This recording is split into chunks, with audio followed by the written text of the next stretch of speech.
Hello, hello. Hello, everybody. What's good?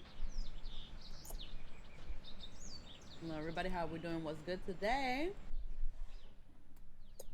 I hope we're having a wonderful morning, a wonderful afternoon.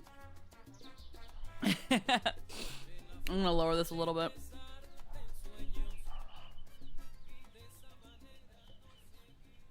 There we go.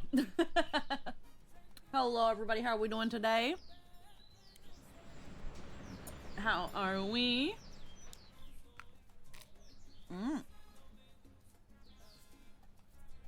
Welcome back to my burger restaurant. Welcome back to Que Lo Que. I'm actually finishing a sandwich right now.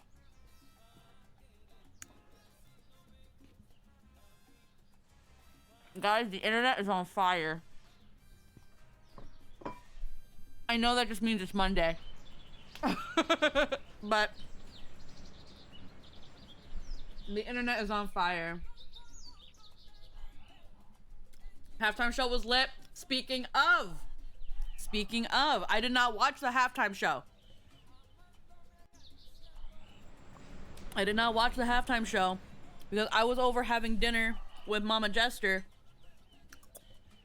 and they were watching the Olympics.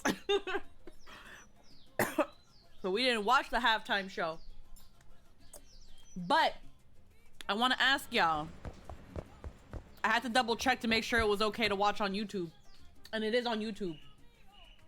Do y'all want to react and watch it? Seahawks won, baby.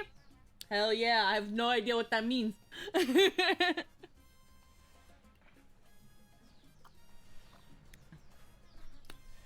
Discord's on fire too. I did hear. I don't know what time we're living in anymore, guys. They about to steal all. They want to take our information. I be paying Nitro at a yearly rate, and they about to ask me if I'm over 13. Yo no puedo con esta gente, coño. Yo no puedo con esta gente. Like, the fuck you mean? The fuck you mean? Am I over age? Of course I am. Pero it is absolute bullshit. I'm just saying. But, and funny enough, Discord right now wants to tell me there's a deal. There's a deal. Are you hoping, people are probably gonna be dropping fucking Discord. I don't know. This isn't even a let's go back to Skype thing either, because there's no more Skype.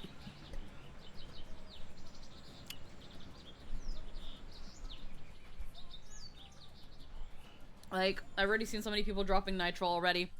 I am thinking about it. I'm not gonna lie. I'm thinking about it. Because I pay the yearly rate for Nitro. I pay $100 a year for Nitro. Like, y'all need to fuck out of here with that shit. But yeah, I'm trying to find like a good volume for this. There we go.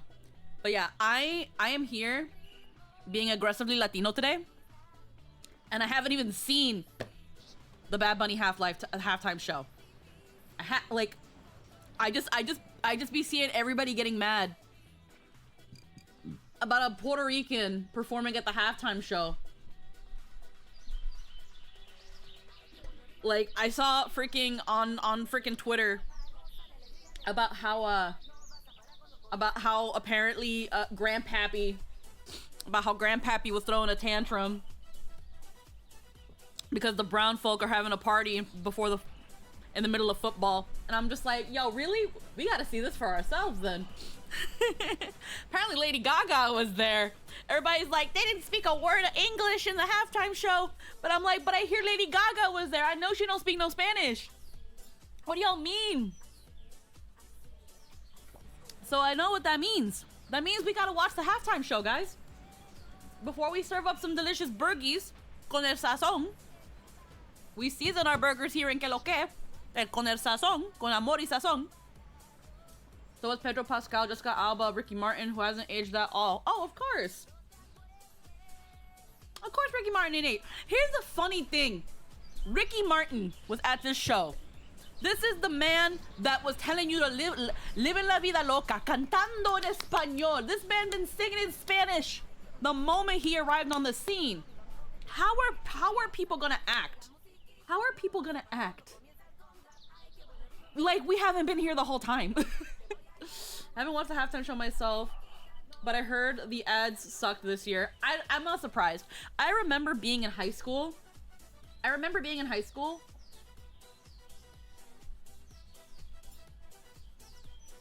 I'm just making sure because the game says it's making sound.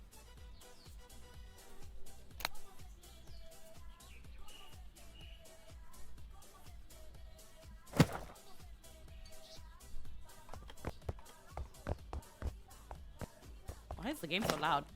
But like, I remember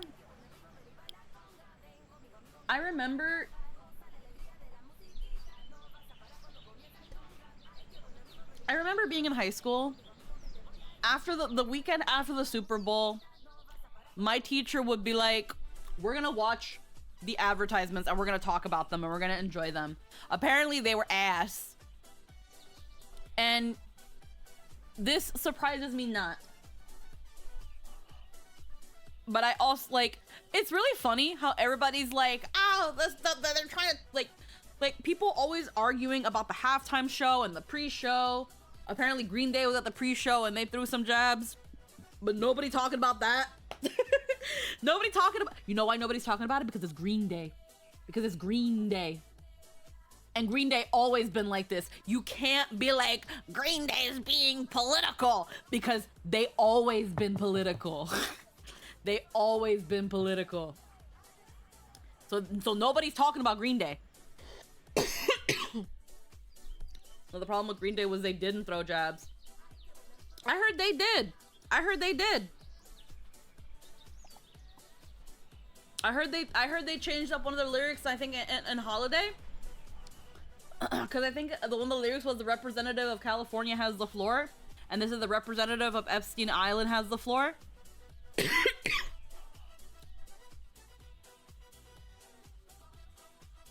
I heard they did throw jabs. Is that the network censored it? And there's even a video of the lead singer throwing jabs, saying that when all this is over, that Grandpappy gonna drop him like a bad habit, and told people working for ICE to quit their shitty job. Because that's another funny thing too. Apparently there's some people on working for ICE that are whining on Reddit that they were lied to and that they're not getting their bonuses because you have to work with them for 5 years or you don't get your bonus. And it's like, oh, boo-hoo.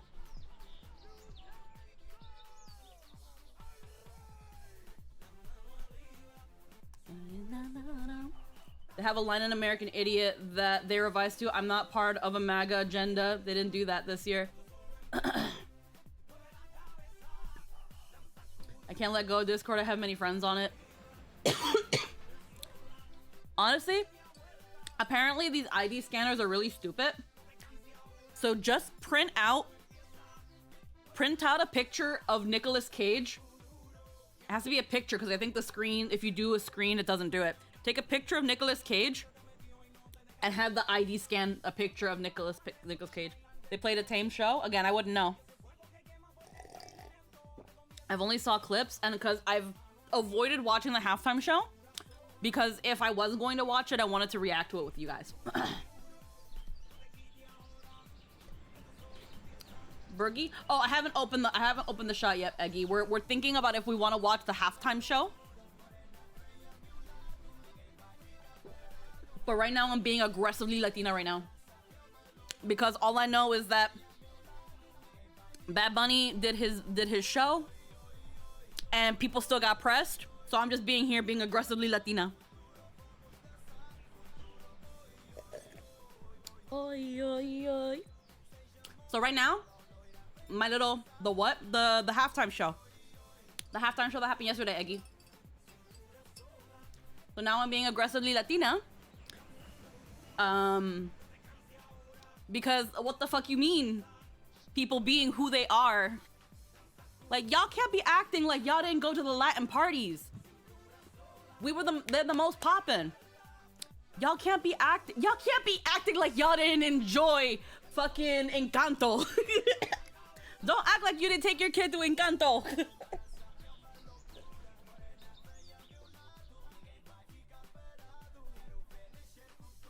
Nicolas Cage picture, how does that even work? Because for the facial scans, they're gonna probably ask you to do it through your phone. And it's gonna ask you to take a selfie.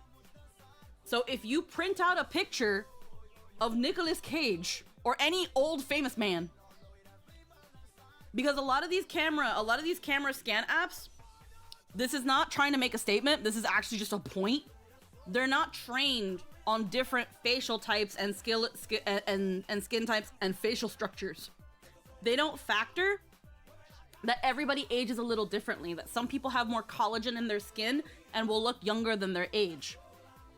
They're trained on white men. I'm not saying that legitimately. I'm not saying that as like a point or a statement. That is literally what they train the software on. So many things are used to a white male being the default that they are trained to see, you know, an older white man and be like, this is somebody that is of age. And that's why I am going to tell you to use a picture of Nicolas Cage. Because unfortunately, again, everybody ages differently. If you use a picture of like an Asian woman, again, like Asian women, a lot of Asian women have really beautiful, flawless, wrinkle-free skin because that's what their makeup is aimed to doing, looking young, looking youthful, looking smooth. So it's gonna probably think you're young. Just gonna use my computer screen to do it. Yeah, use your computer screen to do it. The only reason I say do a picture instead is because, like, if you've ever taken a picture of a screen with your phone, it does that weird cojudece with the lines, and it might not trick it. It might not trick the facial scan. It's gonna probably know from that you're not taking a picture of yourself, you know? This is all theory though, but I've heard of people doing this to avoid it. Or like Leslie Nielsen, that's another one people have been using, pictures of Leslie Nielsen. Things like that. But yeah, so the internet's on fire because of Discord, and the internet's on fire because of the halftime show. And while we're being here, aggressively Latina, I'm gonna tell you right now, I don't know about y'all, but if y'all don't know a Latina, you know one now. Or you've been known one, if you've been in my chat. Don't worry, I'm here for you. You will walk out, at least, I promise you, this is my guarantee. You will walk out at least knowing one Spanish word. It just might be a bad one. It just might be a bad one. I take it someone was racist. I don't know. I do know that I'm not gonna say anything about the Turning Point USA one because I haven't watched it either. Although I have seen some clips. But apparently, the Super Bowl halftime show got over 130 million views. It's almost, I think it's going to be, it's pretty much on the road to being the most watched halftime show in history. Whereas the TP USA is only at like 5 or 6 million. But at the same time, it was a solely streamed event. Connie Lee, thank you for the subscription on YouTube. Also, guys, I fixed my alerts. Now the YouTube alerts work. Thank you. And my brain. My brain had a moment. So, apparently that one happened. It was apparently solely a stream event, and I think it was showing on a channel, but I have no idea. And it only got 5 to 6 million views. But there is an XQC clip going around where he went to check out the live stream, and it shows how many people are watching. A fuck ton of people. And the chat's not moving. The chat's not moving. And it's not even that thing that YouTube does where it's like, whoa, hey, the chat's moving really fast, so we're slowing it down because the chat's going too fast. No, it just wasn't moving. It just was not moving. Like, no se está moviendo. Ahí no hay nadie. No hay nadie. So there are people thinking that it was view-botted. There are people thinking it was view-botted. And honestly, this isn't even meant to be a dig at them. It's not even meant to be a dig. If it was view-botted, I would not be surprised. Because unfortunately, low-key, a lot of people view-bot. And, you know, if you got the... View-botting costs money. And if you got the money... people are gonna view bot. I don't know how YouTube or all those handle that shit. I don't know. But I would not be surprised. And that's one of the only ways to explain. Not really the only way. One of the ways to explain why you have such a dead chat. When you have apparently like millions of viewers, the chat to not move, you can't tell me all them people lurkers. Pero tú no sabes, I don't know. Ay, el cafecito está supremo hoy. Anywho. All I know as well when it comes to the clips. No, yeah, because it was on the XQC clip. There was somebody singing, and he was like, I just wanna catch my fish, drink my beer, drive my truck. I was like, first off, I hope you're not doing all that at the same time. I just heard a guy using the same gun as me killed a man. Oh my god. Like, first off, I don't know about y'all, but if I'm gonna watch a show, I want a damn show. This dude just standing on stage being like, and I'm just like, oh. Thank God I ain't paid for this. Thank God nobody paid for this. Hello, Retime. Hello. Thank God you best have been streaming that for real. I don't know how I got here. Don't worry about it. You're here now. That's what matters. And don't worry, I'm not usually this aggressively Latina right now. I'm just really like... I'm just feeling really... my heritage. Right now, the internet's on fire. I originally was gonna play some Warframe, but then I was like, you know what? Actually, I kind of want to just chill vibe. Maybe because now we don't have Fate today, so maybe we can switch to Warframe later on.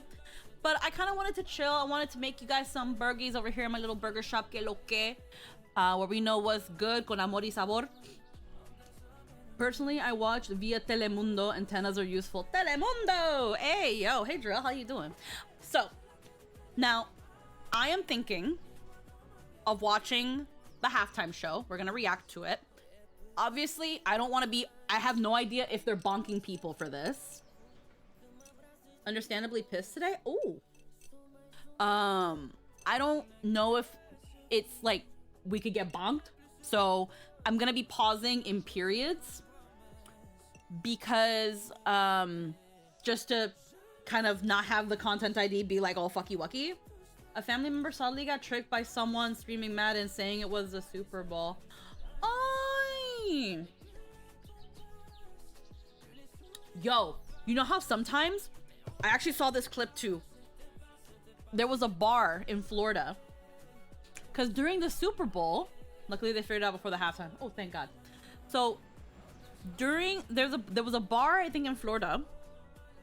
And now y'all probably already know that there are some bars in the States where they advertise if you come by, you get to watch the Super Bowl at their bar, and they'll give you a discount for watching the Super Bowl at the bar. It brings people in, people who don't have like places to go, así.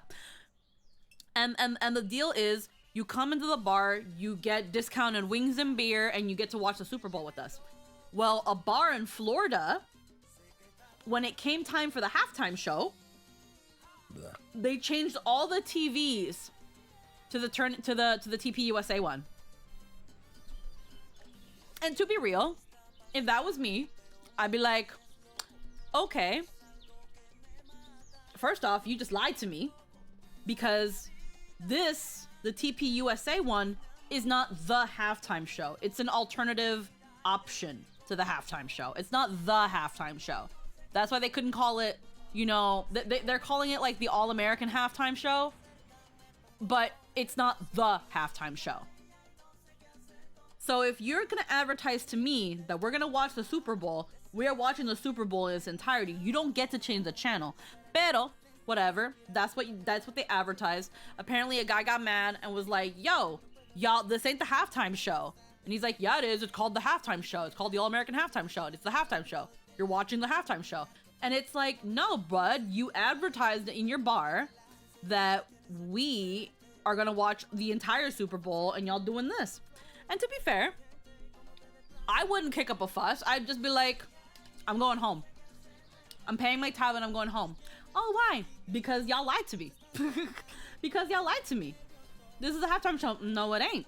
No, it ain't. Y'all changed the channel. And I want to pay and I want to leave. Pero, you know, some people, you know, and some bars got upset apparently. And, you know, I understand that. It sucks that happened. I'm just trying to think right now. Because my tummy is being a little, my tummy is being my tummy, of course it is. But yeah, there are some people talking about it. Apparently there's like references to things, so I want to see if I can catch them. I am ready to be aggressively Latina today. But before we do that, before we get into that, I'm actually gonna take a quick little potty break. My tummy's being my tummy, and I'm really sorry. But we're also gonna kill the ads as well, because we're probably gonna be yapping during this. We're gonna be yapping at this. It's me. It's me. Go piss, girl. Thank you. We will be right back, okay? So, you know, get yourself some snackage, get yourself some drinkage, get your potty break in, stretch a little bit, adjust your balls if you've got them. We're gonna have a good time today. We're gonna have a good chill vibe time. We'll be right back.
Oh. Okay, I'm back. I'm sorry, I really had to go to the bathroom. That's the only downside of for coffee. Coffee, like, God. I enjoy my coffee, pero that shit be messing with my tummy. Hello, hello. Oh, just your balls, boobs, ass. Oh, Dios mío. Okay. So, we are here. I'm gonna go find the halftime show, and we are gonna watch it. We're gonna watch it. Super Bowl. No, just halftime show.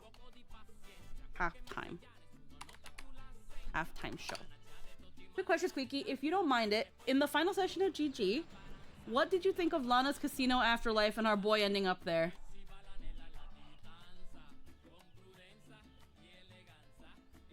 I'm gonna be real with you. I don't remember. I don't remember. I think I zoned out during that time.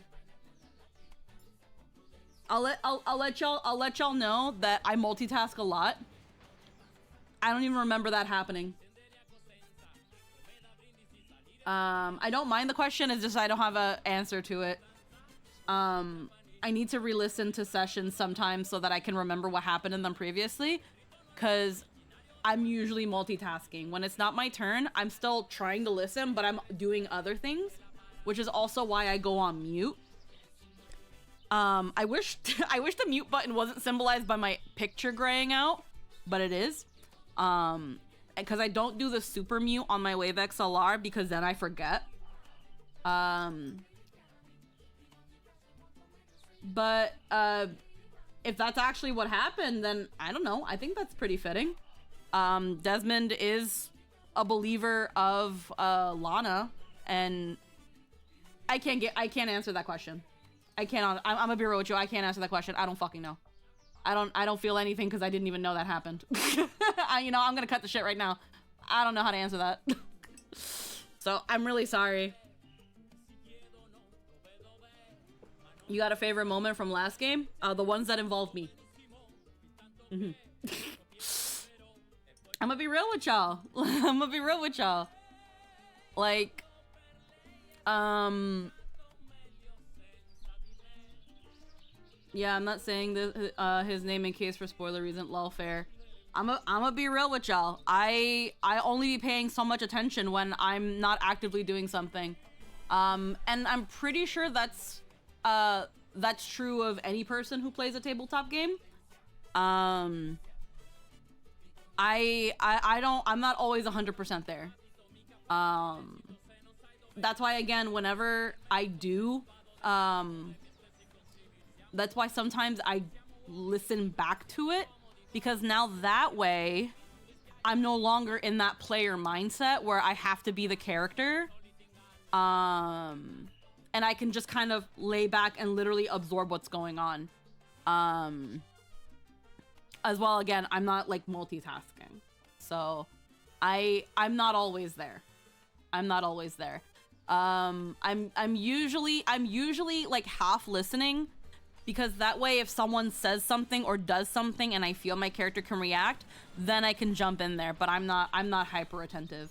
Did the pink bunny get her elf boy? Who knows?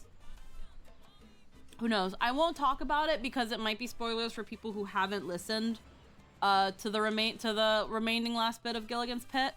I think we're gonna still be having an epilogue game, but I'm not sure. Like an epilogue session. I don't know though. I don't know. I know at some point, God, I have so many plans for streams and I just don't have enough stream days in the week. I wanna go back to writing in my notebook. I know Gilligan's Grave is pretty much over, but I have a notebook. I have a dedicated notebook right here of all of my Lilia notes, and it's not done. It's not full. I've only got up to session 9. I was writing all of my notes here, and I fell off. Honestly, I had a lot of fun doing like co-working streams where I was just taking notes. But again, I fell off, and I think I want to go back to doing that with you guys, because I think that was also a fun little way for people who weren't caught up with Gilligan's Grave, who wanted to watch Gilligan's Grave. It was a fun way for us to be able to sit back and listen to it and talk about it, kind of like the usual vibe that I like to have, like friends on a couch. So I might want to go back to doing that, maybe on more chill days like Monday, like this, when I don't have really anything to do. I want to go back to doing co-working streams where we try to knock out a session, maybe 2 of Gilligan's Grave. We would be going at 1.5 to 2 times 2 speed, especially during combat, because combat be taking way too long. Just for the sake of quickness. I know that combat is like half of the campaign, so some sessions will be shorter note-taking ones than others. I don't got time to watch many different streams, unfortunately, and that's fine. That's also why I save my VODs, because, you know, even if it's just watching on the side while you're doing anything, if I'm literally just white noise, that's completely fine. And honestly, people on the YouTube side of things too, like, you guys don't know how much good you guys are doing for the channel. Even though, like, unfortunately, because of Twitch's rules, I can't have both chats going at the same time. That's why I have my window, so I can see both of you guys. You guys watching on the YouTube side of things, like, you guys don't know how much good you're doing for the channel by watching. Whether it's just having a tab open in the background or generally being here listening, it helps the channel so much. We are less than 1,000 watch hours away from unlocking partnership, which means that we can have memberships. Have you archived your listenings of GG on YouTube? I think so. I don't know. Unfortunately, I can't remember. I'd have to look back on my VOD catalog. I'd have to check my VOD catalog.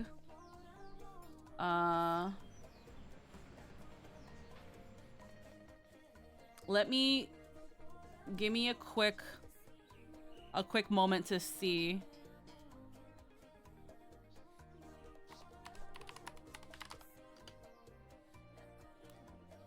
I know I did a post session chill and chat.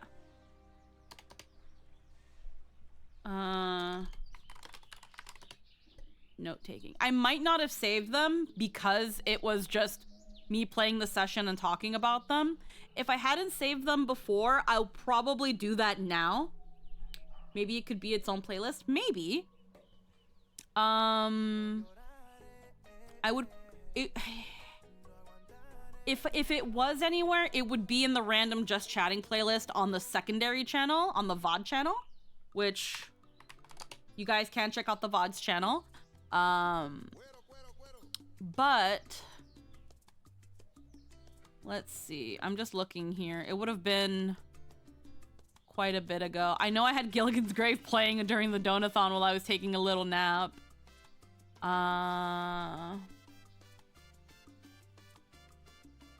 Okay. It might not be here.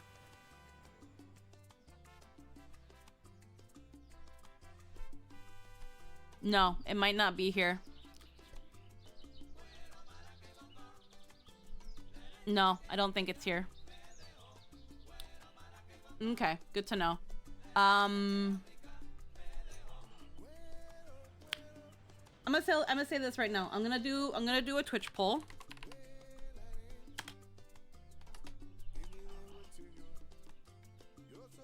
I can never do it through this.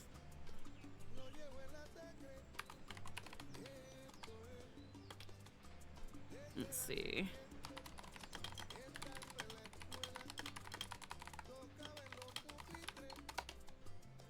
Forgot you gotta like ask the question.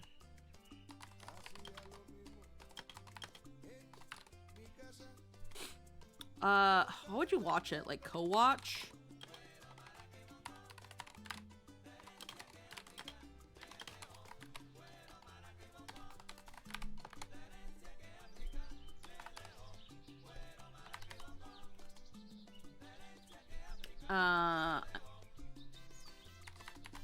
Only if from session 1. I'm gonna do a little 3-minute poll. Vote now on your phones. Here's another D&D question. Now that you're finished the campaign with each and at least one of their stories is definitely done, which did you enjoy playing more, Lilia or Marile? I'm gonna be real with you. That one's a very hard question to answer. Mostly for the fact that both of these girls were fun for very, very different reasons. When it comes to Lilia, I could be unapologetically girly, unapologetically silly. I feel like I could have had the most fun with just being improv and rambly with Lilia. If you have been a viewer of the Summoners Network for a very long time and you watched the Avatar game, you would know that Lilia is not that far off from Mei Li. Now, Mei Li was a touch-starved gremlin, while Lilia was an over-enthusiastic fanfic writer. Like an over-enthusiastic, like, desperate romantic. They're very, very different, but they have a similar vibe in terms of execution. That's like comparing peanuts and chocolate. A little bit, yeah. Whereas Marile, with Marile, not only was that my first time playing a very, like, sensual, sexy, and motherly character, I also, like, she helped me find and understand certain degrees of, like, I reached certain degrees of understanding about myself through Marile. I've told the story many times, so I won't go too into it, about how playing Marile was kind of the final nail in the coffin of me realizing that I am demisexual and demi-romantic. Because I've played like, you know, in-game romances and done things like that. But it never to the extent of such overt or on display sexuality as Marile. Marile, and I've said many times before that a lot of my characters are based on facets of myself that are somewhat exaggerated. And Marile was this part of myself of, if I believed I was conventionally attractive, if I was hot, how would I act? Would I be this sultry, sexual, promiscuous person like Marile? The fun thing about playing tabletop RPGs is that it allows you to pretend to be a hot person. How would I be if I was hot? How would I act if I was hot? Would I be, if I was able to get anyone I wanted, if I was able to just unapologetically just be sexy or just without even trying, how would I act? How would that decide my decisions? And what I've learned from Marile is that when it came to her job as an escort, as a sex worker, she drew a distinct line between what was work and what was personal. It would be so fun to see Lydia interact with Octavia. Oh. But the fact that she was able to draw such a distinct line, like, she slept with Briar, but when it came to Briar turning out to be Machiavelli, she was just like, yeah, I slept with the villain. Okay. Like, whatever. When she slept with, God, I don't remember her name. When she slept with the one lady, like, and it was like, oh, she might have a thing for like Arden or whatever, or they might have a thing. Oh yeah, that's cool. Work was work, business was business, business was business, and personal was personal. The reason, Xenia, there we go, thank you. When it came to Nikolai, she was so used to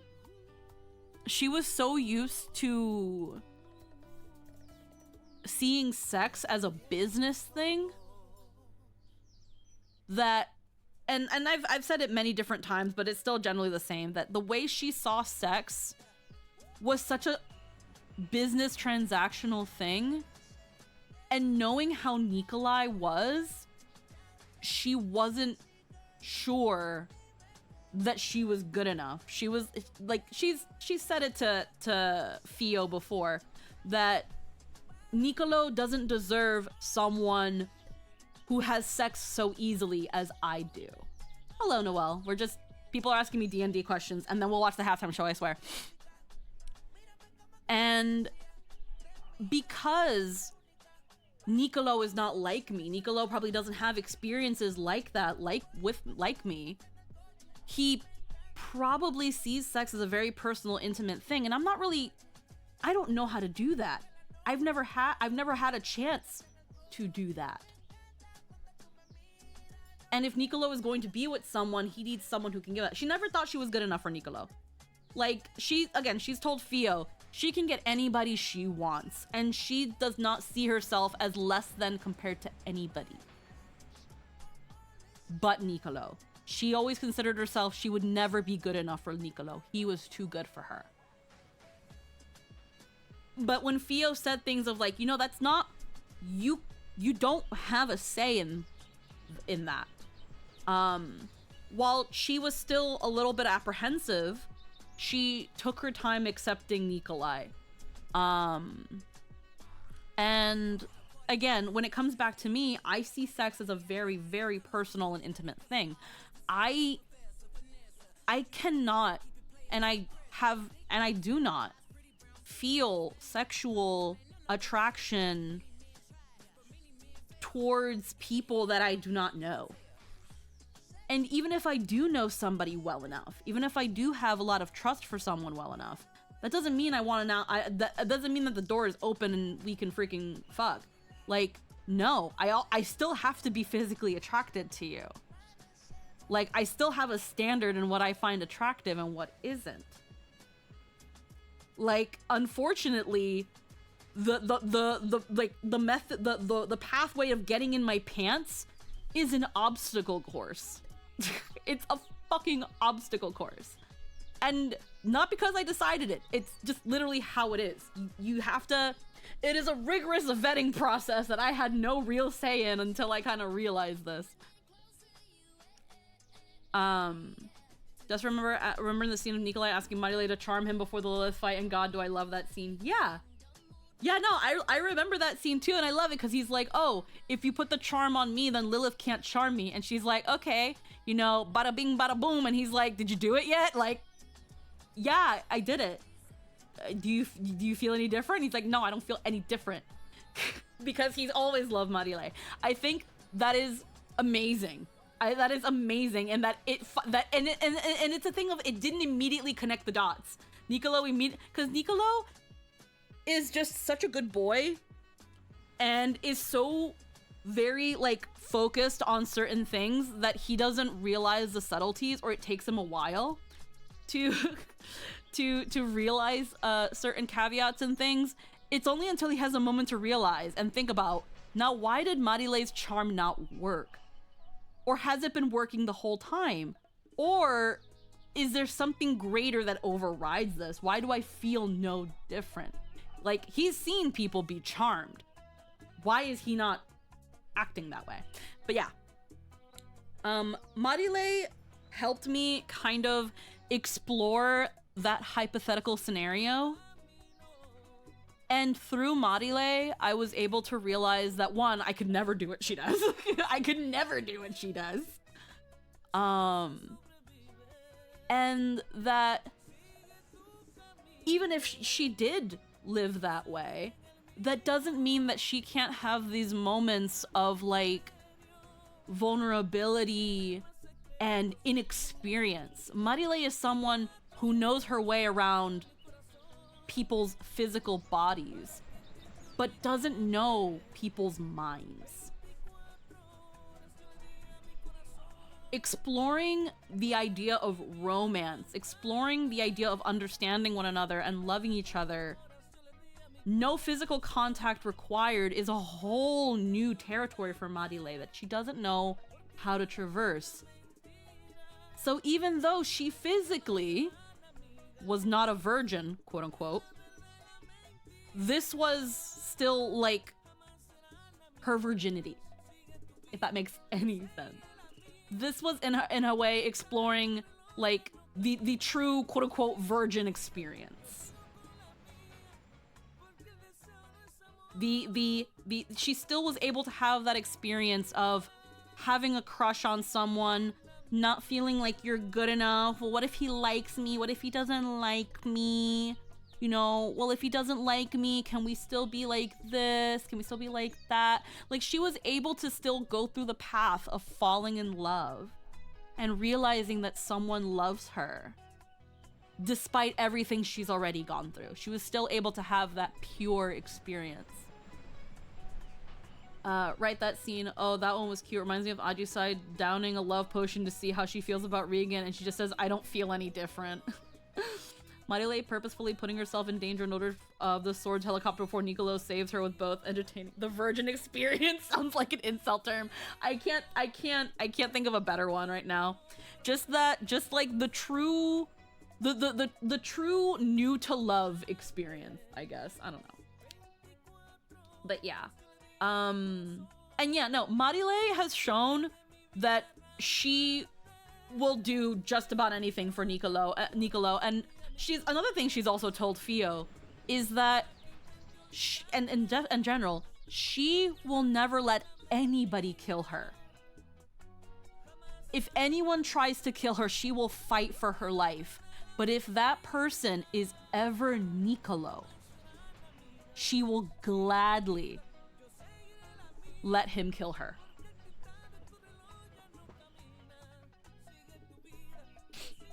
Like, she will lay down her life without question. She will give Nicolo her life on a silver platter. All he has to do is say the word. You will not kill me. Only one man is allowed to kill me, and you are not him. And I know she said that several times in game, whether people caught it or not, because I know sometimes my mic is stupid. I love them both so much. Marile is also very deeply personal to me, I think, because of how she kind of helped me find myself. Whereas Lilia is so apologetically, like... Lilia... there's a part of me that kind of wishes we could have gone a little bit more into Lilia's own insecurities. And maybe, if we ever go back to these characters in some way, maybe we can. Because Lilia does have her own insecurities that were only gently poked at during Gilligan's. One of her insecurities being that she is a flooflin. That she is what the kids would call a furry. She does have these sorts of insecurities. I think I've talked about it in Wits and Crits.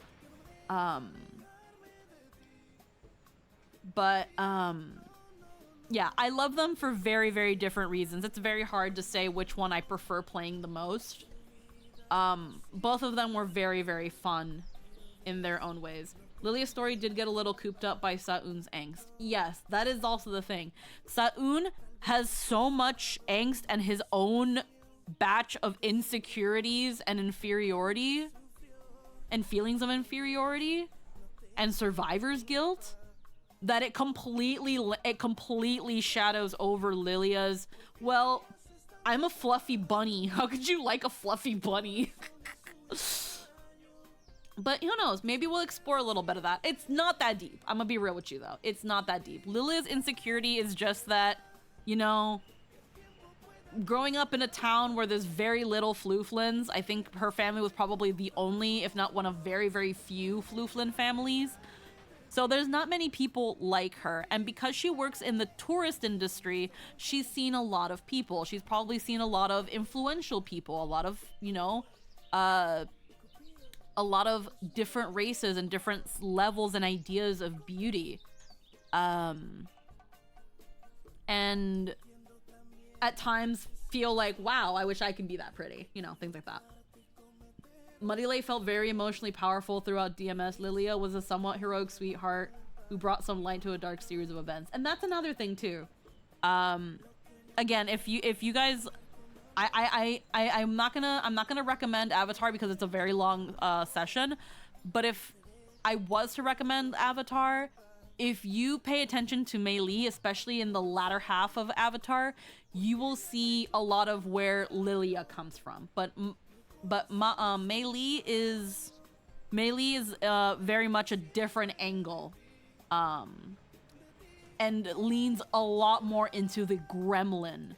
A gremlin. I think viewers would call her the Sokka of the Avatar party, because how everybody was so serious and she was just constantly joking and lightening the mood. Would she have bonded over that with Skarn, seeing as how he's also a bit of the odd one out? Yes. That actually is one of the reasons they became friends like they did. They were both very unique members of their town. Everyone knows Lilia and everyone knows Skarn for different reasons, but they also, in general, feel very different. She's also a druidic race in an industrial race community, so yeah, the feelings are understandable. Yeah, so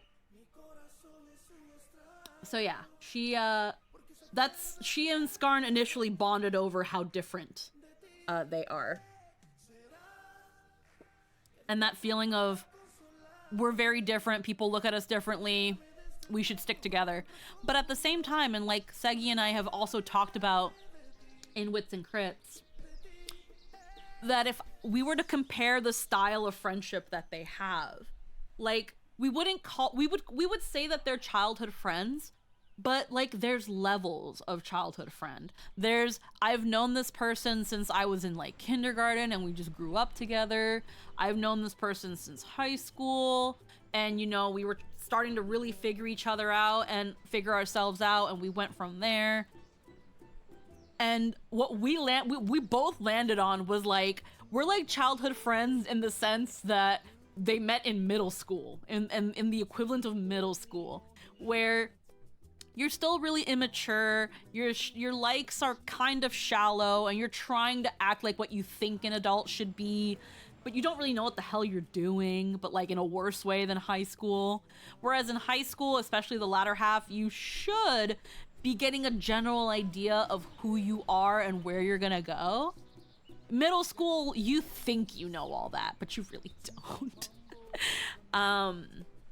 Where you've already kind of established, you have a general establishment of your friend network and what you vibe with and what you don't, but you know, you're still not quite there.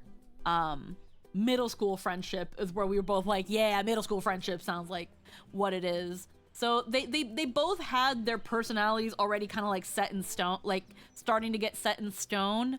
But they were still malleable enough that they were open to new things and seeing how that affects their growth. But yeah. But yeah, so that all being said, now that I didn't even get to see the poll. Oh my god, I didn't even get to see the poll. Guys, what was the poll? I didn't even get to see the poll. Oh no, I didn't even get to see my poll. It won't tell me.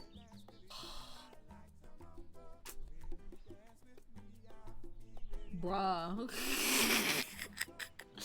Bruh, I didn't even get to see the results of the poll. I'm gonna have to do it again. Maybe later. There was a poll? Yeah. There was a poll, but it's gone and it won't even let me see the results. The results went away. I can't even see. I thought you could see the results of your poll.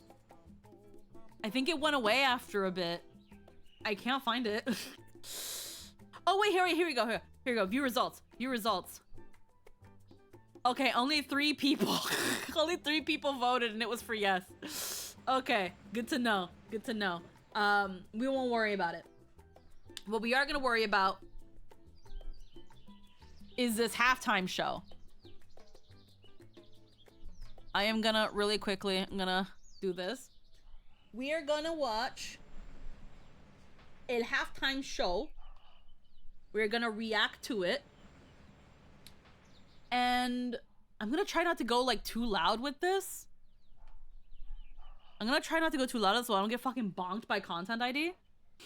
Lily and Scar have such ride or die friend vibes. Oh yeah, no, again, because middle school is that kind of is that kind of level of formative year where, again, you have a general idea of who you vibe with.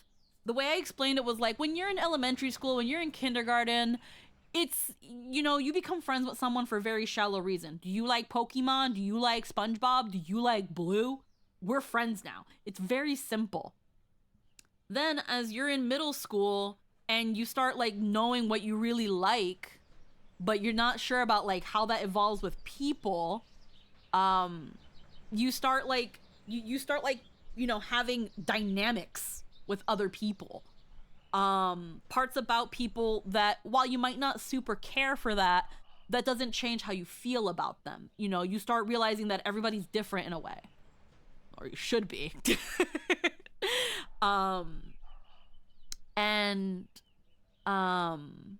As a result, this is where you can actually grow up with somebody like they're your sister, like they're your brother. Because again, you have that, like, you're able to have that dynamic, those little differences. You know, certain things hit right, certain things rub wrong, but that doesn't change how you feel about one another. You start being able to look past that. You start developing tolerance. Or you should. Or you should. And then that allows you to grow up with somebody like they're your brother, like you've known them forever. But yeah. Okay, not gonna lie, of everything I've seen of GG, the pairs of people that form were so much fun. I can understand where people, because I know there were some people that shipped Lilia and Skarn, and I'm so sorry for those people that that's not where things ended up going. There was a little part of me that was willing to entertain Lilia and Skarn maybe seeing each other romantically, but it just didn't go that way. They had their dynamic, they had their ride or die moments, but it was with Skarn's whole thing with Gotham and Lilia trying to like be a light to the party and then wanting to know what the fuck was up with Sa'un. It didn't much leave room for any potential romantic tension between Skarn and Pepper. And Moontheris didn't make it any easier. Moontheris didn't make it any easier. I think that maybe in another time and place, maybe Lilia and Skarn could have combated certain things together and maybe come out being like, yo, I ride or die for you more than I thought. But I actually think I really, really love their sibling behavior. I kind of love it. I kind of live for it because it also says that you can have these moments, you can have these intimate moments, you can have these spats and bickerings, and it be no different than how you act with family.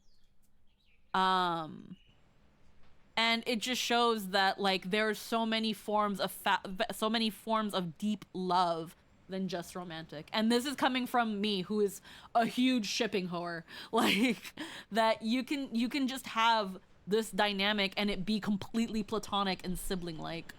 But at the same time, I totally understand where people ship them. I think I remember seeing in the chat room where some people were like, yo, just kiss already, to Lilia and Skarn while he's holding Lilia in a bag like a fucking husky on the subway.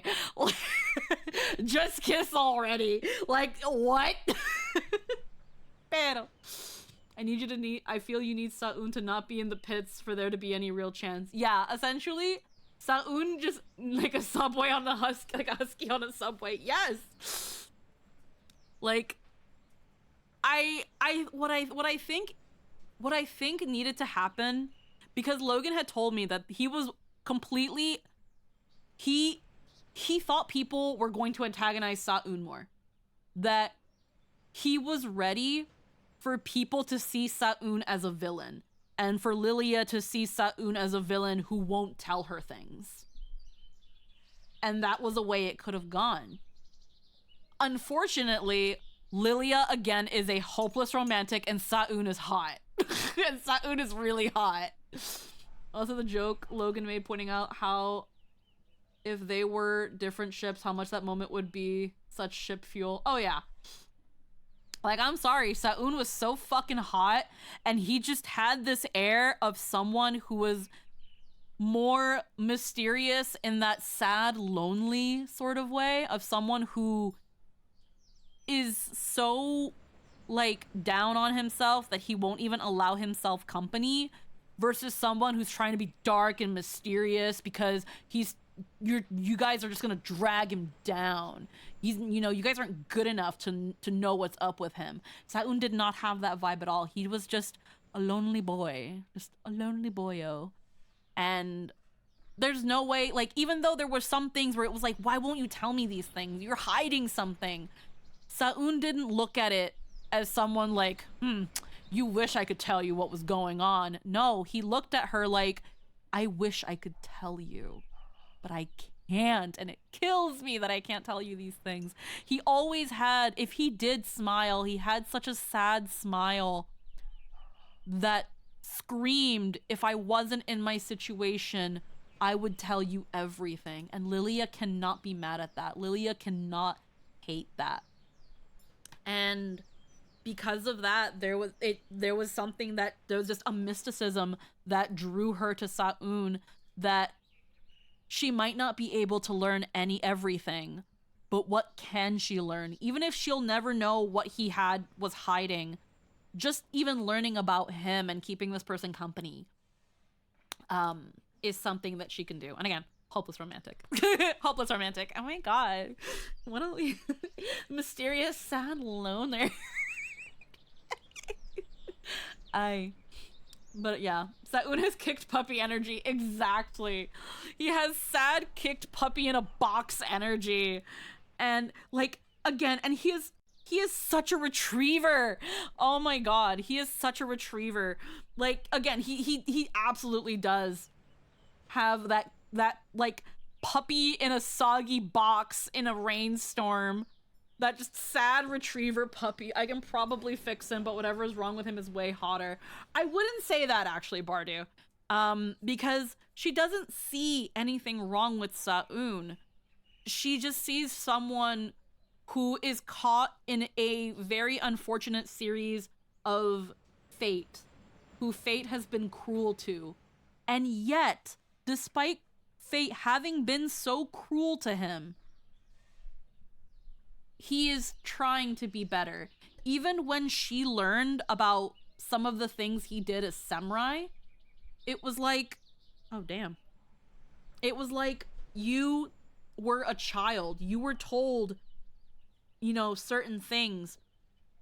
You were lonely.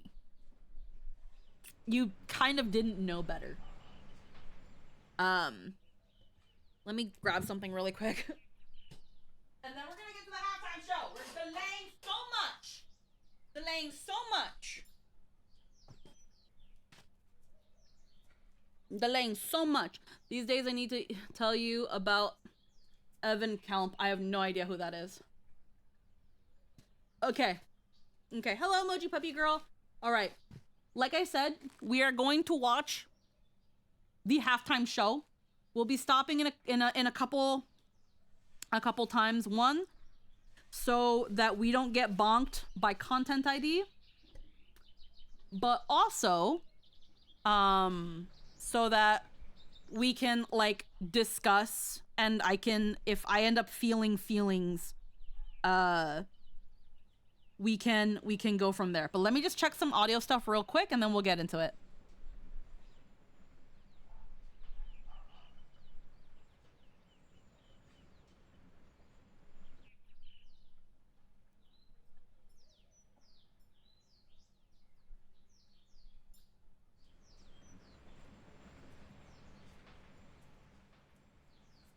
Okay. You can hear the birds chirping in the game, and maybe that'll also be enough to, like, keep content ID off of us. Alright, let's get into things. We gotta reload this.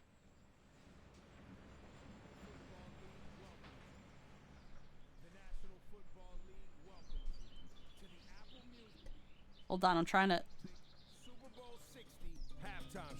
The halftime show. Let me know if you guys can hear things properly. Isn't that the one who asked someone to forfeit a fight? Oh, hold on. I'll put on captions for you guys, too.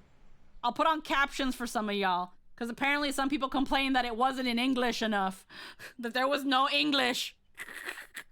So we'll put on captions for y'all, okay? My finger is bleeding. I was, like, using the nippers while talking. And I think I might have cut a bit too much because now I'm bleeding. I'm gonna get a band-aid. I'm sorry. I don't want to bleed everywhere. Hold on. I need a band-aid. God damn it.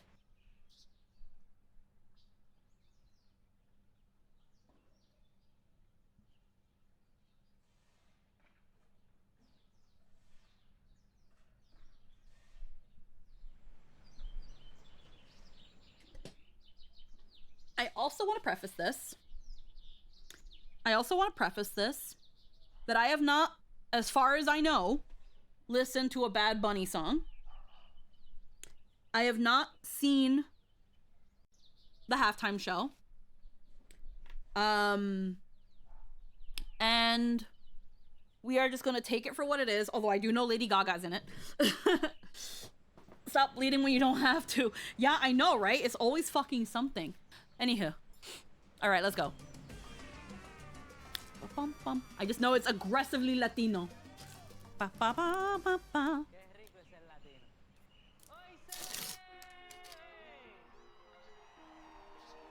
Everybody with not everybody. There were some people apparently shitting on the halftime show because it wasn't in English. Like, you can't turn on the fucking captions. Like, you can't just watch it later with the captions. Here you go. I'm doing it for you. There you go. This is not even an extension. This is YouTube. If you go on this... Oh, wait, I'm covering it. Hold on. Tranqui. I'm moving a little bit. Hold on. So, this is in YouTube. This little gear right here. Now, it's not foolproof. But when you go here, the subtitles. Now, this will tell you here, the first couple things. It'll tell you what it'll detect the language that the video is being spoken in, and it'll auto-generate captions for you. Or it'll turn it off. What I did here is I went to auto-translate. And then you pick the language you want it to auto-translate to you. Now, Spanish to English and English to Spanish has had so much resource that aside from some slang, it will pretty much give you as direct a translation as it can.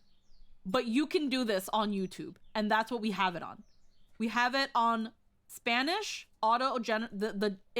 it generates the Spanish captions and then automatically translates them to English as we are watching live. That is a function within YouTube. YouTube will do that with almost any video that allows it. Some languages better than others, mind you, again, but it offers it. So there's no extension, there's no fancy, nada de eso. It is within YouTube. Caught this one live. I like the detail of the mango with tahini. Yep. Bad Bunny gave a public warning months in advance too. Damn. Frog. I talked about the frog. When did I talk about the frog? Oh, I talked about it while we were playing Kingdom Hearts. Loco Keys. I'm telling you, Puerto Rico's mascot is a frog. Is that a real wedding? Oh my... Girl. Yo, not a lot of people can say they got married in the Super Bowl with Lady Gaga. With Lady Gaga? Oh my God. Life set. What? Oh my God. So not only did they get married on one of the biggest stages in the world, but they got Lady Gaga as their wedding singer. This is the second video this day I've seen with Lady Gaga. The first video was her in a Pokemon ad with a Jigglypuff. They invited Bad Bunny to their wedding, then he offered to have them do it on the Super Bowl. Oh my, he offered. Oh my God. Yo, who's gonna say no to that? Oh, that's beautiful. I'm gonna cry. What do you mean? That's beautiful. What happened? I think YouTube got nuked. I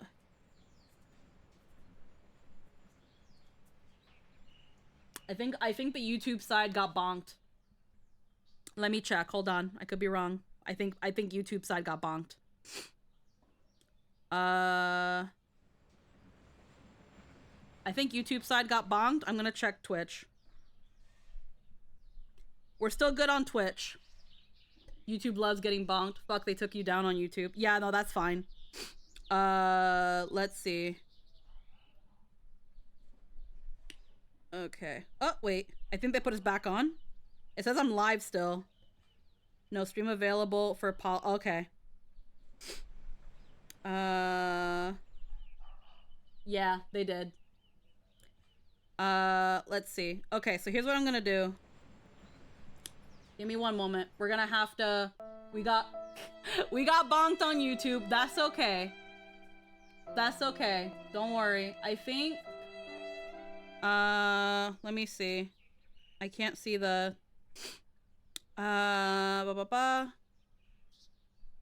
Streams are automatically re-enabled. Okay, so here's what we're gonna do. Here's what we're gonna do.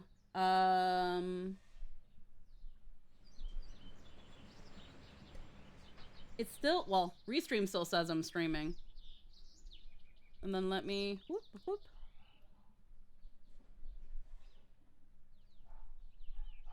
It says Stream suspended for policy violations.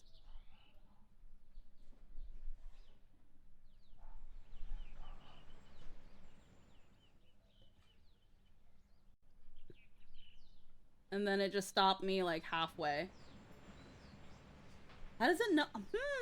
I wonder. Are we back? Nope, YouTube's back.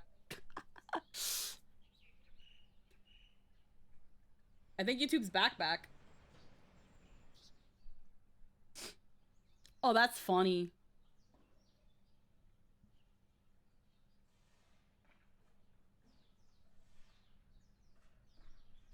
Okay.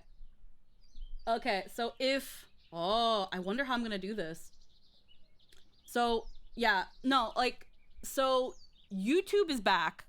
It doesn't like that we're watching this.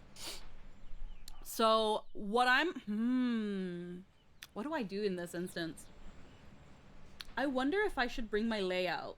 If I should bring out my layout, if that'll help. Let me see. Let me bring out my layout. I don't want to do that though. I gotta set that up again. What do I want to do in this instance?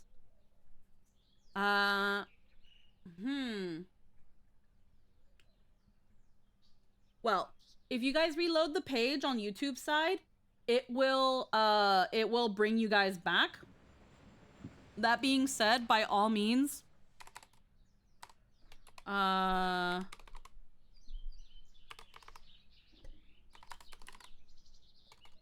coño, I don't freaking even know.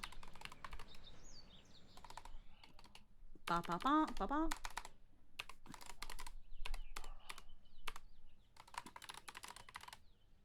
Ba ba ba. Okay, right there. That's the Twitch side. So if y'all want to just keep the stream going on the YouTube side of things and just come to the Twitch side, by all means, that's a-okay. But YouTube's not gonna like that we're doing this. I think I can turn off. Yeah, I can turn off the YouTube side of things from here. I'm just gonna double check and make sure I did that. And then I'm actually going to YouTube Studio. Yeah, so YouTube. Let me actually like look at the VOD on YouTube side.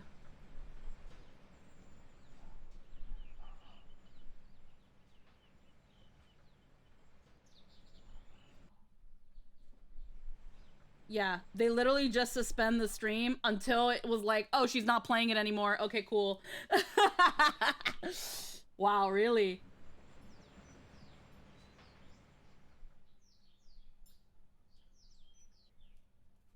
Also, let me put my tits back on. Thank you. Okay, so it only picked up Lady Gaga. Can I tell you how funny that is, though? It only picked up Lady Gaga. That is so funny. It was fine with everything else but Lady Gaga.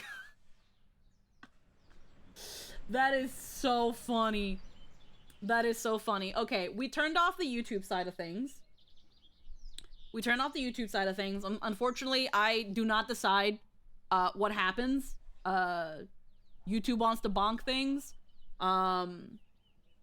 It would pretty much disable my stream until I brought it back, which it is what it is.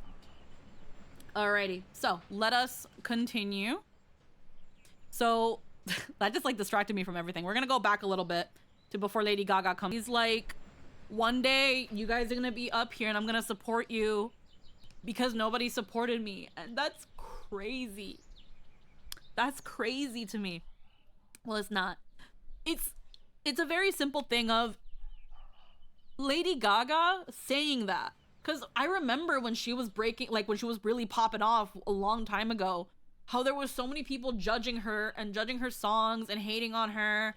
And like, not many celebrities collaborated with her and all of them had something to say about her. And her saying, like, nobody supported me back then. Nobody had my back then. Nobody supported and showed, you know, that they were with me. And look at her being so supportive of everybody. I saw those clips of the Grammys. When Billie Eilish won, when Bad Bunny won, when all of them won, she was the first one standing up and applauding. And it is so easy for someone to stew in negativity and become bitter. But she didn't. It is so much harder to not let yourself become bitter by these circumstances, because it's not their fault. It's not all these new artists' fault that they didn't support her. They all look up to her.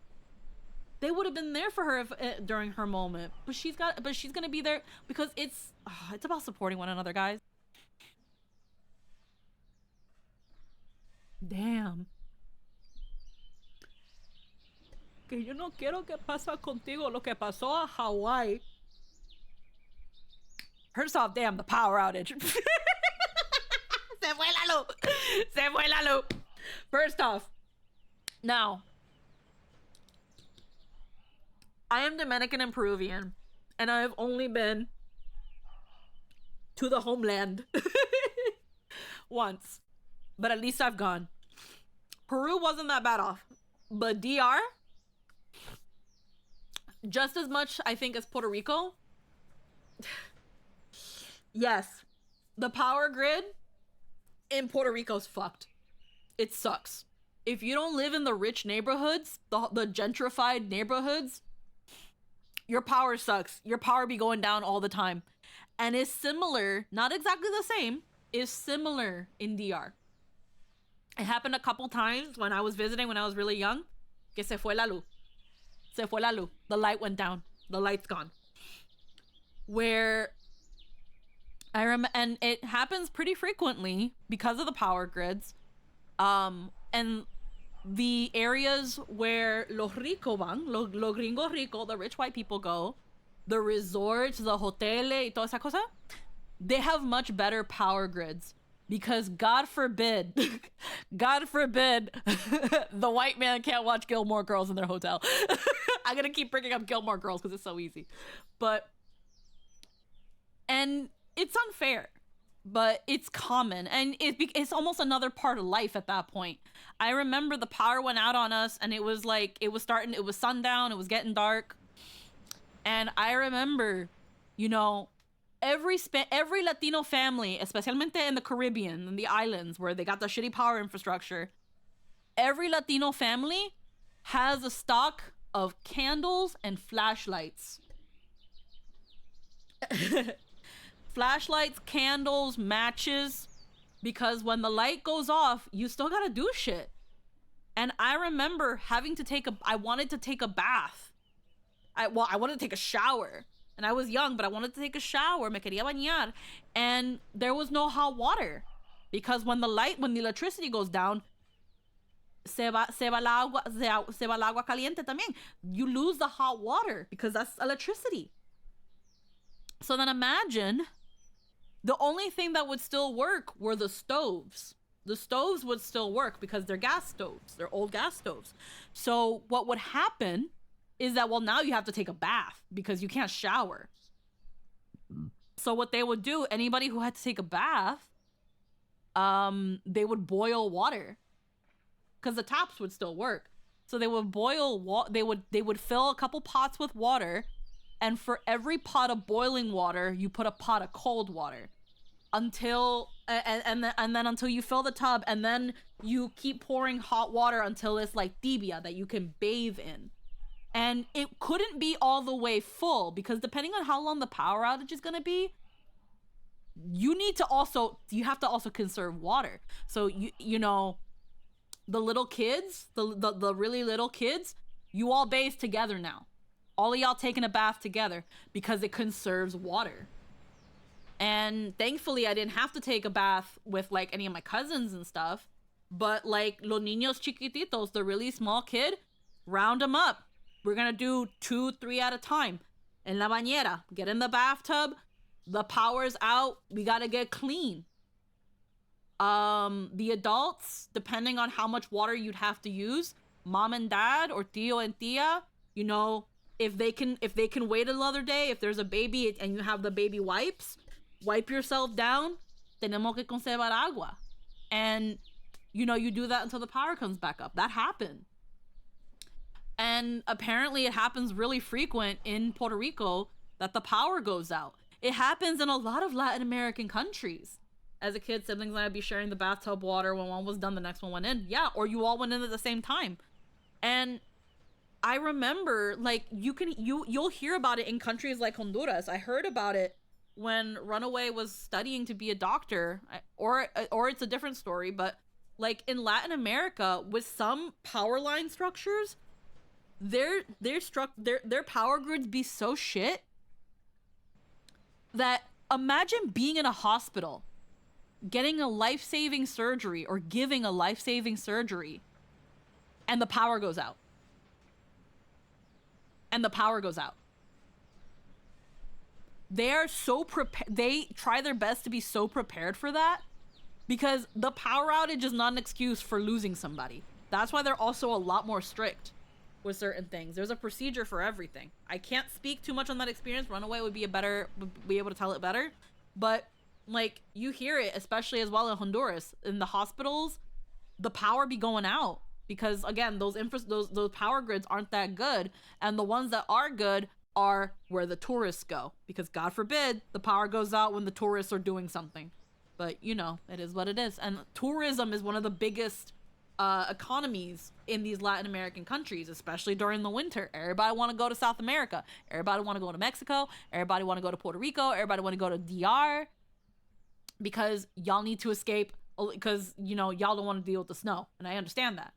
But y'all be coming to our countries, you know, talking about how, well, we're here to get away from the snow. Y'all be staying 3, 4, 5 months. But like, but we're the problem.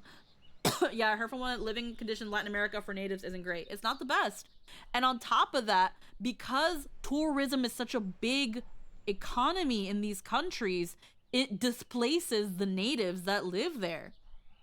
It displaces the natives. They want to build another hotel, so they have to displace this whole, they want to build a new resort. So this whole neighborhood here, they want them, they pay them, or they tell them to get the fuck out. And they build a whole resort, and now you have all these people with no place to go. And that's why the crowded places get even more, the residential places with the natives get so crowded. Why they get more crime, because there's too many people in such a little space. You know? But, you know, we're the ones that bring crime. Pero los Latinos, they're the ones that bring crime, you see. They're the ones that bring crime. Yeah, there's some tourist places in Spain where all homes are rentals and hotels, and the staff, locals, live in the slums. Yeah, and it's fucked up. Like, tourism is their biggest economy, but unfortunately, it comes at the cost of the very people that work in those tourist industries, or that, you know, are just living. Improvisation is a life skill, no matter how much money. Go back to what Ricky Martin said too, because that got me emotional. Hacking. So they wanna, me quieren coger el río, me quieren coger la playa. They want to take the river, they want to take the beach. First off, yeah, it's kind of like, we're gonna get into a little bit of history. We all know about colonization, so we don't gotta go too into it. But y'all know them Spaniards came in. Fun fact, actually. Not counting the indigenous languages. First language spoken in the Americas, the people that found America first, Spain. Spain. Not counting the indigenous, the first language spoken in what is now the United States, Spanish. So when people are like, oh, in this country we speak English. English is what we've always spoken here. Lies. Spanish. You're welcome. So, first off, and then colonizers. Again, now when it comes to civilization always builds itself around a source of water. Water is life.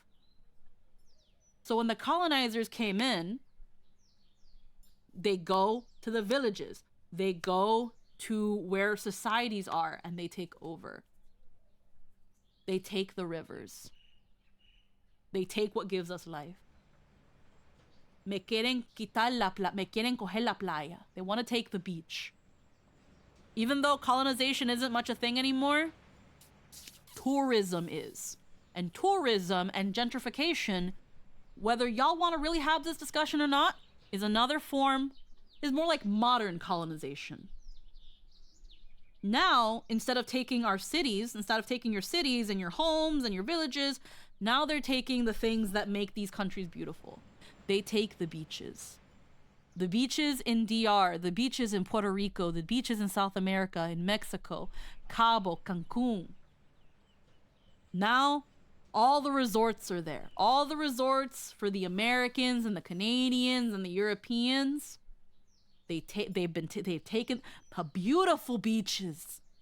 Beautiful beaches. Nobody will argue that Latin America and Caribbean do not have the most beautiful beaches. You're welcome. Thank you. You're welcome.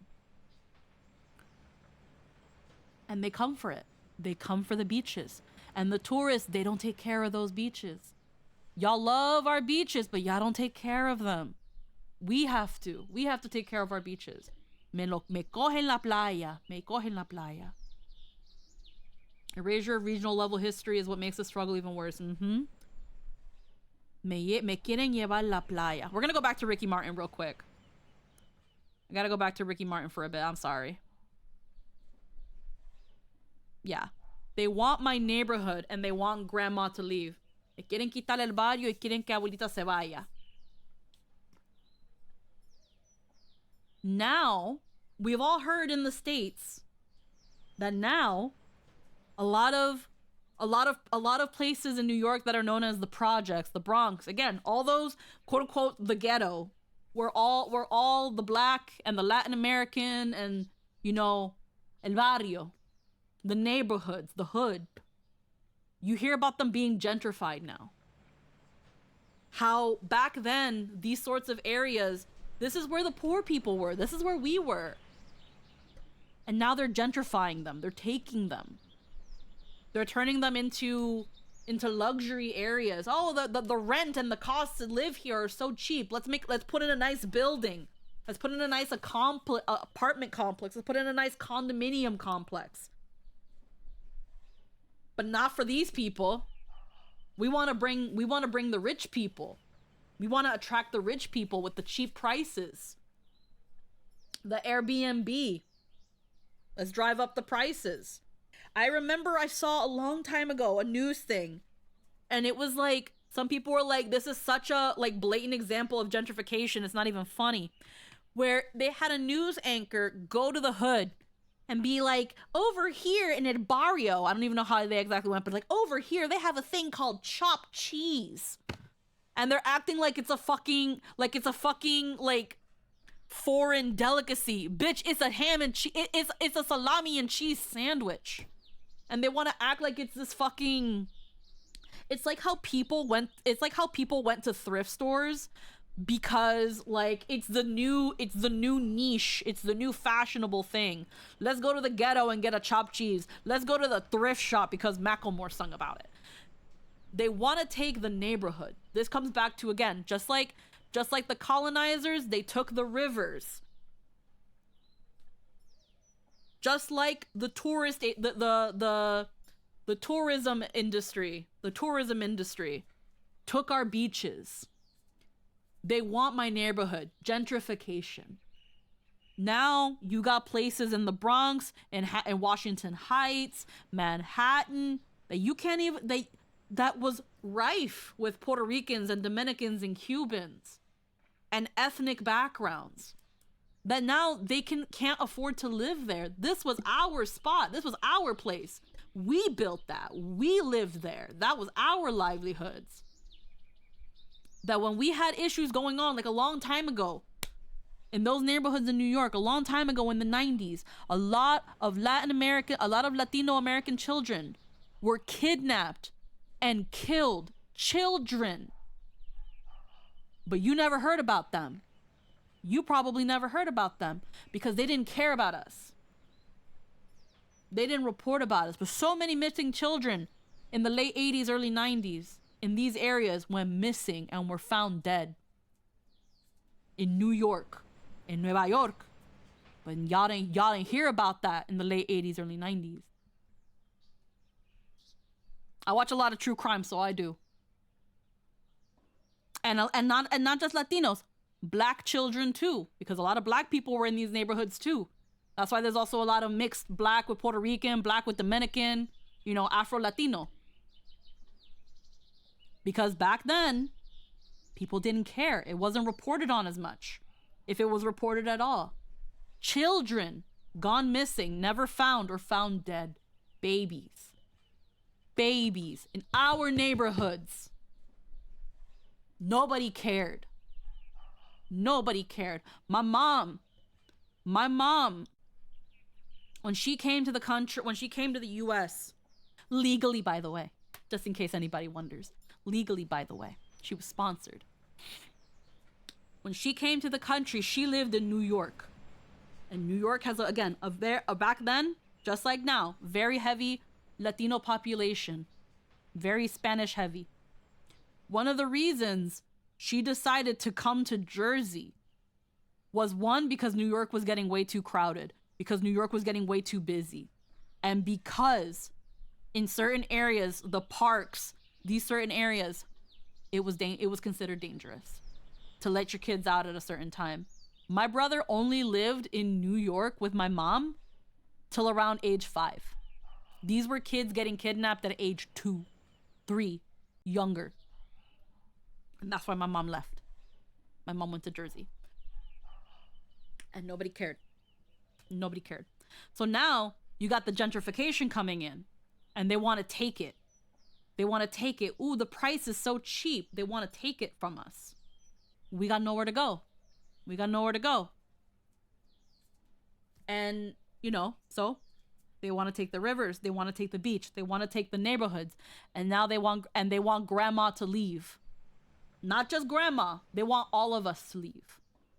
Because now you got the problem going on with ICE, where they're coming into the neighborhoods and they're harassing people. First off, we don't have to go into the conversation, but Puerto Rico is an American territory. So the Puerto Ricans got every right to be in the States as any other citizen. But they're getting rounded up too. Because they don't care. They don't see that they're Puerto Rican. They just see a skin color and they assume. And they ask questions later. And they want us to leave. Like, I already heard all the shit with Bad Bunny. Is Bad Bunny even allowed to be here? They got an illegal immigrant performing at the... He's Puerto Rican, bro. What the fuck you mean? And so that too. And then he says, don't let go of the flag. And the captions say, and no olvides el lelolai. So obviously the flag, don't forget who you are, don't forget where you come from, don't forget your country, and have pride in that. Be proud of that. Don't be ashamed of that. And the lelolai, you hear that a lot, like you hear that a lot in Latino America. For example, you hear it from Shakira in some of her songs, lelolai, like that sort of thing. That's supposed to be like the music, the voice, the rhythm, the songs, what we pass down, our culture. Don't forget that. Don't lose that. Don't let them take that away from you. Don't let them take that away from you. That is part of who you are. El lelolai is the voice, it is the music, it is the melody, it is the culture. And you will hear that in almost every Spanish country. But again, the Caribbean, where dance and song is so vibrant and colorful, very vocal. And then, because I don't want them to do to you like what they did in Hawaii. And that is so poignant. Because we all know what happened to Hawaii. We all know what happened to Hawaii and what continues to go on in Hawaii. So not only is this a call to be proud of who you are, to stand up, to have pride and to love and embrace your culture and to share your culture. Don't let them kill your culture.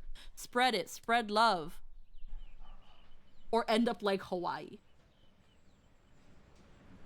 where now the biggest, the large, when it comes to their homeless, when it comes to their poor, when it comes to the population using food stamps and EBT and getting welfare like that, it's all the native Hawaiians. Because Hawaii was illegally annexed into the States. They were forced to join the United States. And what did it become? A big tourist spot. Now it's just a big tourist destination. That's Hawaii now. And that's so sad. And no number of Moana films is gonna save it.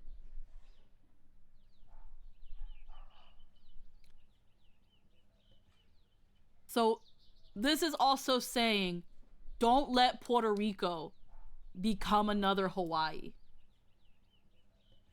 Now we gotta wonder how many of them ended up on the island. Like, do not stop spreading and embracing and loving and being proud of your culture because they are taking it away from you. They are finding ways to take it away from you. Whether it's tourism, whether it's gentrification, whether it's colonization, whether it's telling you to speak English or go back to your country or yada, yada, yada. Don't let them do to you what they did to Hawaii. That's poignant. That hits hard. And the big thing is that it's not overtly political. It's the reality. It is the reality. And holy shit. Holy shit. Because with Puerto Rico, they haven't just been they didn't just colonize, they didn't just, take Puerto Rico and make it a U.S. territory. They didn't just turn Puerto Rico into a big tourist hotspot and displace a lot of natives. They also made Puerto Rico's own flag, back then, illegal. You could not have the Puerto Rican flag. In New York, it was illegal to have the flag. Just like how in Hawaii, or even like parts of Canada, or in parts of the States a long time ago, were even speaking, if you were an indigenous Native American, speaking your own language was considered illegal. Puerto Ricans bearing their flag was considered illegal back then. And then, later on, they changed the Puerto Rican flag. And it wasn't a huge change, mind you, but it was still a change. They changed the color from that teal to closer to the royal blue that's in the American flag to show that it was a part of America. Puerto Rico's flag was always that light teal blue. Always. And they changed it. So this flag, this version of the flag, is a symbol of even if we are part of the States, we are still Puerto Rico. We are still Puerto Rico. And that's another one. America is a nation of immigrants made strong by multiculturalism, and it will find ruin because it mistakes its strength for weakness. Yeah, so that's another poignant one. And again, like, imagine nowadays if the UK, because like for example, the UK, Britain has a lot of Commonwealth. Canada is a part of the Commonwealth. Australia is a part of the Commonwealth. Imagine if nowadays England tried to tell Canada what its flag could look like, or Australia what its flag could look like. Unheard of. But America did it. Back then, America did it. America said, you can't have your flag. We decide what your flag looks like. And they did that to Puerto Rico. I always find conversation about national and racial identities and the pride people find from them to be interesting, because I personally have never in my personally found any of my own, and it's interesting to see it. If anyone's curious, I'm curious and met these. You still got your culture. Canada still is a culture. You are Canadian, you have Canadian culture. You have so many things to also be proud of. Every culture has something beautiful in it that is worth being proud of. We all have a dirty history. We all have dirty history. Nobody's history is perfect. Nobody will ever have a perfect history. Everybody tries to act like, well, your history is this, like it's a gotcha moment. We all have dirty history. but it's what we learned from that history and how we carry ourselves now and how our culture evolves from that. That's why at the same time, the people, the ones that like be hating on white people and saying that white people have no culture and blah blah blah, I can't agree with them. I cannot agree with them. I have lived in the States, I have lived in Canada. They're different. They're not they're not, you know, super far apart, but they're different. And when it comes to the UK, I haven't even been to the UK. Their culture is different. And multiculturalism and this sort of thing, it's not a bad thing. Again, the States was founded by immigrants. It was built on the backs of immigrants. A lot of American culture comes from immigrants. So people acting like American culture is just burgers and French fries. Like, no, there's so much more. So much of the food, the culture, the background, it comes from somewhere. Like, y'all, like, an example here in Canada, because some people in Canada say the same thing, but like Canada has things like schnitzel. Schnitzel's not Canadian. Schnitzel's, I think, German or Swiss. There's German, there's Ukraine, there's Swiss, there's French. There's so much culture in Canada. Yeah, it's all European, but it's all European culture. Swiss, okay, thank you. But yeah, like there's all these are all cultures. Yeah, so what if they're white? It is still beautiful and diverse and absolutely delicious. Oh my God, schnitzel is so good. Everyone has cultures and centuries of history. There's a lot to learn and analyze in each. Yeah, and not all of them got a pretty history. But look at them now. Look at how they blend. Look at all the fucking fusion restaurants that are out there. Like, it's beautiful. Like, over here now, we're seeing a lot, even when I first got here, a lot of Vietnamese, a lot of Korean and Chinese, especially when you go to the coast in Vancouver. It's a part of that. Now we're getting a lot of East Indian and East Asian. And, you know, some people have a problem with it. I'm just like, hey, yo, more food, more food, more delicious food. Like, I can't be mad at that. It give me some, like, I can't imagine my life without butter chicken now, guys. Like, what you mean? What you mean I gotta hate on them now? Why? What did they do to me?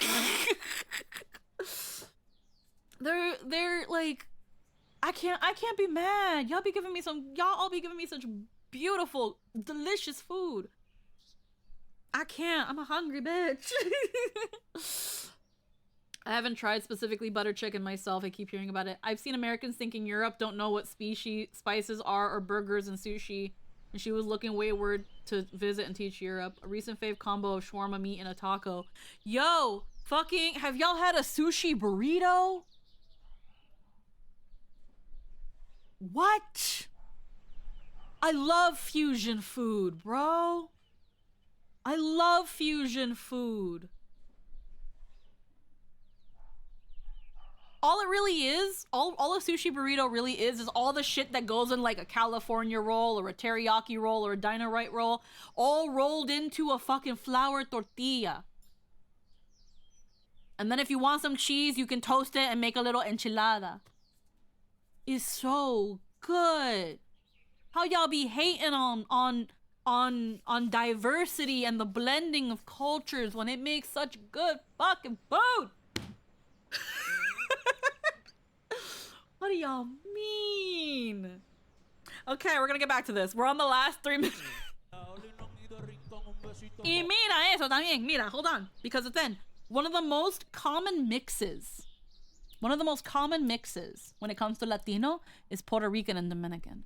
Because first off, geographically, they're very close. And culture-wise, they're very, very different. All in throughout this, you see the sugar cane, you saw the lo guineo, lo plátano, that around Ricky Martin. Plátanos, that's a big Dominican thing. Same thing with the sugar cane. Puerto Rico, and DR were big sugarcane areas when the colonies were up in them. There were the sugarcane was the Caribbean's biggest exports. When the business colonizers and all those came to the Caribbean, sugarcane. Most of your sugar came from Puerto Rico or came from DR. Sugar was the biggest export. And man, poignant. And that's to note that specifically American whites don't really have their own culture so much as it's an amalgam of world cultures that are the melting pot. Yeah, like that's the thing. Like when people say that American whites don't have a culture, it's that there's not one sole thing that you can be like, that's American white people. This was bona fide, made in America, white people. No, not entirely. There was always something. When you look at the great things that we think about, funnily enough, I think even burgers, like that was probably made in America, yes, but I can almost guarantee you an immigrant created it. Captain America from the movies has him run around in red, white, and blue, and one star in the chest that was actually Captain Puerto Rico. Burgers were German. Burgers came from Germany. All those stuff, like, again, burgers came from Germany. Like, schnitzel came from Swiss. Apples came from Asia. You've all heard the phrase as American as apple pie. Apples came from Asia. What are you talking about? Most of, if not everything that was founded and created in America goes back to another country. American culture was not founded in America. It was something that was changed and altered to appeal to a more general audience because America is an amalgam of cultures. But yeah, most note that white is a racist umbrella term that that's used so they can claim to be an ethnic majority. White people don't have culture because white isn't an ethnicity. Exactly. White is not an ethnicity. You go to Switzerland, there's white people. You go to Germany, there's white people. You go to France, there's white people. You go to anywhere in Europe and Eurasia, there's white people. But you can't just put them all in a category and it's gonna mean the same thing. White is a skin color. It is not a culture. The country is the culture. But again, some people don't like hearing that. Some people don't want to have that conversation. And the ones that do probably want to have that conversation, a lot of them don't want to have it in good faith. Most of them, the ones that don't want to have a conversation in good faith, and they don't want a conversation. They want to talk at you. We school in racist? Not entirely. Not entirely. We're not about that. We're not about shitting on people like that. I'm just stating the fact. But yeah, we're about to finish this off. Okay, hold on. I'm gonna turn YouTube back on. What? Oh, what happened? Okay, there we go. I mean, I'm like the A Spanish of my grandpa, if anything to go by. That's fine. Kendrick was funny. This one was sweet. Yeah, Kendrick's was funny and silly and a bit jabby in some places, but I heard it was still good. I'm so sad Drake was reportedly not watching when Kendrick looked right into the camera. Say, Drake, I heard you like him young. Like, first off, let me just double check and make sure that YouTube is back on. Don't worry, YouTube, we finished. We finished, YouTube. We finished. We're not watching it no more. We're not watching it no more, YouTube. We're back. We're not watching the halftime show no more, YouTube. You don't have to bonk me no more. We're done. Estamos terminando. We finished. We fini. Yeah, we fini. We fini. We watch it. We watch it. All right.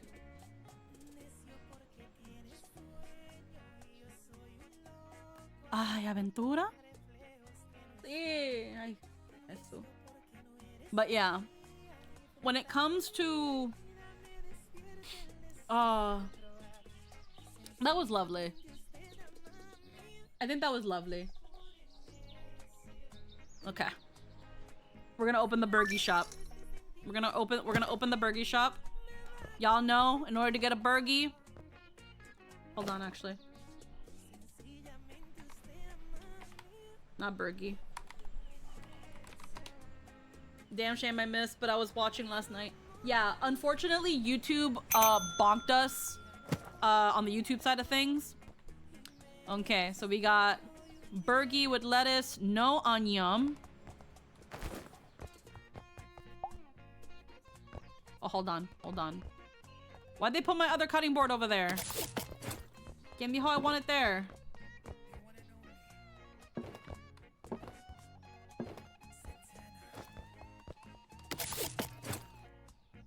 Hold on, let me also lower.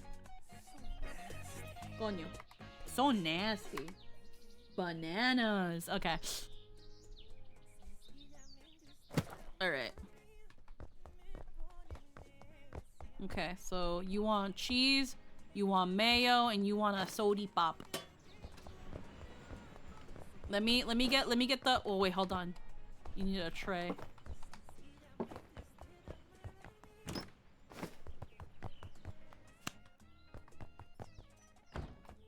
Okay, you want a queso. No! No, I'm sorry!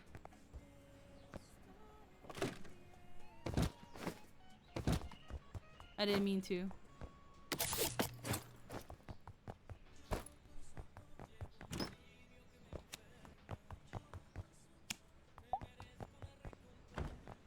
It's okay, it happens. Yeah, I know. We just opened, that's why.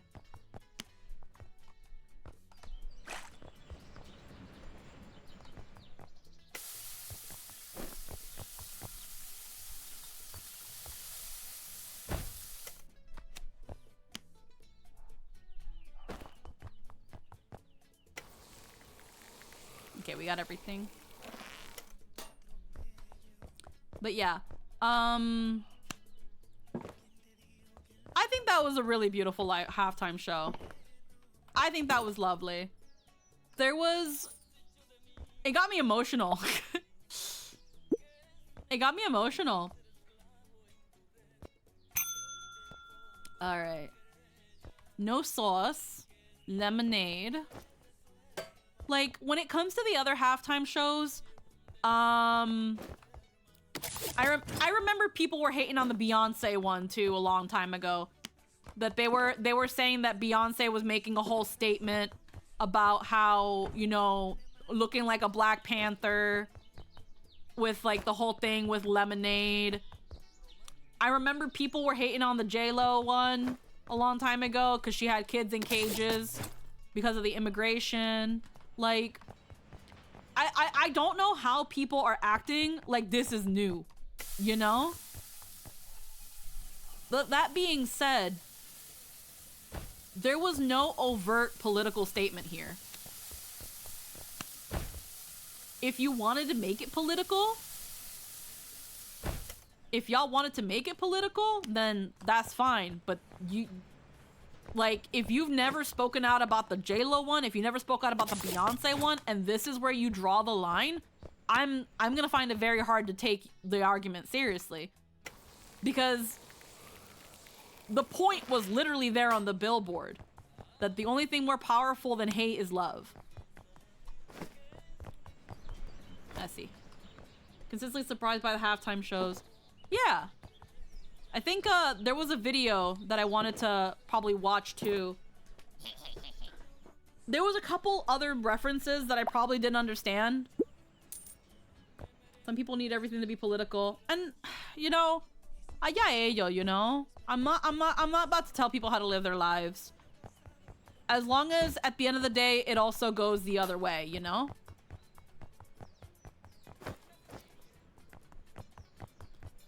Like, I can't think of a more important message to share in our current day than that love. And that was clear last night.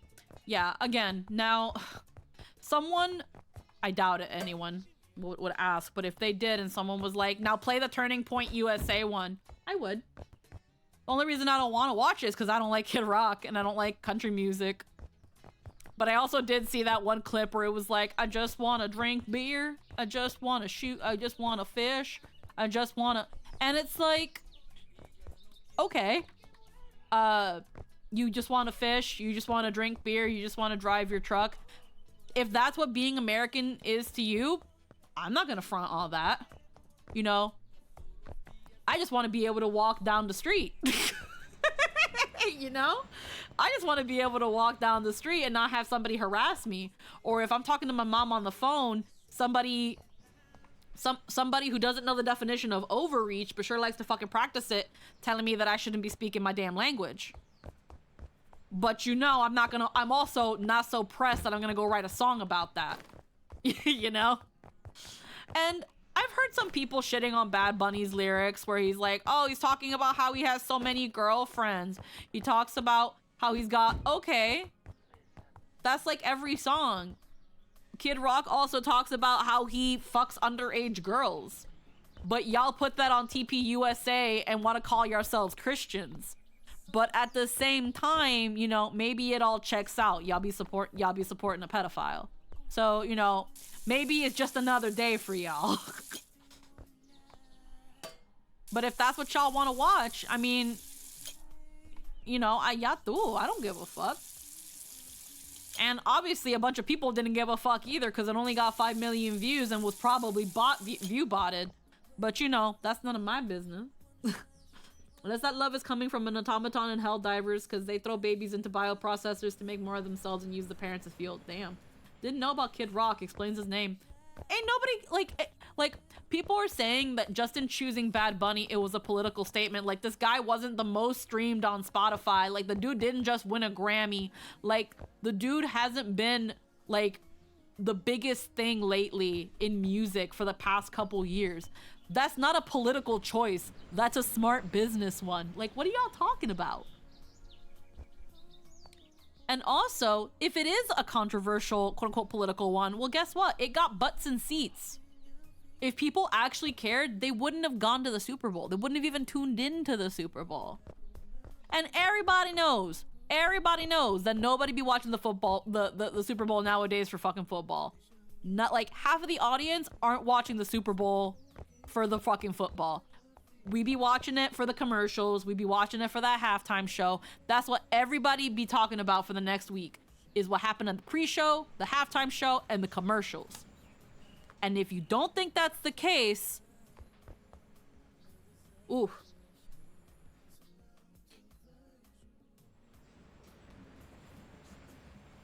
And if that's not the case, like, you know, you're probably a little bit more gullible than you thought. There's a joke here that I can't think about specifically, that shows that, like, that people are kind of gullible and, like, born yesterday. I know one person who actually cares about the football. Like, God, what is the joke? Where it's like,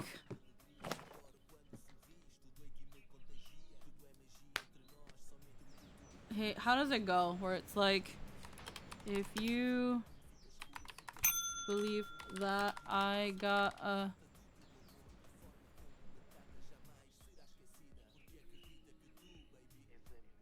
Oh, done. Murdoch, you want a burgie? A burgie with a hug of cheese.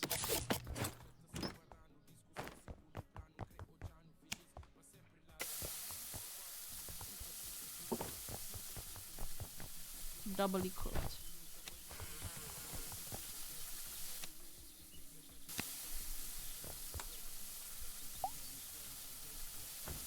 Dairy, yes. With a hug of cheese. Coño, levántase.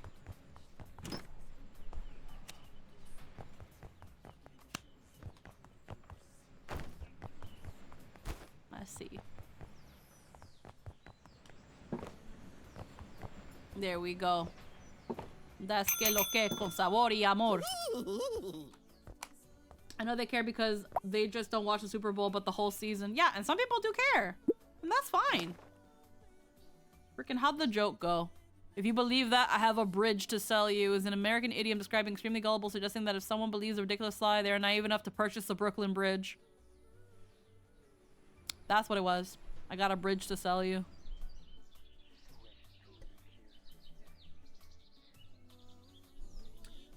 But yeah, like... But yeah, no, I think that was a lovely halftime show. Again, when it comes to America, the Americas, King of Blue. Oh, you want all the sauces. Well done burgie with tomato and lettuce. Did you also want a drink? No, you didn't want a drink.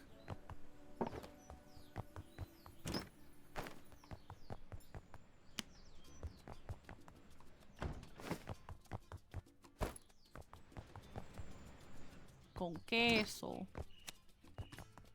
I'm gonna put the cheese on the side here.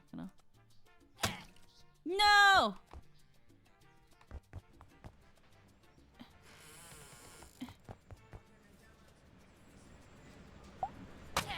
Damn it! Alright, I'm sorry, I'm gonna have to throw this out.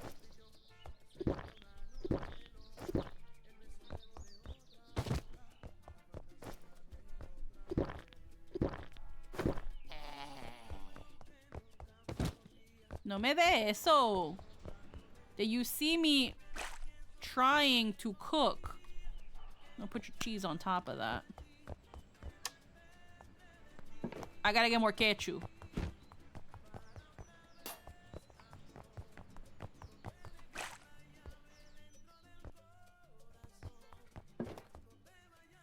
Thank you. Alright. And you got this. Tú quieres tomate y lechuga. You want it well done.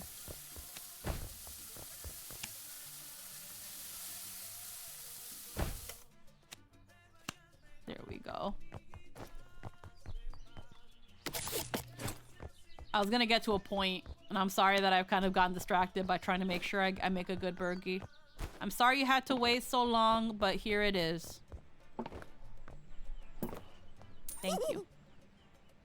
No pressure, but if the burgie isn't well done enough, I'll give you a 0-star review. Compliments to the chef. Let's go.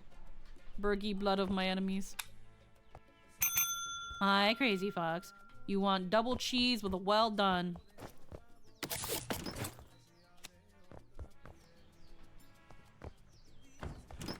With a hug of cheese. Get both of my cheeses there.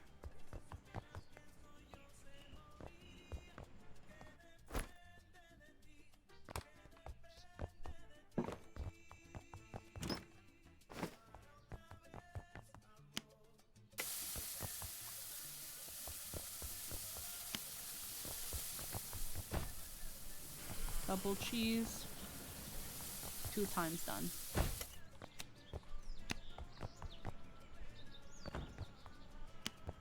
Alrighty. But yeah, honestly, I think the halftime show was nice. If anybody was ever like, now watch the Turning Point USA one, I'd give it a chance. I already know I'm probably not gonna super like it because I'm not, again, not a big fan of country music, but I would give it the fair chance that I can. I even paid double because they gave me a good article for my blog. What is your preference on hamburger cheeses? When it comes to hamburger cheeses, I do love me some American cheese. I think it's probably one of the better cheeses that you can put on a burger. But I'm also down for some cheddar. Sodi. And then... we can do a tray. C.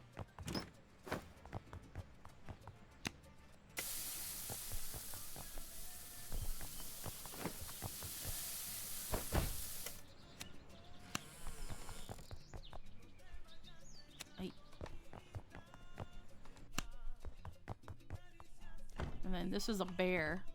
Oi. This is a bear. So you might want barbecue sauce.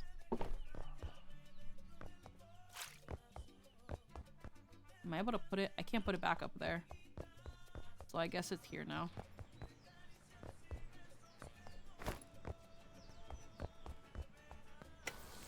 Never recall barbecue sauce is for... Oh! It's honey for bears. My bad.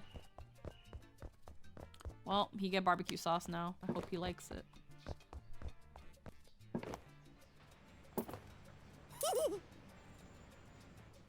Sell bug-based cuisine. Exactly as you got it. Oh, but it doesn't go down. Hell yeah. Emoji girl. Veggie with tomato, onion, double cheese, mustard, and a lemonade. Mmm. Monterey Swiss. I like Swiss if it's gonna have caramelized onion and mushrooms. That's when I like to have Swiss cheese.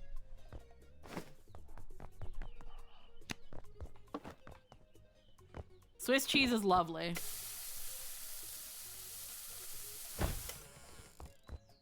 Okay, now if I'm remembering, the duck's like the pine sauce, but it already has mustache.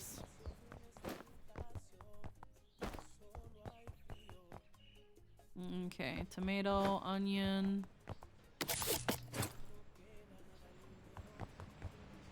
double cheese. So we need the hug of cheese.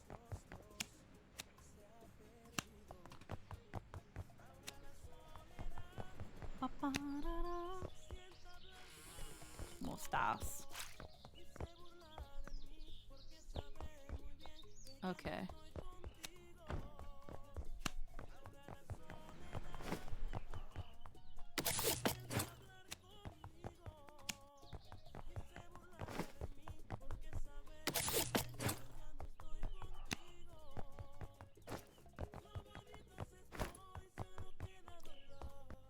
But yeah, so hold on, I zoned out. So when it comes to the halftime show, they've always had some sort of statement. When it comes to the artist that performs them, there's always some sort of statement. And this one, I don't understand, aside from Latin people and being in English, what the controversy really is. It's just a celebration of Latin American culture. And I don't understand what the problem is. But I think right now, especially because of how tensions have been lately, especially among the Latin American community, unfortunately, people think that just bringing on a Latino man is a controversial thing or a political statement. And I don't know what to tell y'all, bro. We've been here the whole time. We've always been here. This ain't new. It's never been new. But, you know, that's just how people want to be.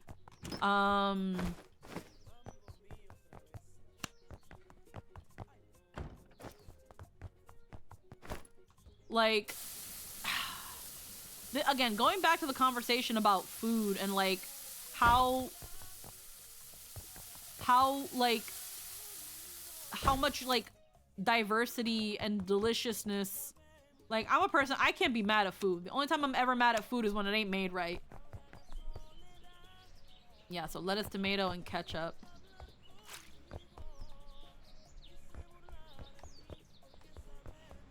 Lettuce. Tomato. Y el ketchup. Let's see. There you go, baby. Ding, ding, ding.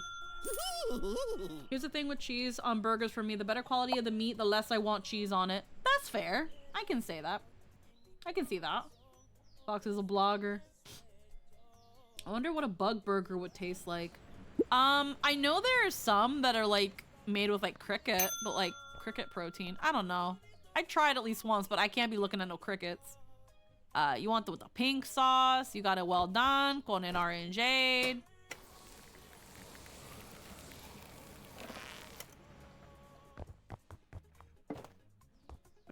Bam. Okay, hold on. Alright. You all have to give me a moment, baby.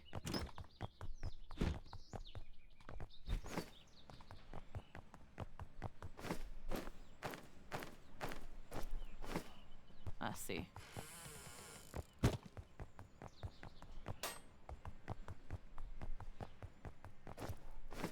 The bugs I'm thinking of might have acid blood. Oh.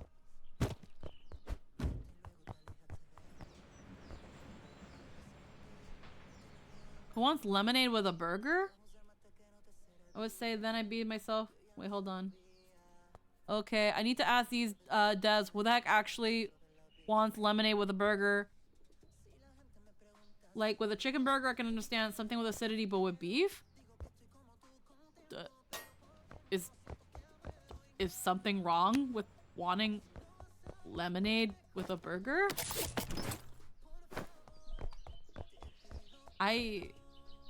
I'm just fine as long as you give me a drink. Like, what you mean? What? Are we about to have a war in the comments? Lettuce and tomato. I think you're a minority here. The flavors don't mix well? Are you... Like, how are you drinking your drink? Are you, like, in the same mouthful as your food?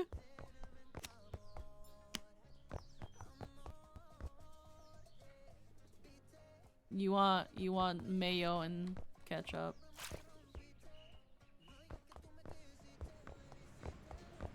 Our BK has lemonade as an option. Yeah, like A&W has lemonade. Some people like it. Pink sauce. Hello, Hackett. Enjoy your lurk. We got tomato. La cebolla. No se me olvidó la cebolla.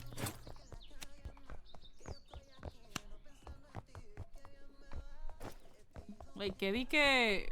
I don't know. I've had lemonade with a burger. It's fine. I don't know what you mean by, like, the flavors don't mix well. If anything, I feel a bit weirder when someone orders a coffee with a burger because, like, what do you mean? That's like milk and, like, fat. Oh, shit. There we go. Sorry, hon. It took forever. I forgot about the restock. The meat was too raw. Fuck! Okay. Lemonade? Yeah, no. And Jester loves lemonade. Okay. So, well... Coke.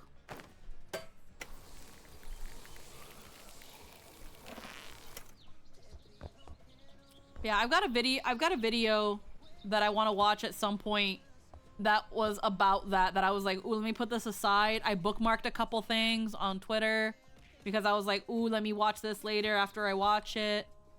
Heckin' mustard and mayo.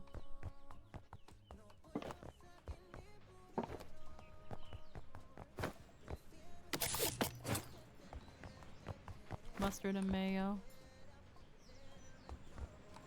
I love mixing lemonade and fruit sodas together when I go to a fast food joint. Yeah.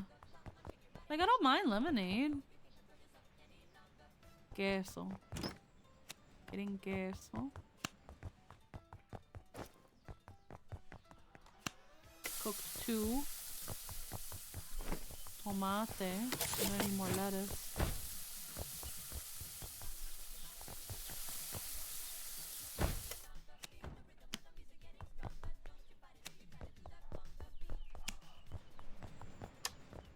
You need to wait for me a minute, baby.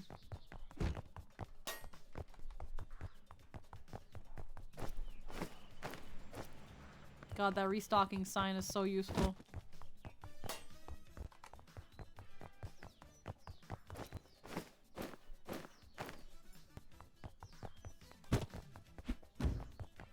Y lechuga.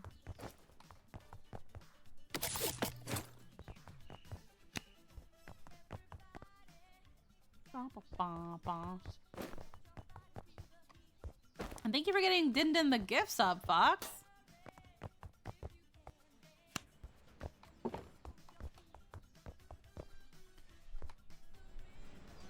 Coño. Okay, there we go. There we go. Took a little while, but it was delicious. Okay.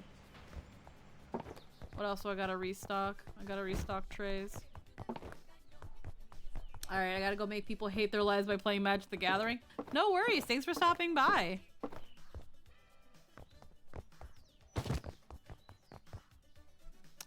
What else are we missing?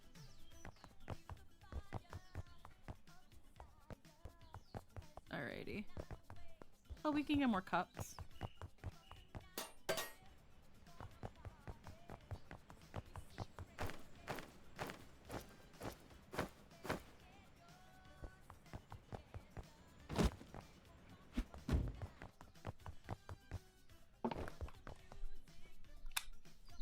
Like, ooh, Burgie. Alrighty. Ketchup, mustard, cheese, lettuce, tomato.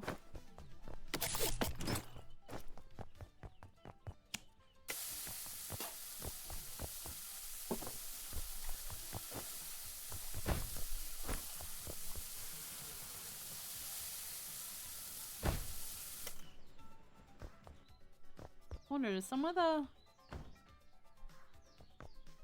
Burgie orders not going through? I think the ones that have plus aren't going through.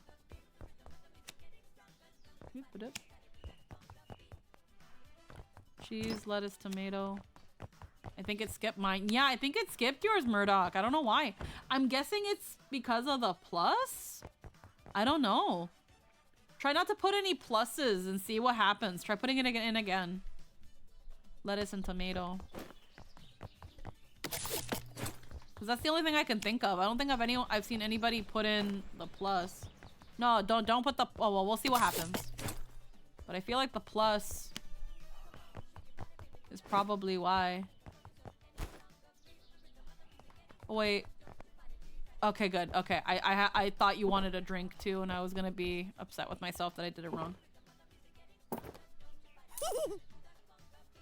Let's see. Let's see what happens. Let's see. No, it went through. All right, smashed. Smash 2 times cheese.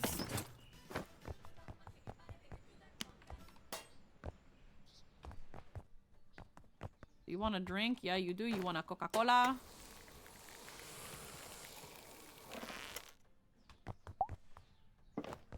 Much success. Yeah, I guess maybe it just was like, we don't know what to do here. Can I put you back? Thank you.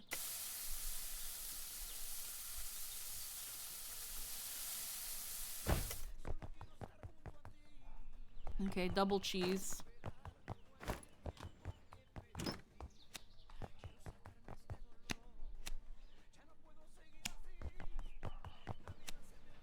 I think it asked for caramelized onions too, right? Caramelized onion, ketchup.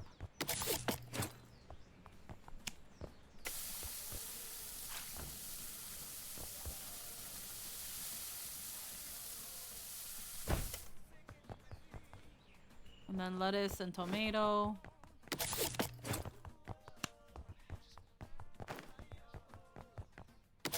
Ayo.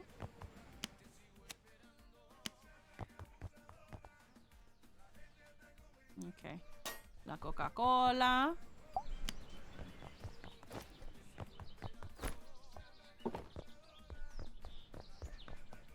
Here you go, boy.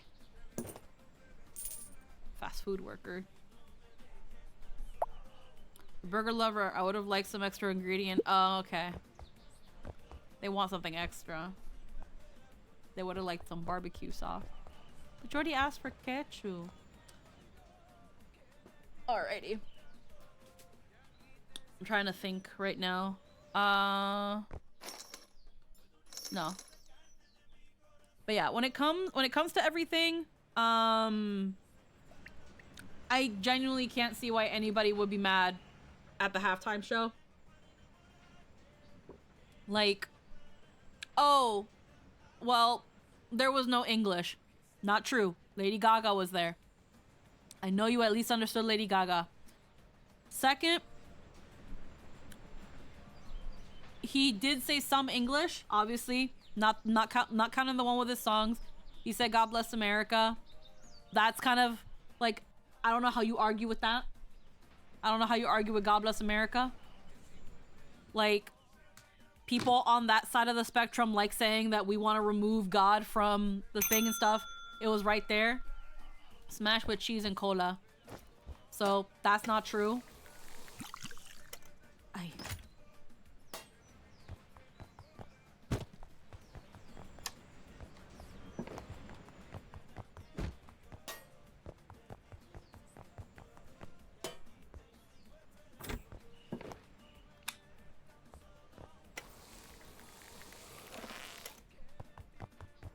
So there's no way. There was Spanish. There was English, I mean. Like, if you didn't want to listen to it, like, I would rather just people be like, I don't like Bad Bunny, or I don't want to listen to songs I don't understand. But what's really funny is that I hope you have that same attitude for all your fucking anime songs. I hope you have that same, like, that's like, I don't know. Some people would say that it's not the same because this is an American program and they're not speaking English and yada yada, pero like, I don't know. If you're going to argue that you're mad that you didn't understand the lyrics, that you don't understand Spanish, like, these are the same people that be watching anime in their original language, I don't see you getting upset that your anime ain't dubbed. Like, if anything, the fact that it gets dubbed makes you angry. Like, what are you talking about? Like, the point of coded language is that they know their actual positions are indefensible. Exactly. And that's that thing where, again, you have to look at these times.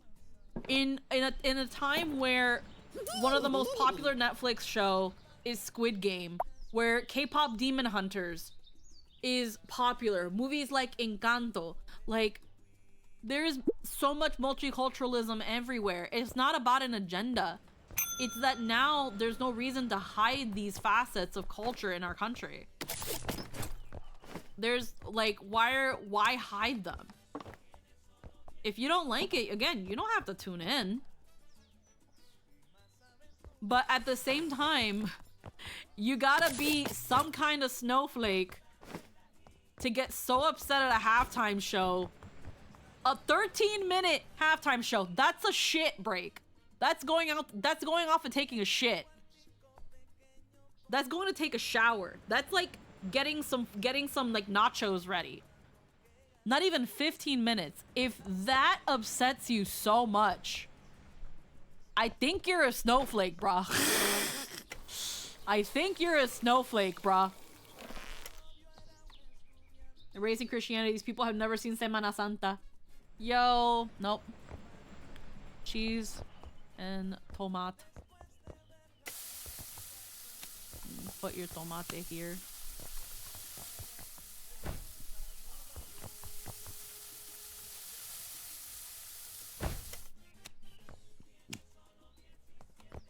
Where's the pine? OMG in the pine. El queso.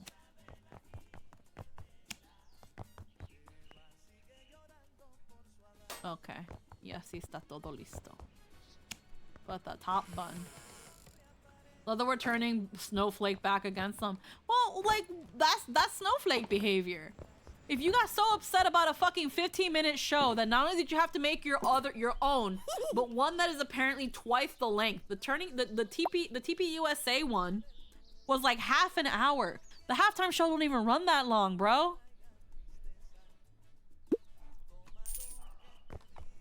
Y'all not only had to make a whole new one, but then y'all had to make a longer one. Why?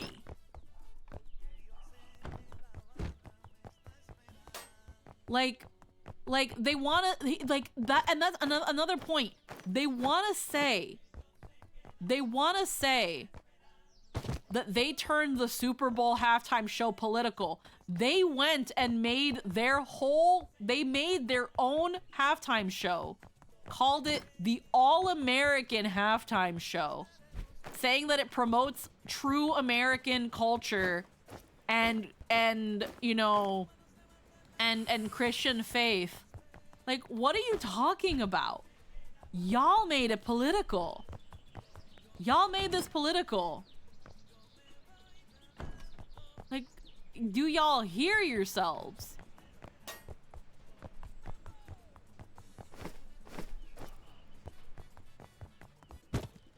Like, cause it's true, it is. Love that we're like.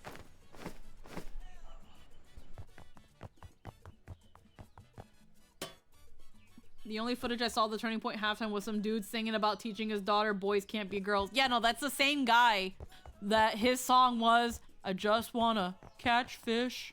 I just wanna catch fish. Drive my truck. Drink a beer.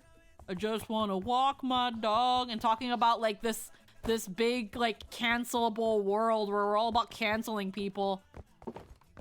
And it's like, nobody is stopping you from going fishing. Nobody is stopping you from drinking beer. Nobody is stopping you from driving your truck.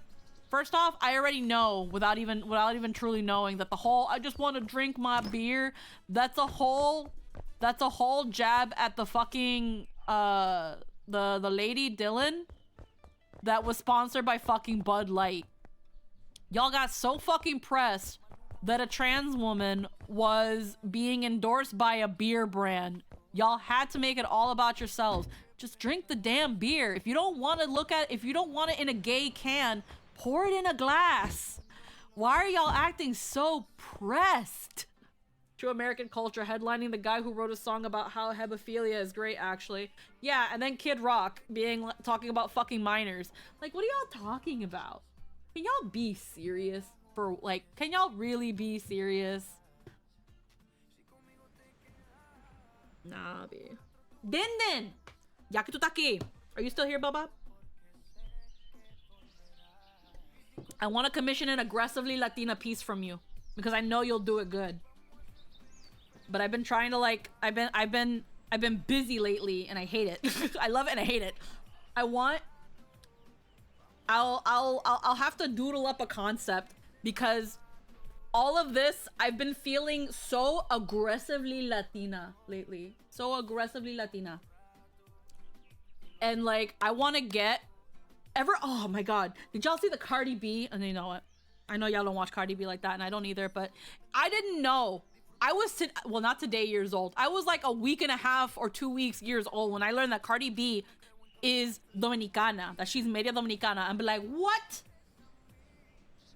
Hi, Chef. Hi.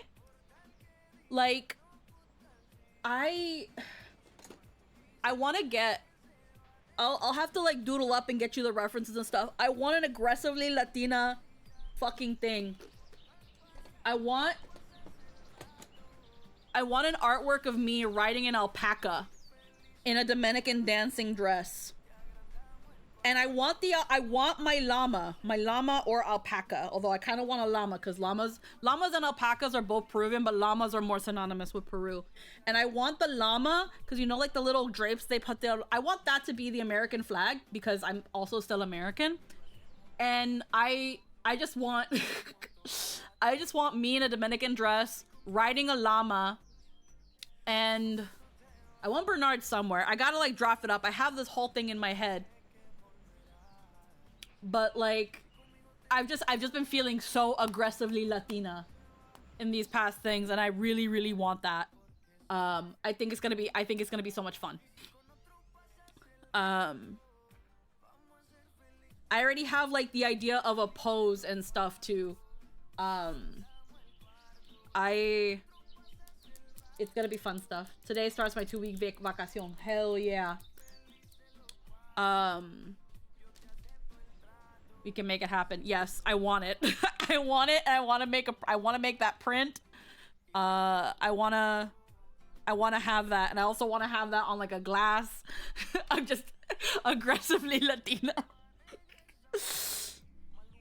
Cause like when I think about all this stuff going on, like, there are people talking about how like it's so hard to be a white person nowadays. It's so hard to be this and this and that, and I'm just like, there's probably some truth in that, but at the same time, y'all aren't being fucking hunted in the street right now like some people are. Like, Hi, send it to your parents, no comment. Like, God, I was thinking about it earlier while I was like making myself coffee. Like, and I was also thinking about it while watching like the show again, and I was getting emotional. Because, like, that sort of environment, that sort of like energy and color and like bombasticness, that's what I grew up with.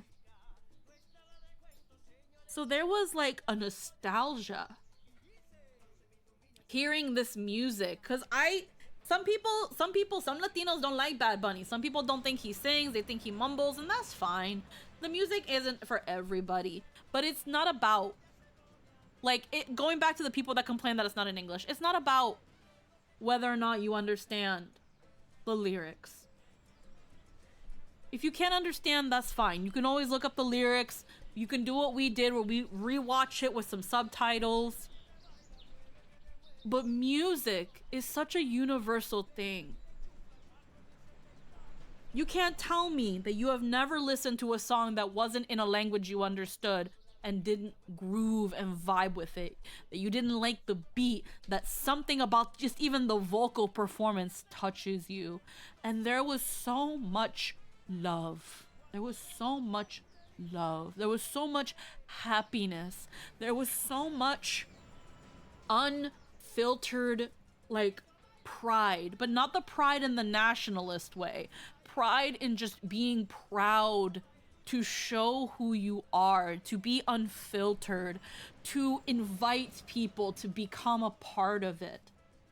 At the end, he called all the countries in the Americas, you know, all the Latin American countries, even like Brazil, you know, Haiti, where they speak like French, like all these countries that make up North, South, Central, Caribbean, Canada. Latinos are everywhere, and they're all a part of the Americas. And they're all places where we have spread our culture, where we have shared our culture with people. And there is so much love. Like the Latinos that are in the States, that are in Canada, that are, you know, they love the country that they're in. I love that I'm in Canada. I love Canada. I'm so happy that I had the chance to come here to Canada. I left the States, but that doesn't mean I'm any less of an American. That doesn't mean I don't love America too. But knowing what it was becoming, I told myself that I couldn't be a part of it anymore. But also because there was something here in Canada that I wanted more. And seeing the halftime show and hearing the music and seeing the environment and seeing the people was so this free healthcare. You know, that's a fringe benefit. I didn't come here for the free healthcare. Because, you know, in another timeline, me and Jester didn't work out and I would have had to go back to the States. But exactly, wholesome pride. Just that this is part of me and I'll take it in stride rather than the more problematic. It makes me better. Exactly. At the beginning of the show, qué rico ser latino. Qué rico ser latino. How amazing, how beautiful, how rich. Rico can mean so many things. How rich, how beautiful, how amazing it is to be Latino. Because yes, look at our culture, look how vibrant, look how colorful, look how energetic it is. And again, there was a nostalgia listening to this music, seeing these people dance. Seeing the party and all the adults dancing and seeing a little kid asleep on the chair. If you've grown up in the Latino experience where your parents didn't decide that you can only speak English and you have to completely assimilate, you had that Spanish experience. You were that child asleep in the party because the adults were freaking going ham. or you were at the party dancing at the wedding, a la boda, el cumpleaños, la quinceañera. You were there.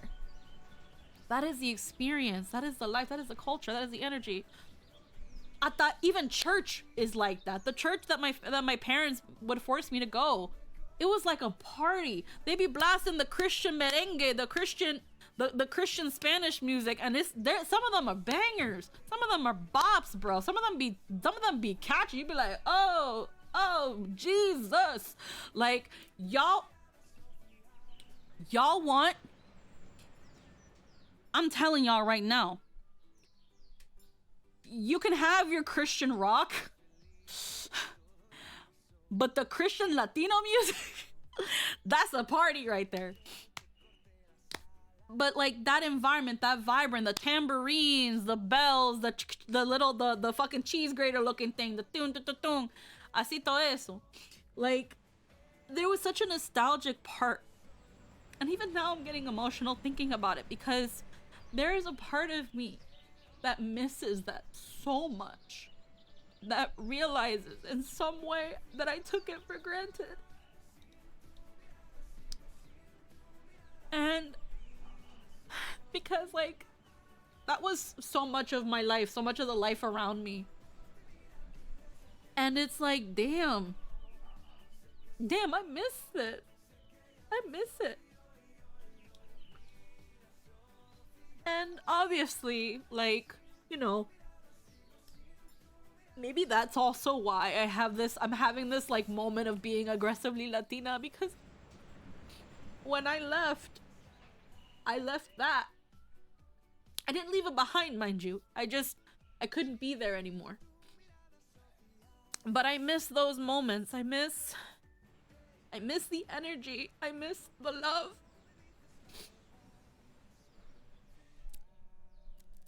And, you know, it's a beautiful thing. Because I remember, again, when I was younger, I didn't care about my culture.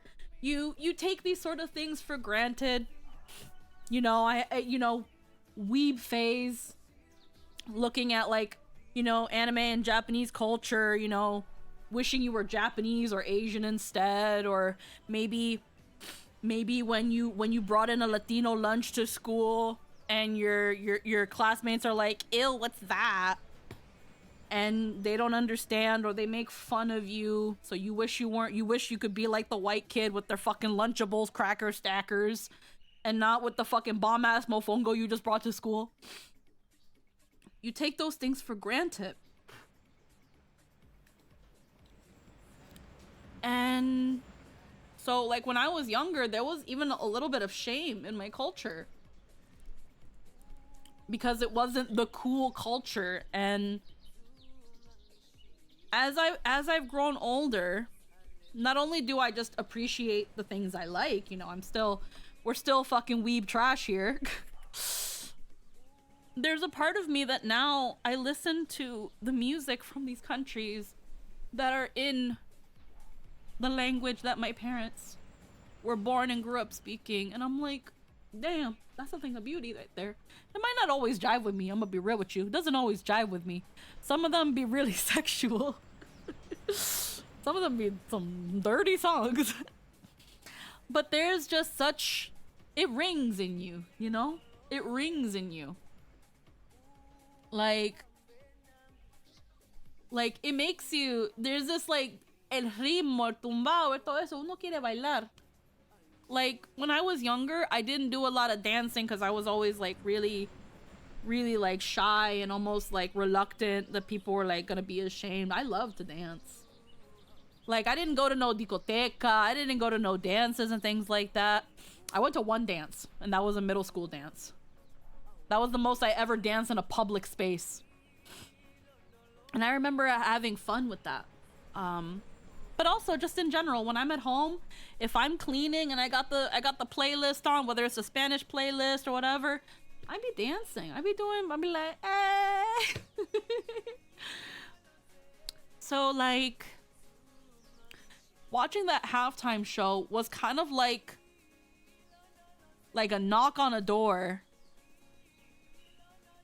that I've been ignoring Like a knock on a door that I've been ignoring, and I finally decided to look towards it and see who was knocking. And it's my culture. My culture, that part of me that, you know, that took so long to accept, that the moment I truly started accepting it and seeing it for what it was worth and seeing how beautiful it was when it was no longer around me. I remember early on coming to Canada, how happy I was when I saw in Walmart in the international aisle, seeing Adobo Goya, Marta Goya, and Inca Cola. Seeing food brands that I grew up with. I remember buying a bunch of it. Things that when I was younger I didn't even like. I bought guava paste. I bought guava paste and like all these like Spanish things, and Jester was like, "Why'd you buy all that stuff?" And I'm like, "It reminds me of home."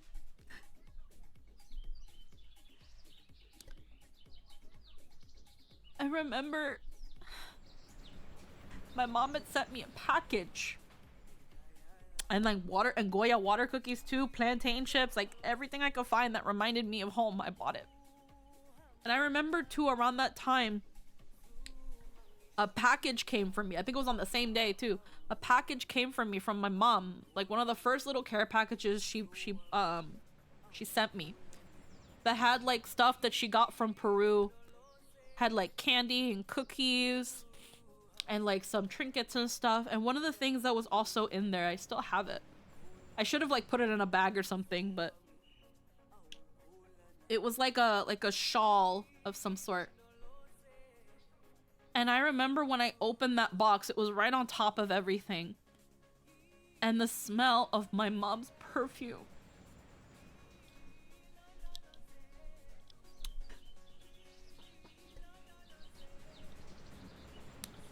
And I remember around that time, it was like I had been in Canada for like a little over a year. The smell of her perfume. And I just started crying.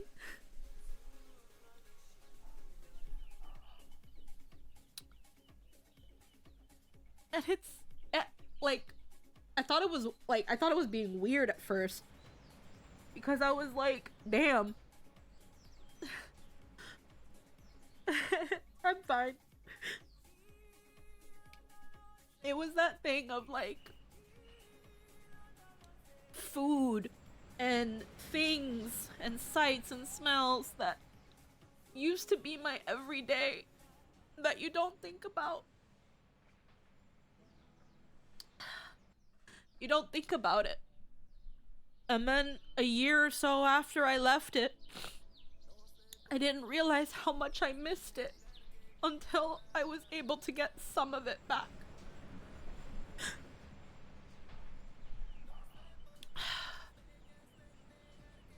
Just that wave of nostalgia, that wave of like, I miss this. Like, I remember my mom's perfume. I think it's like an old Vera Wang or something. It's expensive because she likes that stuff. And I remember smelling it on her all the time, being like, yep, that smells perfume. I smell her. She's right over there. You don't think about it. You're like, yeah, that smells perfume. It smells nice. It's kind of old lady-ish, a little too much for me, pero, you know, that's mom, ese es el perfume que se pone mami.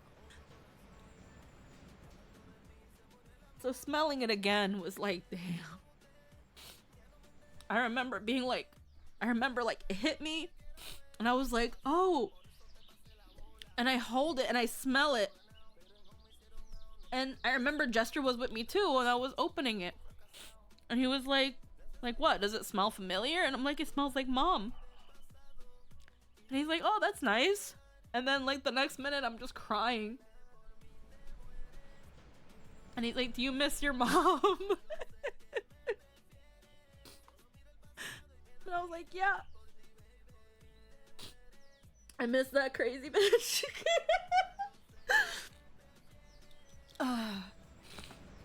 But yeah, emociones. Emociones. Emociones.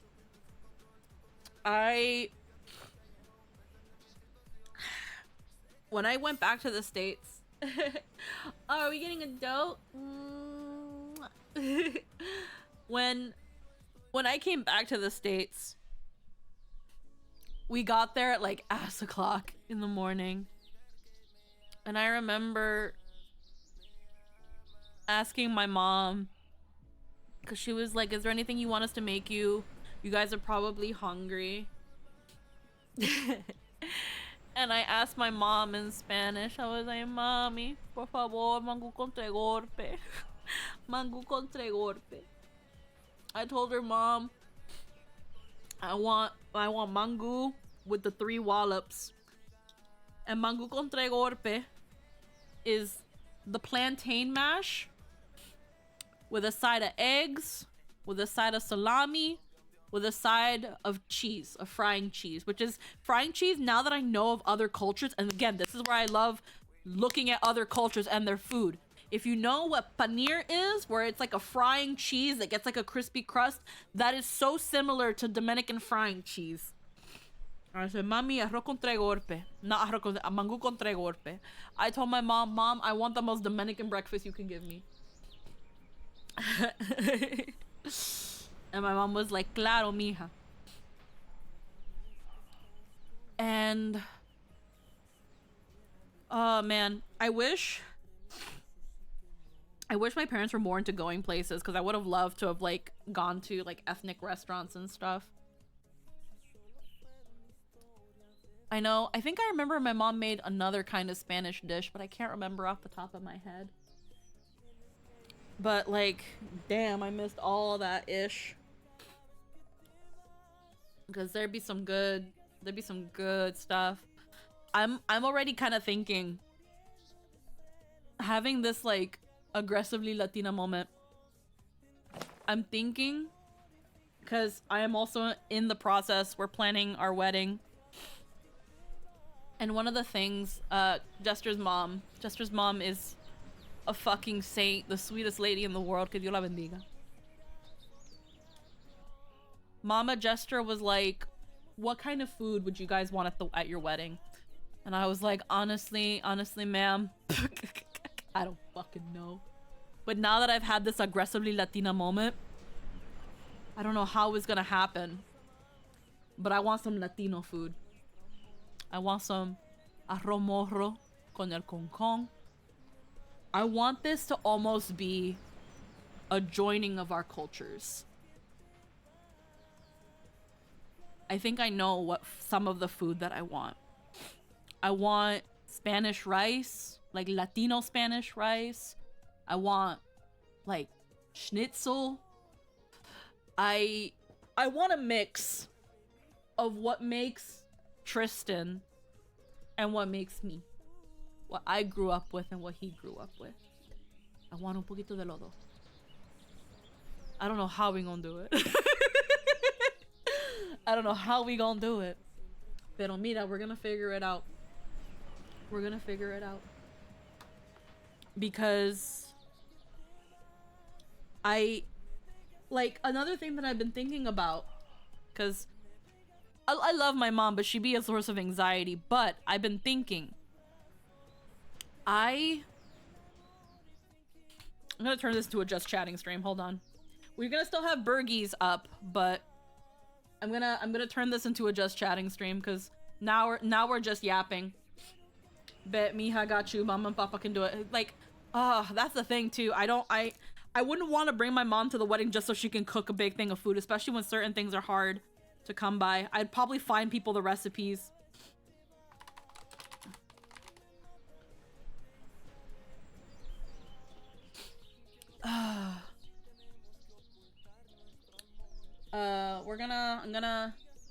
I'm gonna have Burgie still open. But let me close it for now, just so y'all don't be spamming me. We're gonna move to our just chatting real quick, just so that we can be here. I'm just thinking that your mom's gonna hear your idea and be like, without even asking. Oh, probably. If I ask for it for my wedding, I don't see why she would say no. But heckin', oh my goodness. Also, because if I want to put on a video, I can just do my little screen thing and have it in the thing. But while I'm chatting with you guys, I actually wanna like create the funny concept for Din Din.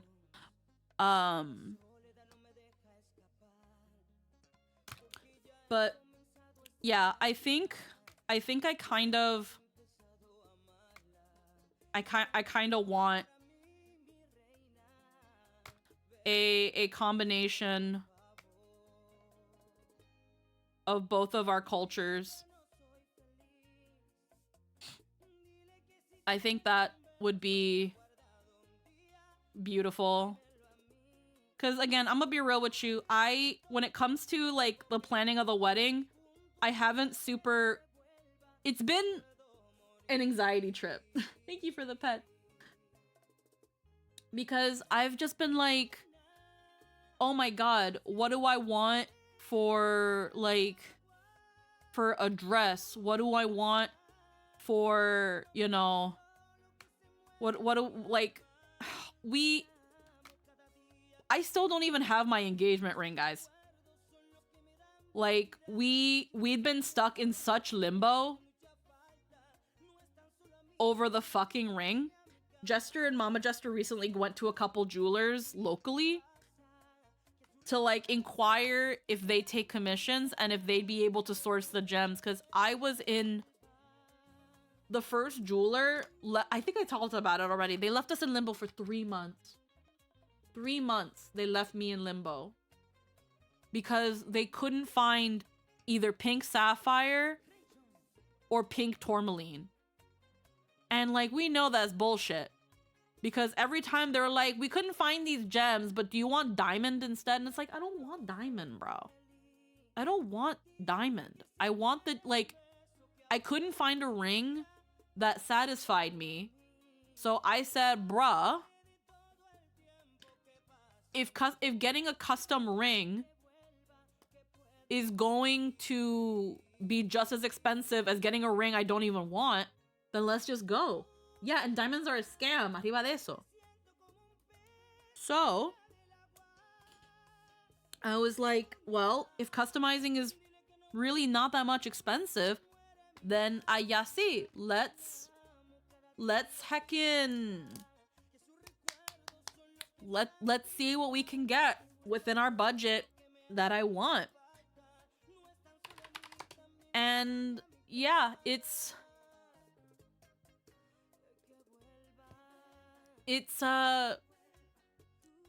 just been unfortunately in limbo because of it.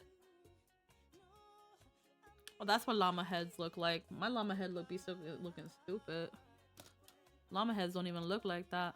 I don't even know why I'm drafting up the whole llama. I can't just do a concept. Anywho, y'all can't see it because I don't want y'all to see my dumb doodles. And then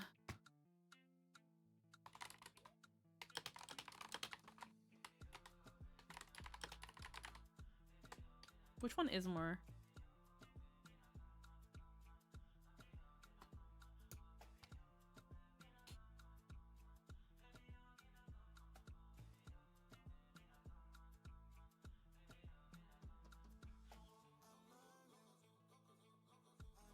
Hey, at least they make doodles when you commission anyone. Yeah. I try. Like, so one of the things that I've been in the process of getting for the big debut is a background. And you know what? Alpacas are also, they're both super Peruvian, but alpacas are smaller. And llamas are easier to identify. I just make Photoshop nightmares. Here's the thing. Any artist worth their salt is more than you know.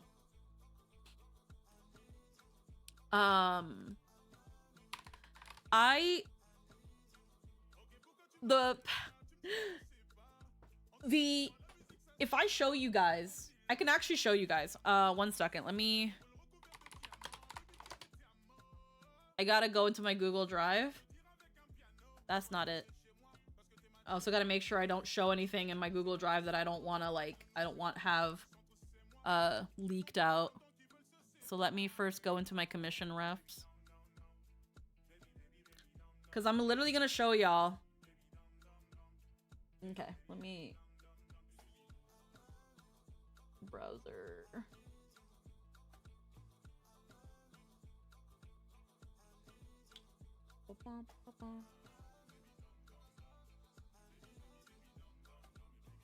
I think it'd be window capture.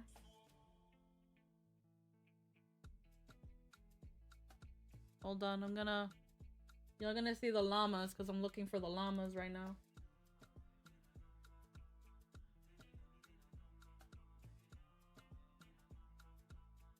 But I like when I do this with it. I think it's cool. I think it's cool when I do it like this.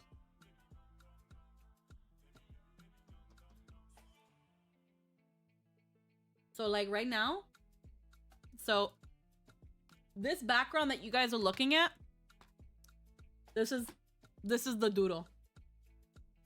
This is the doodle I made for it. Let me actually, I might have to turn off the the cool filter for now.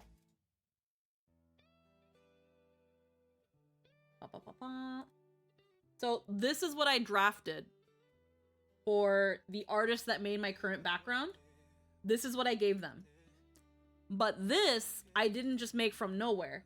These are all of my references that I used when I made the wall, when I made the ceiling light, the vibe for outside the window, the plushes on the rug,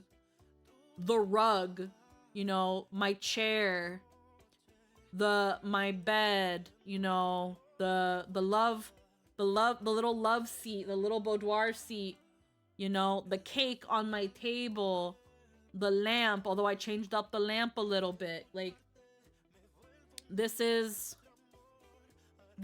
you know, the front part. I gave the artist this, and I gave this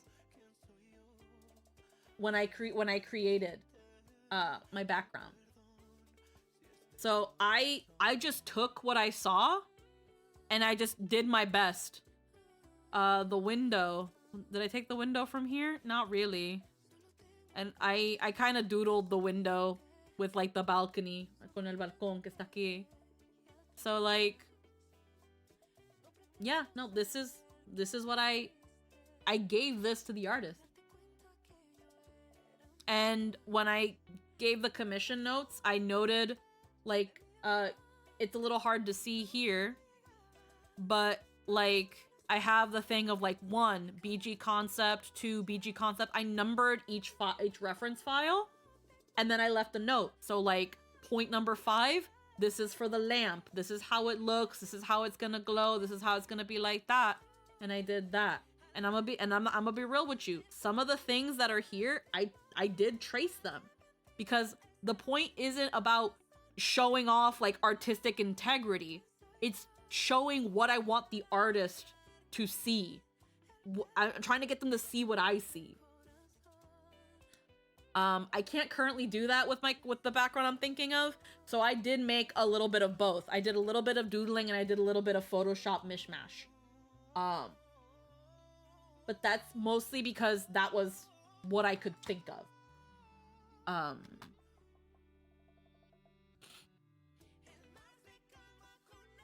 So that's what we got.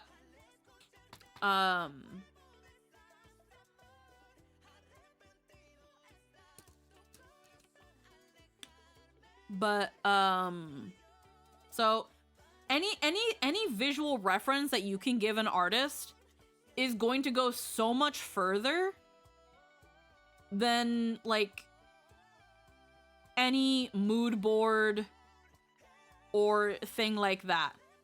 It will, there always will be one.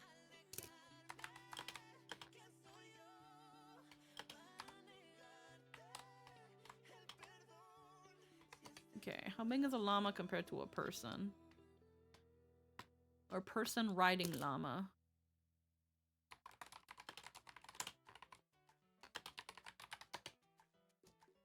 Because I know some people ride llamas. Llamas aren't that big. But I know people can ride llamas.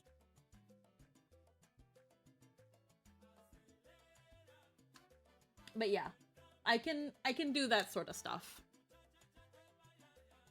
And that stuff, it takes a bit. Guanaco, llama, alpaca, vicuña.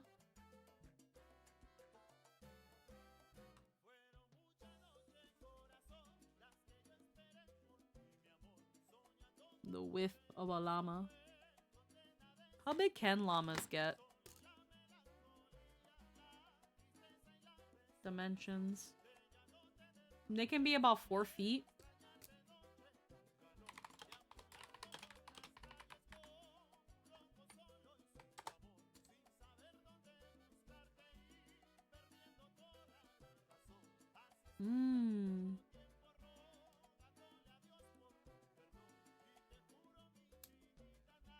They can get pretty big.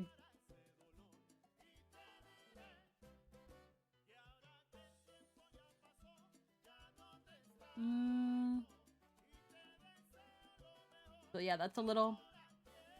Okay, there are some big breeds of llama. That's good to know. Just want to make sure.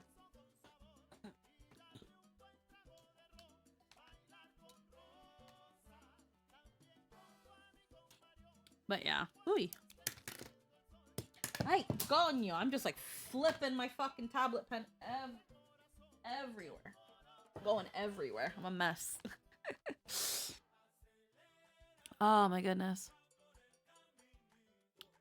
But yeah.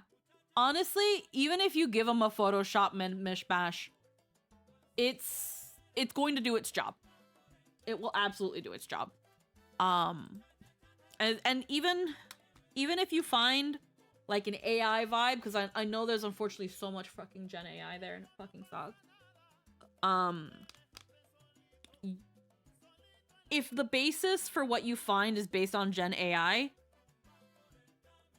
kit bash your own version.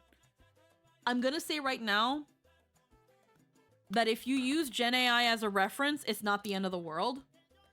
But even better, if you look at the AI reference and you're like, okay, I'm gonna kit bash. Because you don't want to give the artist the Gen AI. Some artists don't like when you use that stuff as a reference. Some artists will understand that that's unfortunately all there is. What's kit bash? Kit bash is essentially like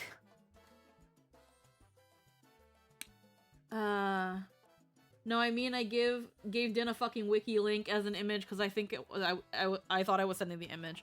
Oh.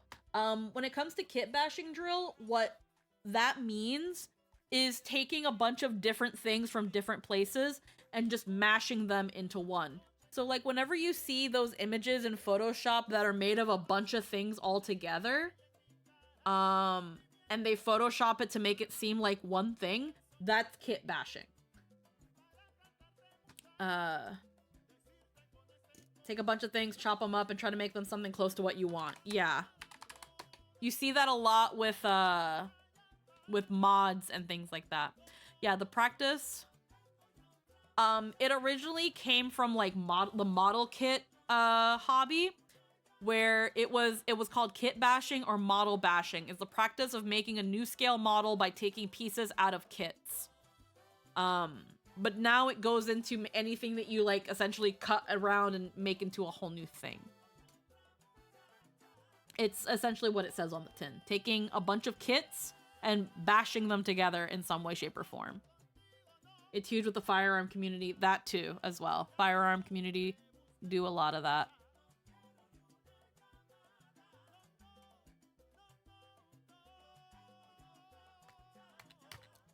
Yep. Absolutely. I'm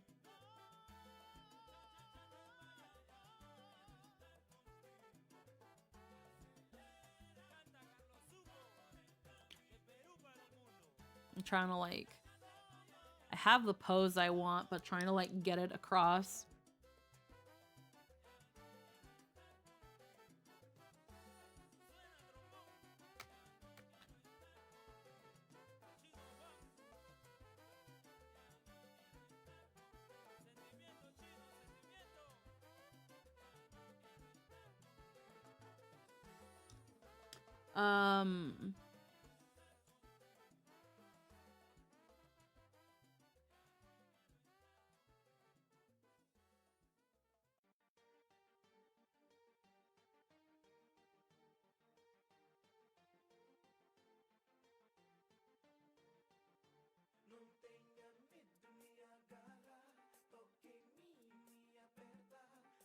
I also have to consider the fact that I'm short as fuck.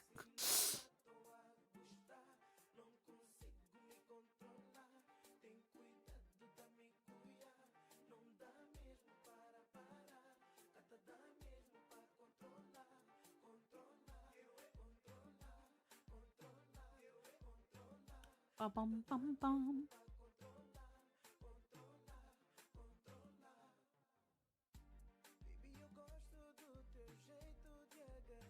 Heckin'. But yeah, even if you're able to be like, hey, I can't find like a picture of a background that has exactly these things, but I found a picture of like a base idea, and then I just found like pictures of chairs and tables, and I just kind of, you know, like Photoshop cut and paste those until it kind of like gives the idea. Like, that's fine. Because again, when it comes to giving artist references, it's about the message. It's about trying to, you know, send the idea of what they're looking for, you know?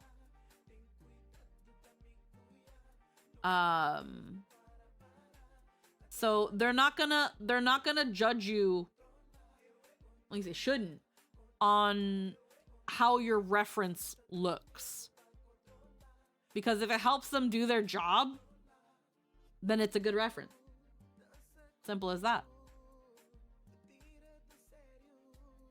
Simple as that.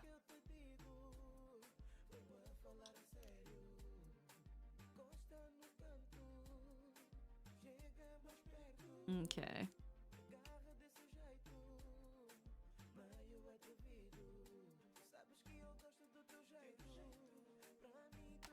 And then... oh!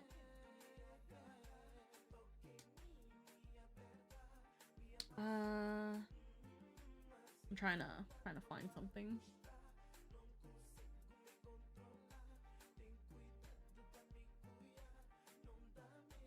Oh.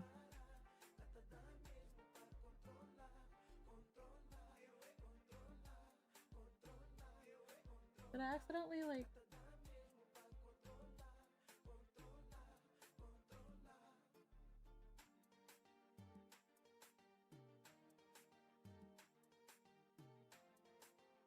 yeah, I did have the video still somewhere.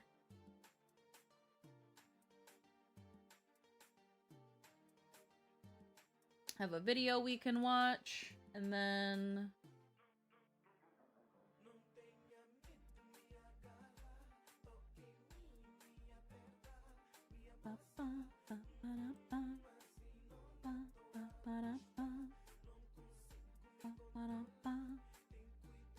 I love how YouTube's like, yeah, we had to kind of bonk your stream earlier because you had just too much going on. I'm like, okay, I understand. I'm sorry.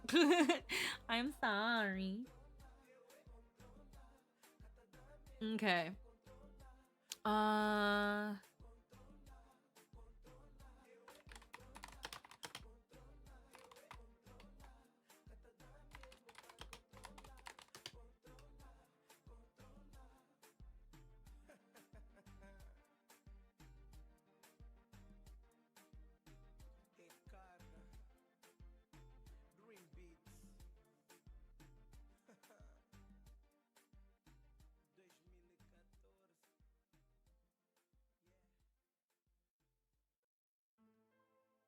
see.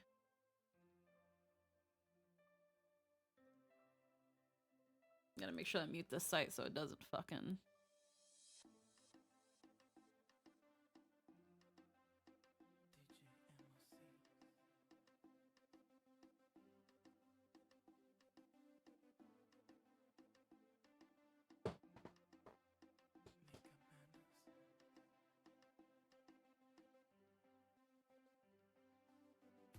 Mm-hmm.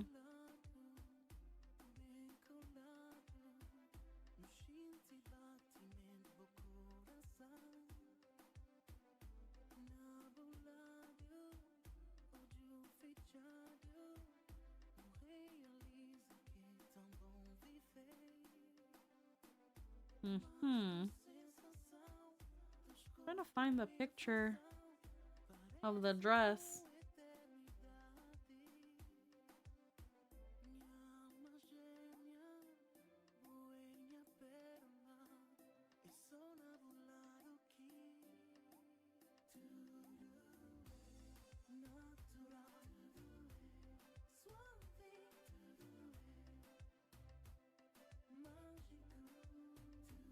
I'm seeing like pictures, but they keep taking me to Instagram where there is no picture. So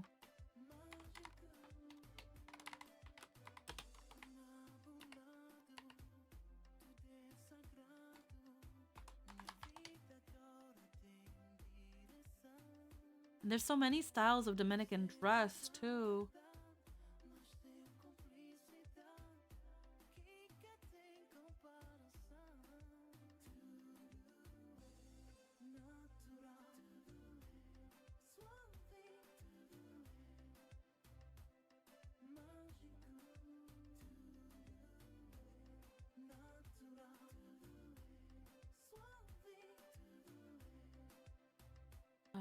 Accidentally, I gotta mute these sites so I don't get the fucking shit.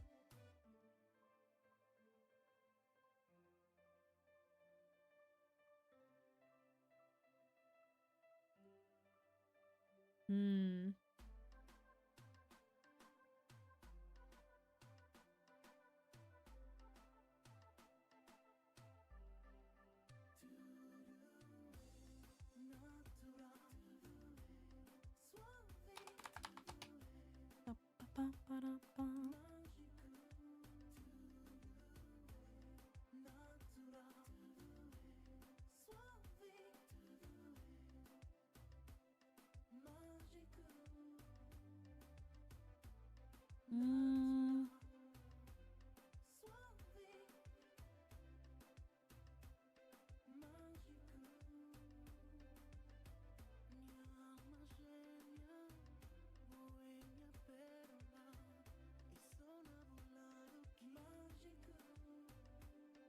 Okay.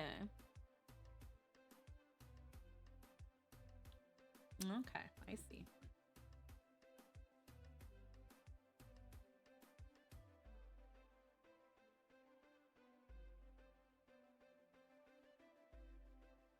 I hate that I can't find like a picture.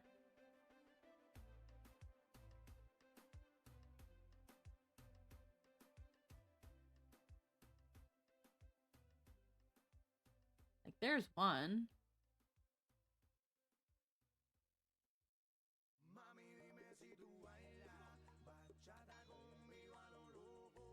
That's something.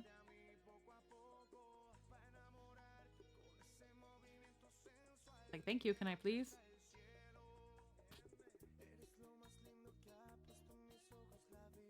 What do you want, phone?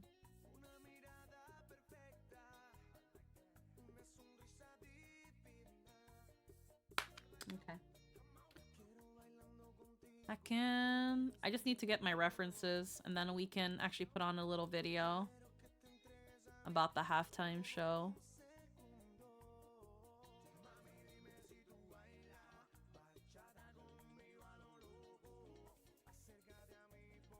Popping in before I start work. Have a nice stream. No worries. Hello, hello, hun hun. Hope you have a good one.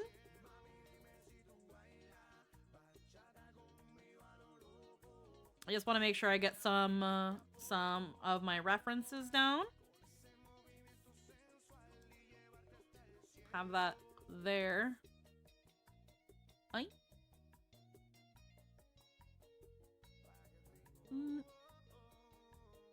And then, okay, there's my sigh. Cute dresses, eyes. Thank you. Heckin', the booth store where I get a lot of these like really cute outfits. Well, not a lot, like just the 3. They've got some really nice ones, and they've gotten some new ones that like I'm still kind of judging. They're usually pretty cheap, they're like $10. The only reason I haven't gotten any new ones though is because I'm really picky about what I pick, because I want it to like look good on me, not just look good. But yeah, no, there are some really nice ones. Some really nice ones. Alrighty, let me...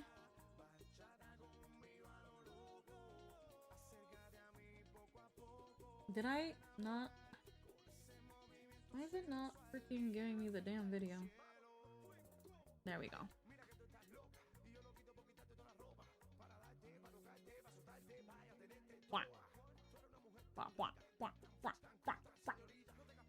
Alrighty. Alright, there we go. I'm gonna mute you real quick, okay? We're gonna watch a video about somebody talking about the halftime show. Liking the vibe of this one? Yeah, no, this is just, again, we're just vibing. And yeah, this one is really cute. I do like this one. I do like my other one too. Not gonna lie with you. I do like this one as well. It's very cozy and cute and sweet. But I've been feeling this one lately too. So I wanted to give it stream and song. Yeah, it's just a chill vibe. We're just chill vibing. I can't believe it's 4 already. Oh my god. Oh my god. We're gonna watch The Rational National. We're gonna put in some subtítulos. Some subtítulos. And we're gonna see if this guy can explain to me, because I saw one of these videos when I was like trying to look up the halftime show, and I'm gonna see what people are saying. Ayasi. The cardigan off the shoulder makes it very homey. Yeah, it means very casual and cute. Mega turned last night's Super Bowl halftime show into something political when it was never meant to be, and they got their ass kicked in the process. Oof. So in this video, I'm going to go over these competing, if we can call it competing, halftime shows, and just how one is clearly about love, culture, performance, artistry, and the other is about being a massive fucking loser. Damn. Take a guess at which is which. Damn. So before I get to the numbers here, which for me isn't even the most important thing, I think it's worth noting this halftime show was never meant to be political. Mega made it political by criticizing the choice of Bad Bunny because he's a Spanish-speaking artist. Many of them not even calling him American, even though he's from Puerto Rico. It's just pure racism. You have here the biggest performer on earth, the most streamed artist for a 4th year. Yeah. He just won Album of the Year. Picking Bad Bunny to be the showcase at the halftime show is not a political choice. It's an objectively correct choice if you're looking for the biggest artist on earth. Yeah. In fact, you could argue maybe it would have been political not to choose him because you see such a clear choice to host the halftime show. But here are the numbers. So this is from The Athletic, which is the New York Times, saying here that Bad Bunny got 135.4 million, which would eclipse the 133 of Kendrick Lamar last year, against 6.1 million for Turning Point USA, which is largely from YouTube. And even there's some questions around some of those numbers because there were some live streamers who were watching the TPUSA one, like XQC. You can find a clip out there. He's watching the stream and the chat isn't moving. Yeah, it was not. It's not moving at the pace of what it should have moved if there were 5 million live viewers. Like, damn. That said, regardless, that's a crazy difference. These numbers, who cares? Obviously, the Super Bowl was going to beat out the Clanchella, so it was no competition. Damn, you call it Clanchella. For me, the real point worth making here is just how much of a loser fest the TPUSA one was compared to the halftime show, and how much of a fucking loser you have to be to freak out about Bad Bunny. So, again, on the point about streams, he got 19.8 billion streams last year. So, for a fourth time, he's the most streamed artist on Spotify. As Roddy writes here, Sunday's halftime show was the first primarily Spanish language performance to take place at the Super Bowl. Although Bad Bunny was a guest back in 2020, First. while Bad Bunny's performance was an exuberant and deeply coded celebration of Latin American culture, it was also a statement that culture is meant to be shared. Love is stronger than hate. Together we are America, and everyone is welcome on the dance floor. This is exactly why the performance was so amazing. As a white dude from Canada, I did not understand a word of Bad Bunny's performance. But you don't have to. But it was fantastic.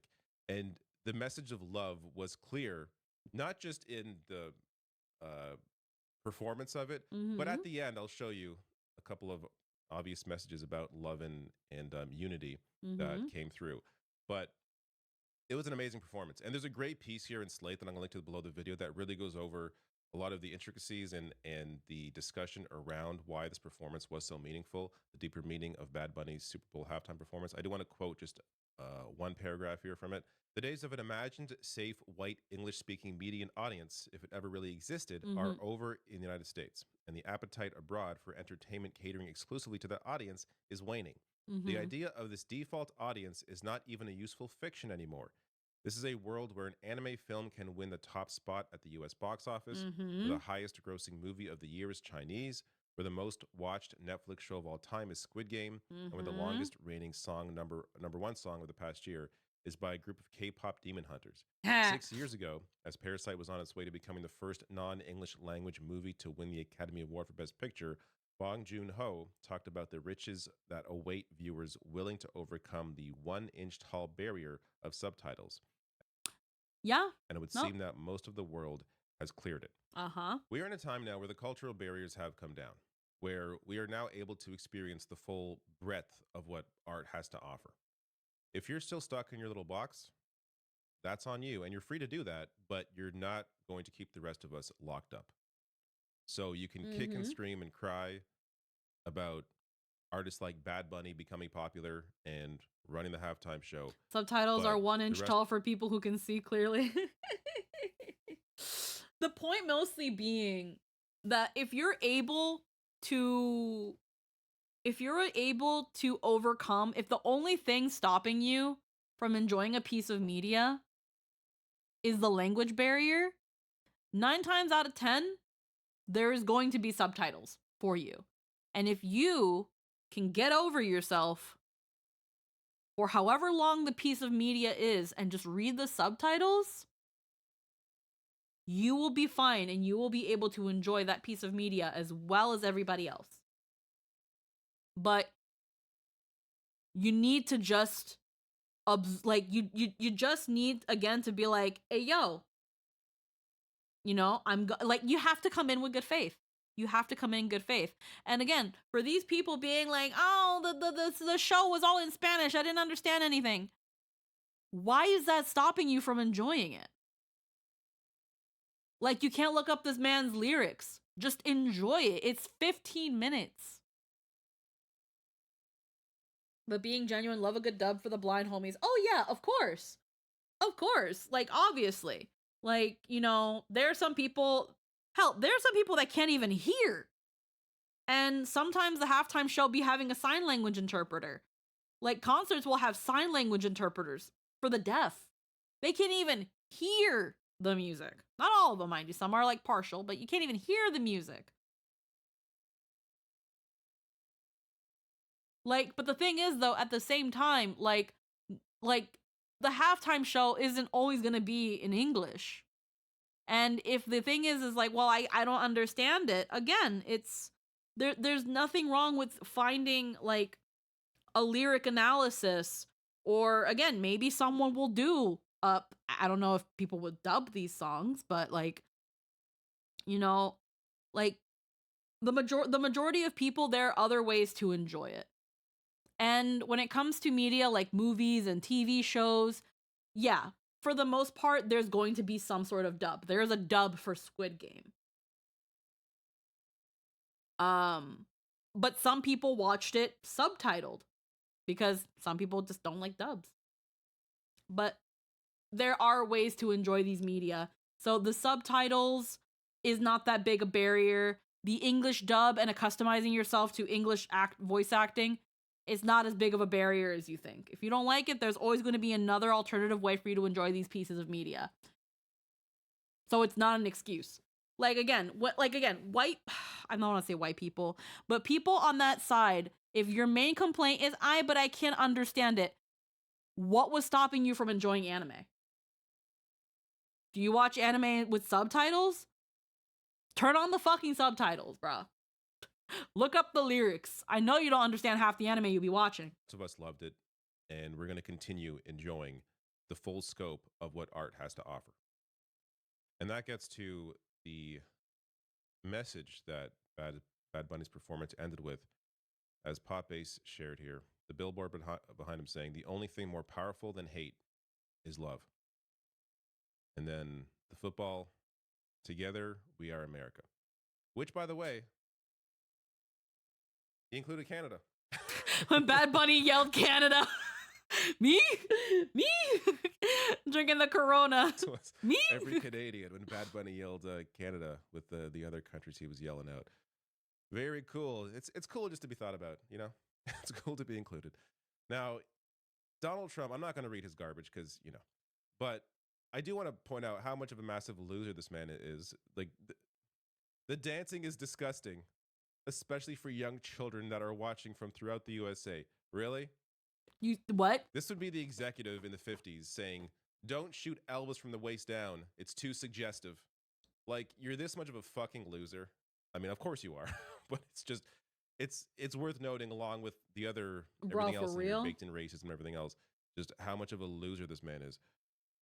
But that gets us to the Clanchella. Kid Rock Turning Point halftime show. Grandpappy mad that the fucking hotel staff are having a party in the halftime show. That's what it is. He thinks that that Latinos are only good for being his hotel staff and washing his toilets. That's why he's mad. He's like, who let the hotel staff out? Ooh. No. Un hombre malo, no. Hombre malo, malísimo. Where I first want to share this because I think this is a funny point that Jason Selvig shared. Kid Rock performed at the 2004 Super Bowl. His attire was an American flag that he cut a hole in and made into a poncho. He performed in that, and then after he performed, there were veterans groups that were like, this is terrible. This is a desecration of the flag. And I thought it was kind of interesting that he is the headliner of the All-American Super Bowl halftime show when he desecrated the flag. And Donald Trump has said many times, anyone who doesn't respect our great flag needs to get the hell out of here. Those are his words, not mine. So I guess my question is he really All-American? Or is he an enemy of the people? Kid Rock. So there's no consistency in MAGA, of course. They absolutely aren't thinking about Kid Rock and desecrating the flag. Yo, he got caught lip syncing. Today they're wondering, why wasn't this man actually singing? Because he was blocked online for lip syncing throughout the performance. Now, I'm still unclear because there's some people saying that it may have been audio sync issues because this was apparently pre-recorded. We'll get to that in a second. But or it was no one knows for sure, unless you were one of the 100 people in the audience there. But as Variety writes, sources say the show was pre-taped in Atlanta because it's probably hard to get a group of people together during the Super Bowl to watch this alternate Super Bowl, unless you're Yo, that'd be so funny if all the people that were there freaking also watch. Bro, paying them to be there. No. But I think out of any description of what the Kid Rock show was, it's feeling more like an old CMT special than Super Bowl protest event. Yes, for me. Feeling more like an old CMT special. So as somebody who grew up in the 90s watching CMT specials, abso-freaking-lutely, this is straight out of a CMT. Less than 150 people at their alternate halftime show is giving solid Rooster T feathers on a Thursday night. This set alone, out of a CMT special. That was the feel that this had. What is this? As Eric Doherty, so this is a right-wing influencer, has almost 1 million followers on Twitter. Writing here, reports indicate X usage got so high during the TPUSA All-American Halftime Show, the platform was down for brief moments. We broke the internet. I don't think that's the flex you want it to be. If your audience is so on Twitter during your halftime show, were y'all watching your halftime show? What are you talking about? Watch your damn show. Why are you on Twitter? Watch your damn show. His readers corrected him here. TPUSA actually pivoted from X streaming to YouTube due to licensing issues. It was never on X. Like, damn. This really gets me to question what the actual numbers are. If you have prominent right-wing influencers out there saying it was performing so well on a platform it was never even on. Damn. I don't know. Kevin Sorbo, right-wing, who was he? Hercules? That who he was? Live action Hercules. There was a live action Hercules? Loon now. Don't forget to change the channel during the Super Bowl halftime show. And 20 minutes later, worst halftime show I've ever seen. I thought you were watching yours. I guess not take his own advice. So you apparently did. Damn. Hilarious stuff. Damn. Guys, we're not gonna watch the halftime show. We're gonna watch the TPUSA one. Then y'all all got something to say about the halftime show. Y'all apparently made a whole ass point and a whole new show to not watch, but y'all still had the time to make a post about the halftime show that y'all made a whole ass other show so that you didn't have to watch it. You can't make this shit up. The jokes write themselves. What do you mean? Even this is inside Trump's golf club during the Super Bowl. Their Super Bowl party. I can't play because there's the copyright on the audio. Yeah. But there's Lindsey Graham there. Trump's there somewhere. They're watching the Bad Why Bunny y'all halftime watching show. it? They did not switch it over to the TPUSA Clanchella. So even they were like, yeah, that Kid Rock thing is too losery even for us. Y'all literally got so mad that y'all made your own. Y'all literally said we're gonna go make our own halftime show with Kid Rock and hookers, and then didn't watch it.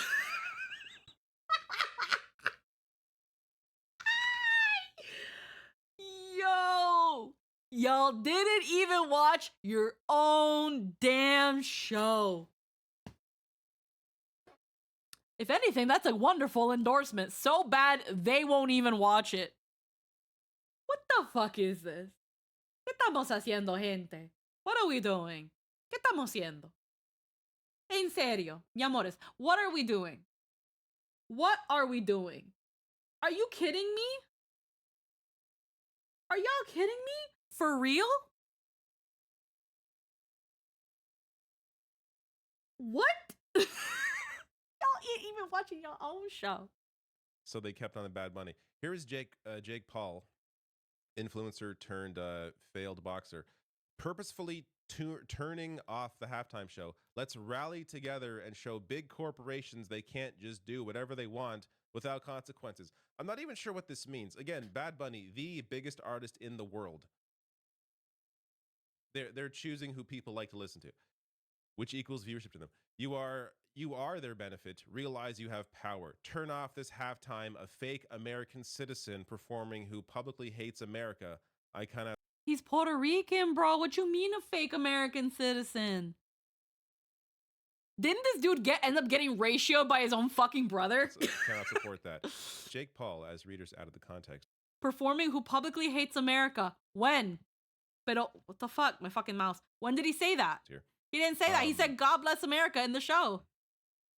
Has lived in Puerto Rico since 2021. Ah! In fact,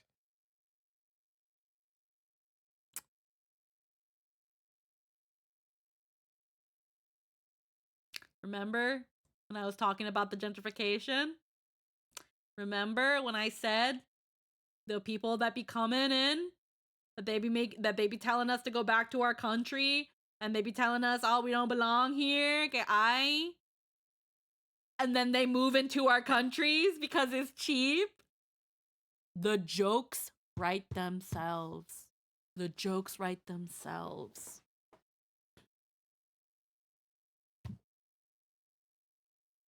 1-800, come on now. Come on now, brah. he moved there with his brother to leverage Puerto Rico's tax incentives under Act 60, which apparently, with the right structuring, could essentially lower their combined effective tax rate from as high as 50%. I'm gonna be real with you, and this is not a hot take. I know it can't be a hot take. But if you are going to grift, this fucking hard, can y'all at least put half of your ass in it and be inside the country you grifting for? I'm just asking for some consistency. You can't be talking about an artist that quote unquote DK hates our country when you left said country because it's too expensive. What the fuck you mean? You left to take advantage of a tax credit. You live in Puerto Rico now. To only 4% by moving to the island. This guy moves to Puerto Rico to evade taxes, has the gall to claim that Bad Bunny isn't American when he's living in the same island that Bad Bunny's from. It's just the jokes. Ridiculous stuff. They write themselves. So here's the QC stream. Where, again, I can't play because there's audio, but this is the YouTube chat on. Just mute it, bro. Just mute it. Halftime show, which is not moving. Like, it's not. There was apparently 5 million viewers, but the chat was moving at a snail's pace. Yeah, the little hearts stuff there on the center. But the main reason I wanted to share that is because of the comment below. Because this song that I cannot show you is so terrible. This is an actual quote in the video. I'll link this below in case you want to hear it. An actual quote from that country song. I just want to catch my fish, drive my truck, drink my beer. What is country, bro? What has country music become? I'm not sure he wants me to say his name. I have a friend who works at a country music radio station. And he constantly makes fun of how bad the new country music is. And look, I'm someone who grew up listening to country. I love 90s country music. I love Garth Brooks. Actually, we'll get to Garth Brooks later. But country music now, in terms of like pop country stuff that's played on the radio, is so terrible. Practically every other song is about fishing or about water, about beer, about blue jeans. They all have the same themes. It's there's no depth to any of it. I'm not saying there aren't good country artists out there right now. There are. They exist, but they're not getting the same play as a lot of these other artists are who are singing about beer and driving their truck. Like, it is so ridiculous. So the artists there, country singers Brantley Gilbert, Lee Brice, Gabby Barrett, which all look like anagrams of each other. Funny stuff. But in terms of non-U.S. artists, because there are a lot of complaints. Oh, Bad Bunny, not even American, even though he's American, Puerto Rico, American. But did these same people complain about Phil Collins, Enrique Iglesias, U2, Shania Twain, Sting, Celine Dion, Paul McCartney, Rolling Stones, The Who, Coldplay, Shakira, The Weeknd? Of course they didn't. Maybe they did. Again, going to how empty any of these criticisms about Bad Bunny are. So they wrote, TPUSA writing, the All-American Halftime Show is an opportunity for all Americans to enjoy a halftime show with no agenda other than to celebrate faith, family, and freedom. Headlined by the guy that wrote Balls in Your Mouth. Cruising through town in my jacked up truck, eyes open, cause I'm scoping for a big butt slut. One thing I can take straight back to my house and have suck my dick and put my balls in her mouth.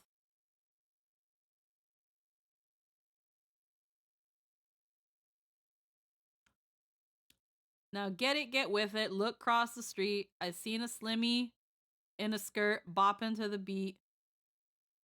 So I capped up my 40, threw it under my seat, rolled up on the freak, and I started to speak. But before I could talk, she cold grabbed my dick from the truck? Are you still in the truck? She grabbed your dick all the way from inside the truck? Licked her lips and started talking that porno shit. She said, "Look here, I know you're Kid Rock," then whispered in my ear, "I want to swallow your cock." Well, blow me up, then blow me down, because I think I just found the biggest freak in town. Now I can't wait to get her. Okay. This is a real Kid Rock song. Balls in your mouth. With the Turns out she's a crypt. Now I can't wait to get her back in my house, set her on her knees, and put my balls in her mouth. Yo, this is the headliner for the Faith and Family halftime. Yeah, all right. the chorus. Balls in your mouth. Balls in your mouth. You want my balls in your mouth. Balls in your mouth. Balls in your mouth. It would have been really funny if he sang this. If it would have been really funny if he sang this at the TPUSA halftime show. You I want wonder my balls why. in your mouth. Faith and Family right there. He Faith and also Family. has this song. The MAGA world, but things went on another level. Folks remember the controversial song. What's the issue with Cool Daddy Cool? Well, the lyric. Okay. Cool Daddy Cool with the lyrics, young ladies, I like 'em underage. Rock sings on the track. See, some say that's statutory. His psychic at the time, the late Joe C., then chimes in, but I say it's mandatory. Faith, Family, Kid Rock. So I want to share this to end on this. There was just to show you how far. Yeah, and Kid Rock isn't even a dude from the rough side of the tracks. He was born to a wealthy Michigan family. Damn. Some parts of the culture have fallen. Because back in 1993, Garth Brooks walked out of the Super Bowl national anthem that he was going to perform because NBC at the last minute said they were not going to run his new music video for a song that I'll get to in a second here. He protested, walked out. NBC had to cave, and there he is singing the national anthem. This is where the Super Bowl halftime show was Michael Jackson. I'm sure a lot of people, they don't remember because they weren't live. They have seen how big that performance was. Mm-hmm. But they were going to debut a Garth Brooks song. So as Audacity writes here, a lesser-known story of the Super Bowl 27 was country star Garth Brooks' battle with programming execs over his wish to broadcast his latest music video for We Shall Be Free. The song was written in response to the LA riots that followed the Rodney King verdict in '92. The video featured harrowing footage of riots, war, poverty, and other topics that the network decided were too controversial to air, so Brooks reportedly bounced. After some scrambling by executives to figure out a solution, eventually Brooks got his way and returned to sing the anthem proudly beside Academy Award-winning actress Marlee Matlin as she signed for the hearing impaired. You have here, I wish I could play it because this is a great song. I'll get to the lyrics in a second. But they actually had to delay the opening kickoff to play this Garth Brooks song, We Shall Be Free, which right-wingers would today claim is too woke. And to be fair, country stations back then, some of them weren't playing it either. Because, again, a message of freedom, equality, as we'll get to with these lyrics. But it shows you, like, Garth Brooks was the most popular country artist in the 90s. There is no one like that today in country music with this level of popularity who's singing about these sorts of issues. So let me just quote a bit of this because it is a really good song. This ain't coming from no prophet, just an ordinary man. When I okay, cancel Wawa time. What's a Super Bowl? The Super Bowl, don't worry about it. First off, you're in Australia. Second off, the Super Bowl is just a really big, essentially, it's kind of like the Olympics of football, let's just say. The Super Bowl is an solely American thing. It is considered, it's kind of like the World Cup but just for America and just for football. I wouldn't call it a stupid sports event, Fox. There are some people that genuinely care about that stuff. And it's okay if you don't like football. It's okay if you don't like sports ball. I'm not going to shit on something that's not affecting my life in any way. But it's... Oh, we have NRL. Yeah. So it's the National Football League. It is the biggest game in the football season. It happens every early February. There is a competitor. There is a lighthearted competitor for it that Animal Planet hosts every year called the Puppy Bowl. And that all that is, you know, puppies playing, and it's really, really cute. Apparently this Puppy Bowl that happened, it had this really cute disabled puppy that like won everybody's hearts, and then we learn right after that that puppy didn't survive after the filming of the Puppy Bowl because it was a really disabled puppy, and it was so cute and people cried when they learned that. But yeah, if you enjoy sports, that's completely fine. It's not for me, but I'm not gonna shit in nobody's Cheerios. It is a big sports event, and the halftime show, first off, the commercials for the Super Bowl was the halftime show and the commercials are what most people tune in for nowadays, because if you could get a commercial in the Super Bowl, it was big. You were going to blow up. And a lot of really iconic commercials were once played on a halftime show. And then the Super Bowl halftime show is considered one of the biggest stages that you can perform on in America. It is because not only are you live in one of the most prestigious football fields, this is being broadcast all over the country. This is visibility like no other. This is the biggest stage in America, is the Super Bowl halftime show. So being able to perform at the halftime show is a humongous achievement as a recording artist.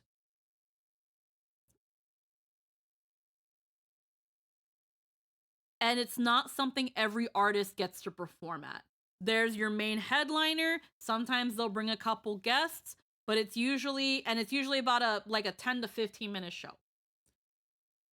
And earlier this stream, we watched the recent halftime show with Bad Bunny. It was all in Spanish except for a point where Lady Gaga was in there. You can find it on YouTube. And even if you don't understand Spanish, first off, there's a way on YouTube, through this little gear right here, you can go to subtitles and you can go to auto translate and you can have it translate to the language. On the Super Bowl halftime show that you'll find on YouTube, you can auto translate to English and it will translate as best as it can. It's actually pretty okay. And if not, you can always look up the English lyrics to Bad Bunny's songs. It is just a cultural celebration and it is beautiful. It is full of so much love and energy. And it's just a beautiful party that invites you to just feel the music and feel the energy and feel the love. And right-wing people really didn't like that very much.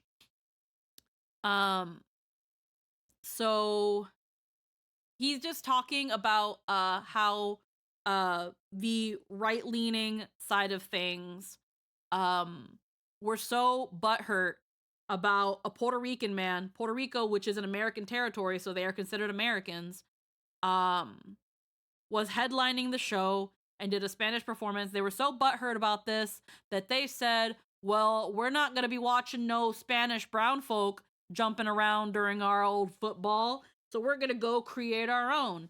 And they did. And then they watched the halftime show. They made a whole show they made a whole different show for anyway, just so they can hate on it. But it's like, why? Y'all made your own show. Go watch it. And now we're just watching a video discussing it. But he's talking about Garth Brooks right now. It says here, this ain't coming from no prophet, just an ordinary man. When I close my eyes, I see the way this world shall be when we all walk hand in hand.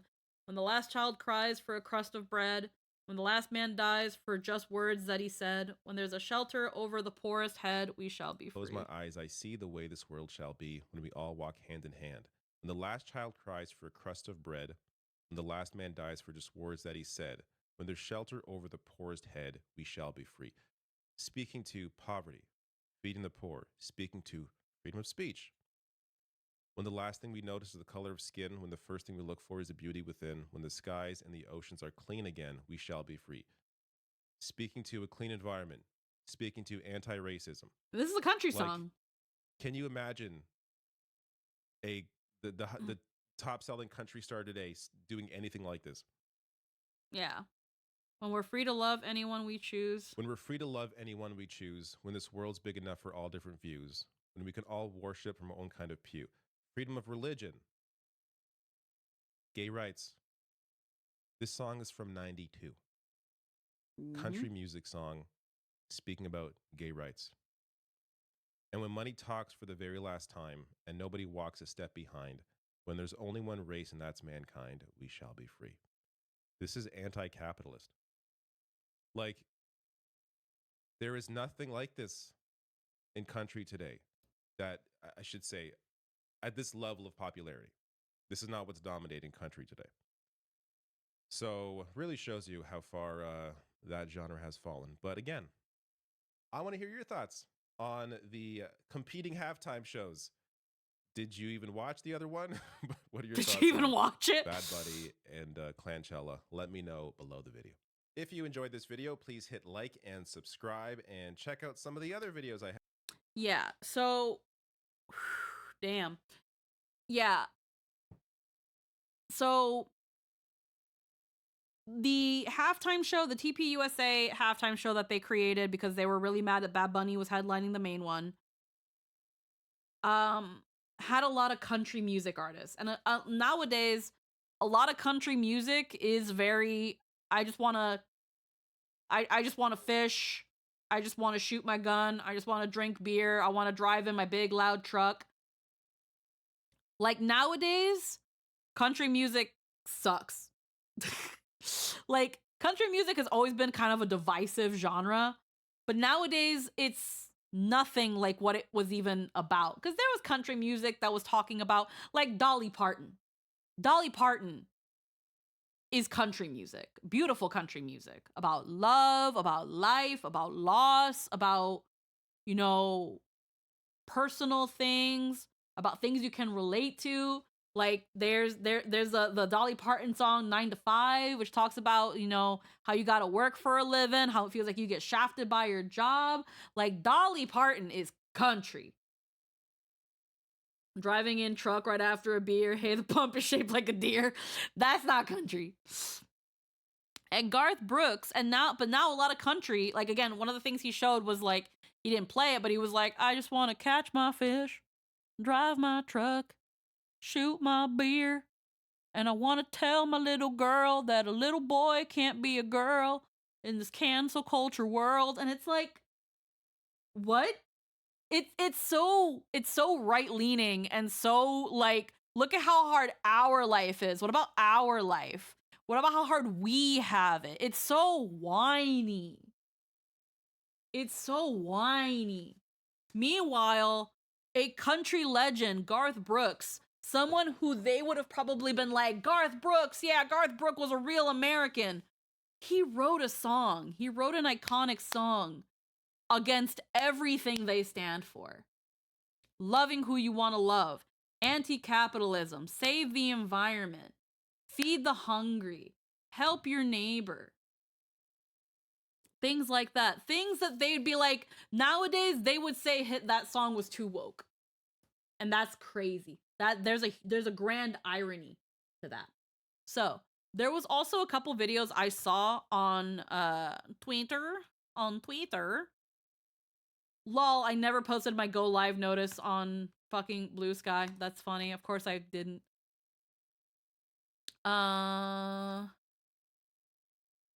Let me just open a whole new thing for Twitter. Thank you. I'm gonna go into my bookmarks so that you don't see the copious amounts of porn on my Twitter.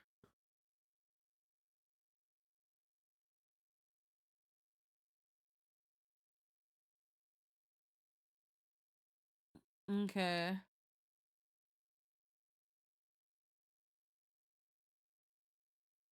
Okay, first off, this was the puppy from the puppy bowl. This is the puppy. This is from the puppy bowl. Look at the puppy. It's an Australian Shepherd, and it's on like a little wheelchair. And like this is the puppy bowl. It's just puppies. It's just puppies. This is the puppy bowl. That's it. And apparently finding out the sweet baby passed shortly after filming actually has me in tears. Yeah, no, that puppy passed away. Oh, what a sweetie. Yeah, she had to use that. Apparently she had a very bad time. I'm not going to read the whole statement, but she had to be put down. She was not doing very well. The puppy's name was Tegan. Tegan was the name.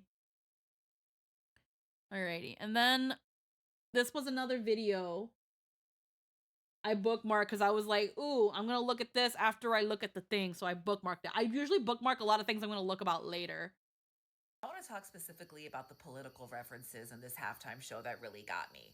So Let's see if I caught them starting all. off, we're in the sugarcane fields of Puerto Rico. Yeah. Just diving right into the historical context of colonialism Spanish colonization in the of sugar. Caribbean. Yeah. The history of slavery in the Caribbean, the exploitation of our land and our natural resources for the economic gain of the empire. Now we're in New York City, Nueva York. And then Benito just waltzes up to go take a shot with who? Toñita. Who's Toñita? This is a real Puerto Rican woman who lives in Brooklyn and owns something called the Caribbean Social Club, which is one of the last standing Puerto Rican establishments in I thought like she was like an Williamsburg, which has been abuelita or just like a gentrified neighborhood of New York City. Damn. Brooklyn's Williamsburg becomes new front line of the gentrification battle. Last Puerto Rican social club, which was always Toñita. Traditionally Puerto Rican. Is Williamsburg trying to deny its Puerto Rican history? She herself has almost been kicked out many times, but refuses to sell. She's an icon of fighting gentrification in Nueva York. The part of the show that hit us Boricuas the hardest, Ricky Martin. I don't want to like lose the fucking get bonked again.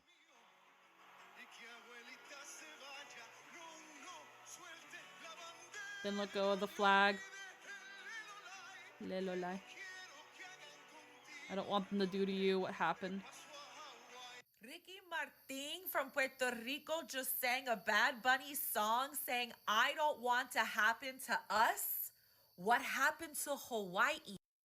Yeah, the forgotten history of how U.S. Marines and sailors took Hawaii in an illegal coup. Native Hawaiians are disproportionately affected by poverty and homelessness. A blatant call for independence and sovereignty and decolonization of Puerto Rico. And then we go straight into this. The power lines. Actually simulated the problems with our power grid in Puerto Rico. Persistent power outages in Puerto Rico spark outrage as officials demand answers. Even without hurricanes, customers in Puerto Rico lose about 27 hours of power per year. Which is a direct consequence of us being a colony. Another year, more power outages in Puerto Rico. Unstable electricity is a fact of life on the island, where privatization, underinvestment, and climate change leave the grid at constant risk of collapse. And the privatization of our power grid by the USA. Then Bad Bunny emerges from the fields carrying the Puerto Rican flag, but not just any Puerto Rican flag. This is the light blue Puerto Rican flag, which is the original OG flag. colors. And this is the flag that they banned. And then we were only allowed to get our flag back. The gag law, Ley de la Mordaza, or Law 53, enacted since the 50s, since the late 40s. They enacted a law where they banned the flag. They changed it from light blue to that navy royal blue.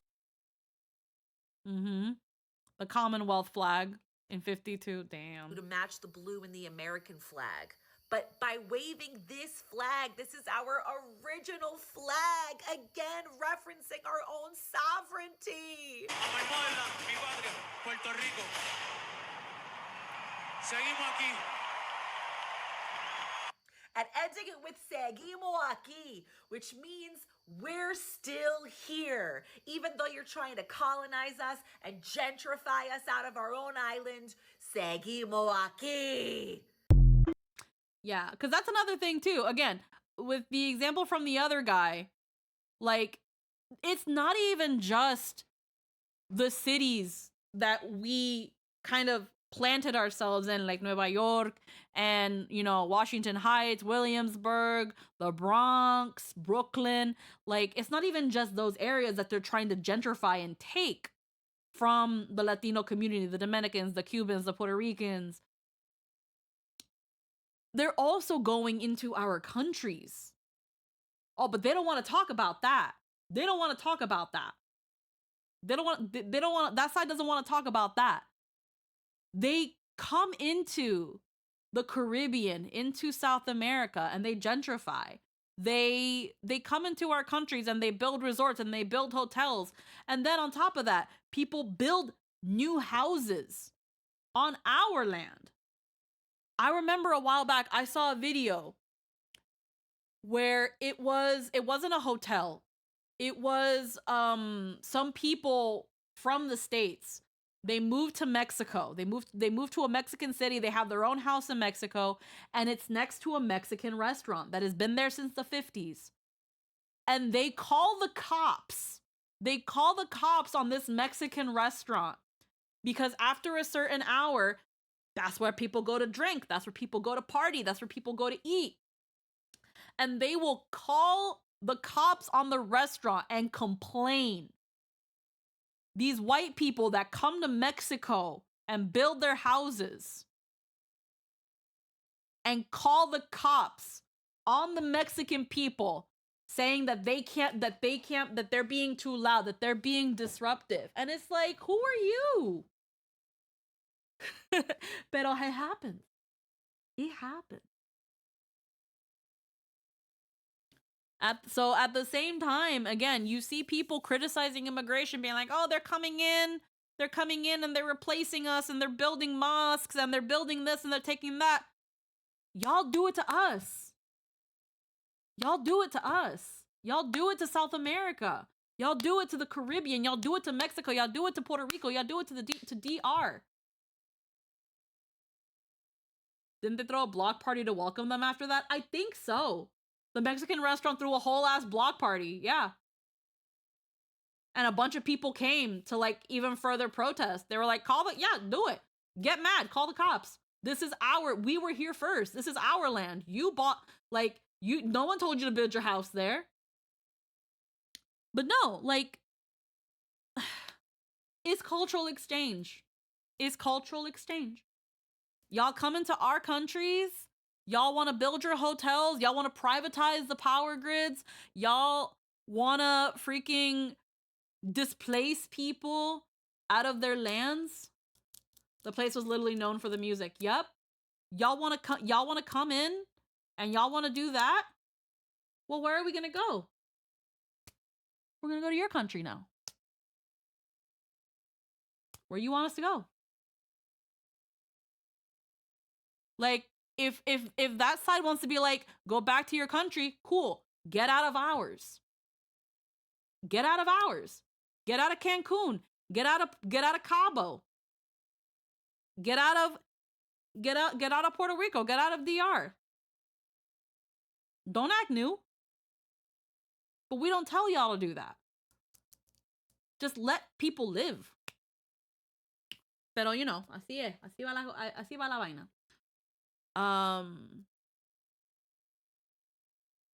Damn. People living, impossible. Run away. Did you watch the halftime show? It made me cry. It made me cry.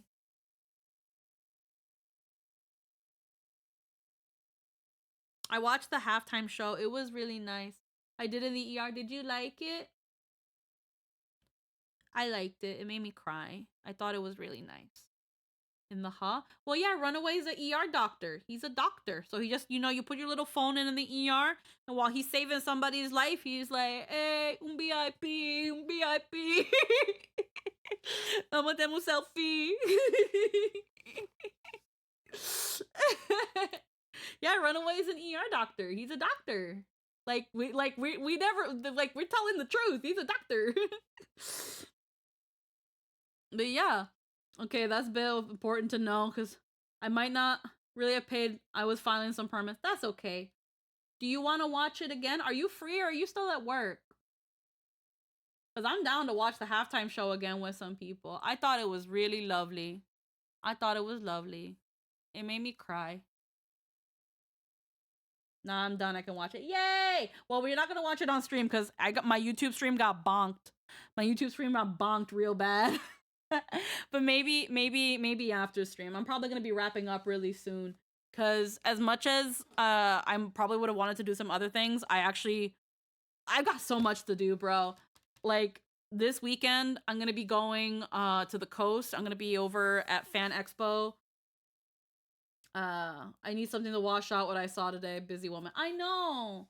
I honestly, I had a lot of fun. Heckin' just chilling out and talking with you guys.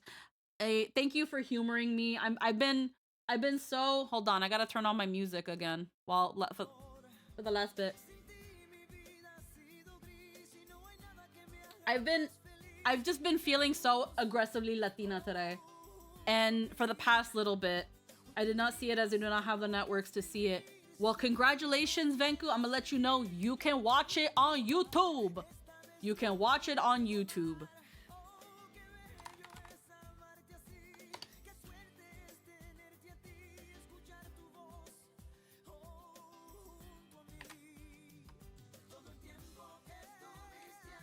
Yeah, you guys can literally, that is the link to the halftime show. You can watch it right now. It's about 14 minutes. Wait, plushie bookcase, is there conditions for a spot? If you have a PNG of a plushie of you, a plushie version of you, just send it over and I will try to find a spot for it. And put you on the shelf. But yeah. Nunca te vi. But yeah, I really, like, I'm not a big football person. I hear about the halftime shows. I after hearing so much of what was happening here, I wanted to watch this one. I wanted to see what the hubbub was about, and it was just love. And man, the fact that it got Maga's titties in a twist, I think is just that cupcake sprinkle.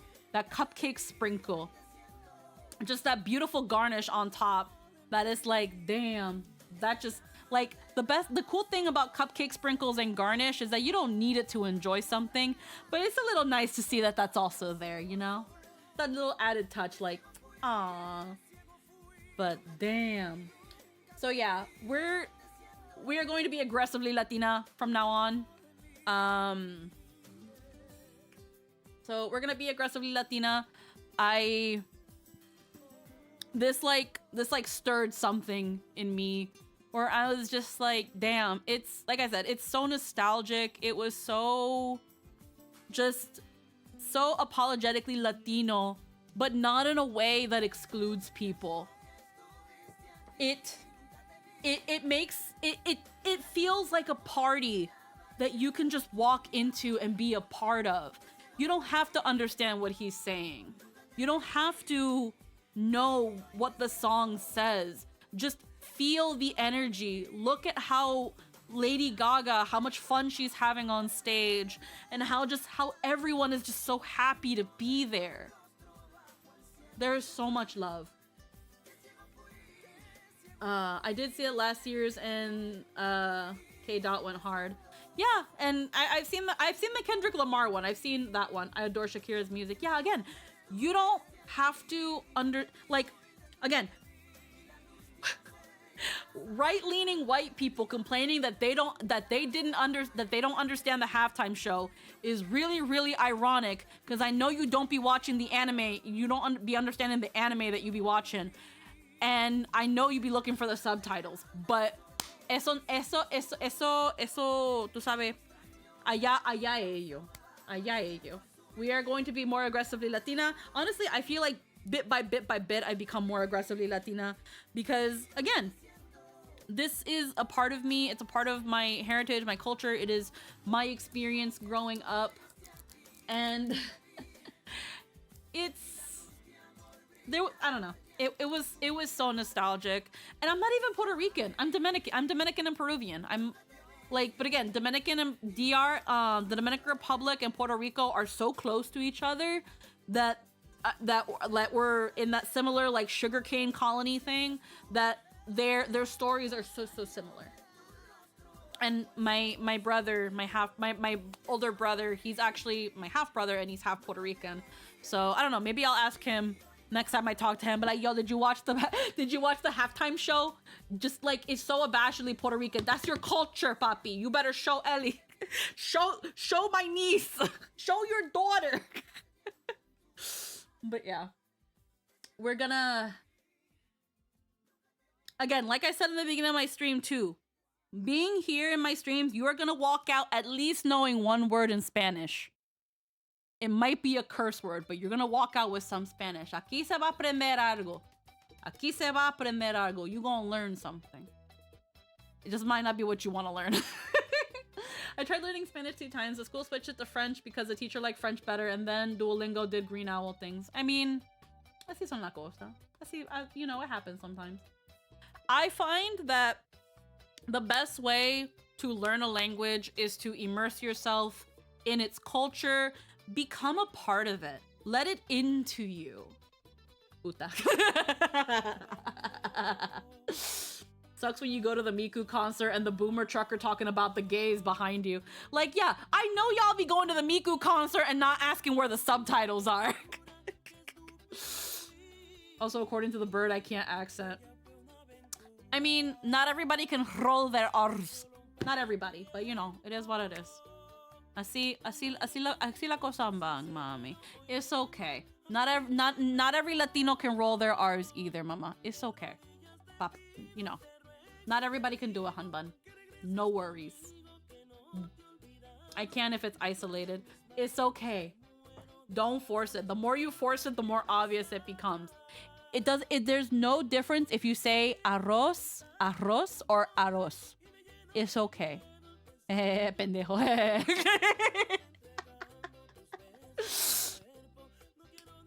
It's okay.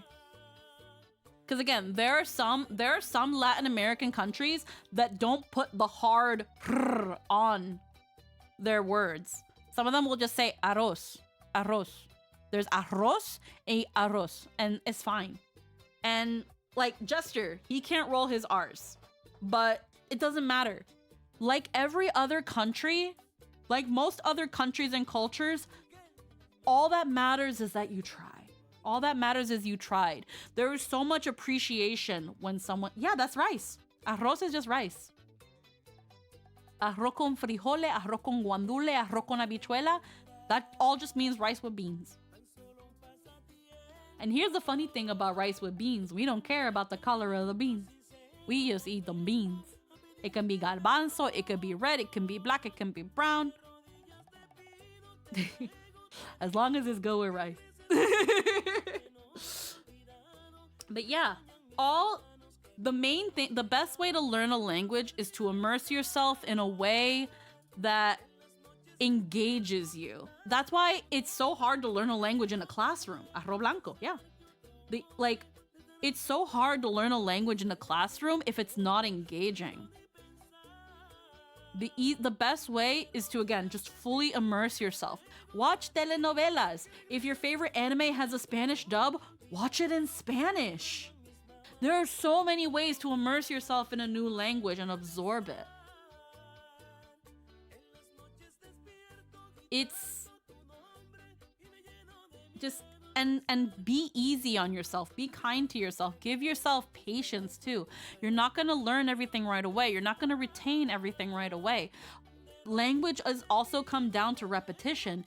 It's so much easier to learn languages as a child because your brain is just this little sponge that takes in everything. There's so many blanks for you to fill in. It's a little harder when you're an adult. But, mi amores, te digo ahora, even if you can only partially learn a language, and it don't matter what language it is, I'm going to tell you right now, I'm going to encourage you right now, whether it be some broken Spanish from being here in my streams, or CS, like, again, like, being able to recognize another language, even just that, being able to recognize another language, and even just partially understanding bits and pieces, it's going to be so good for your brain in the long run. It has been shown and proven that people that can understand more than one language,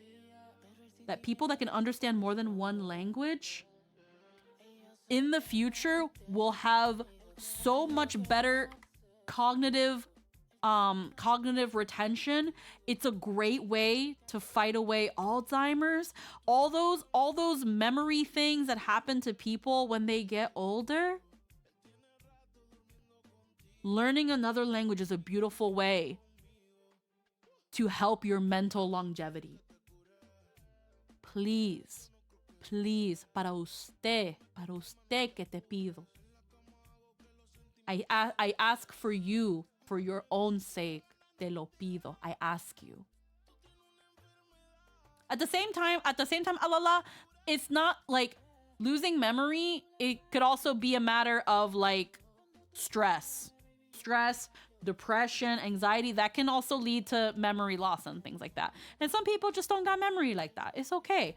But what I'm talking about is not just memory and losing memory. I'm talking about being cognizant, being able to have a conversation with somebody.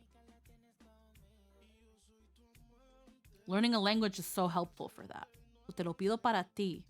Whichever language it is.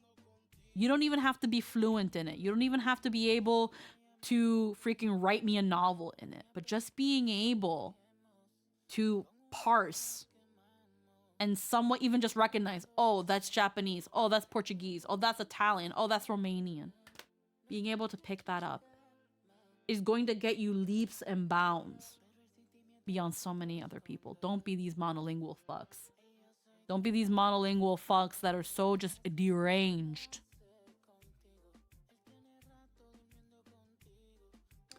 Important thing for Allah. How do we talk about MBs in Spanish since most of their language is gendered? So, I can actually answer that question for you.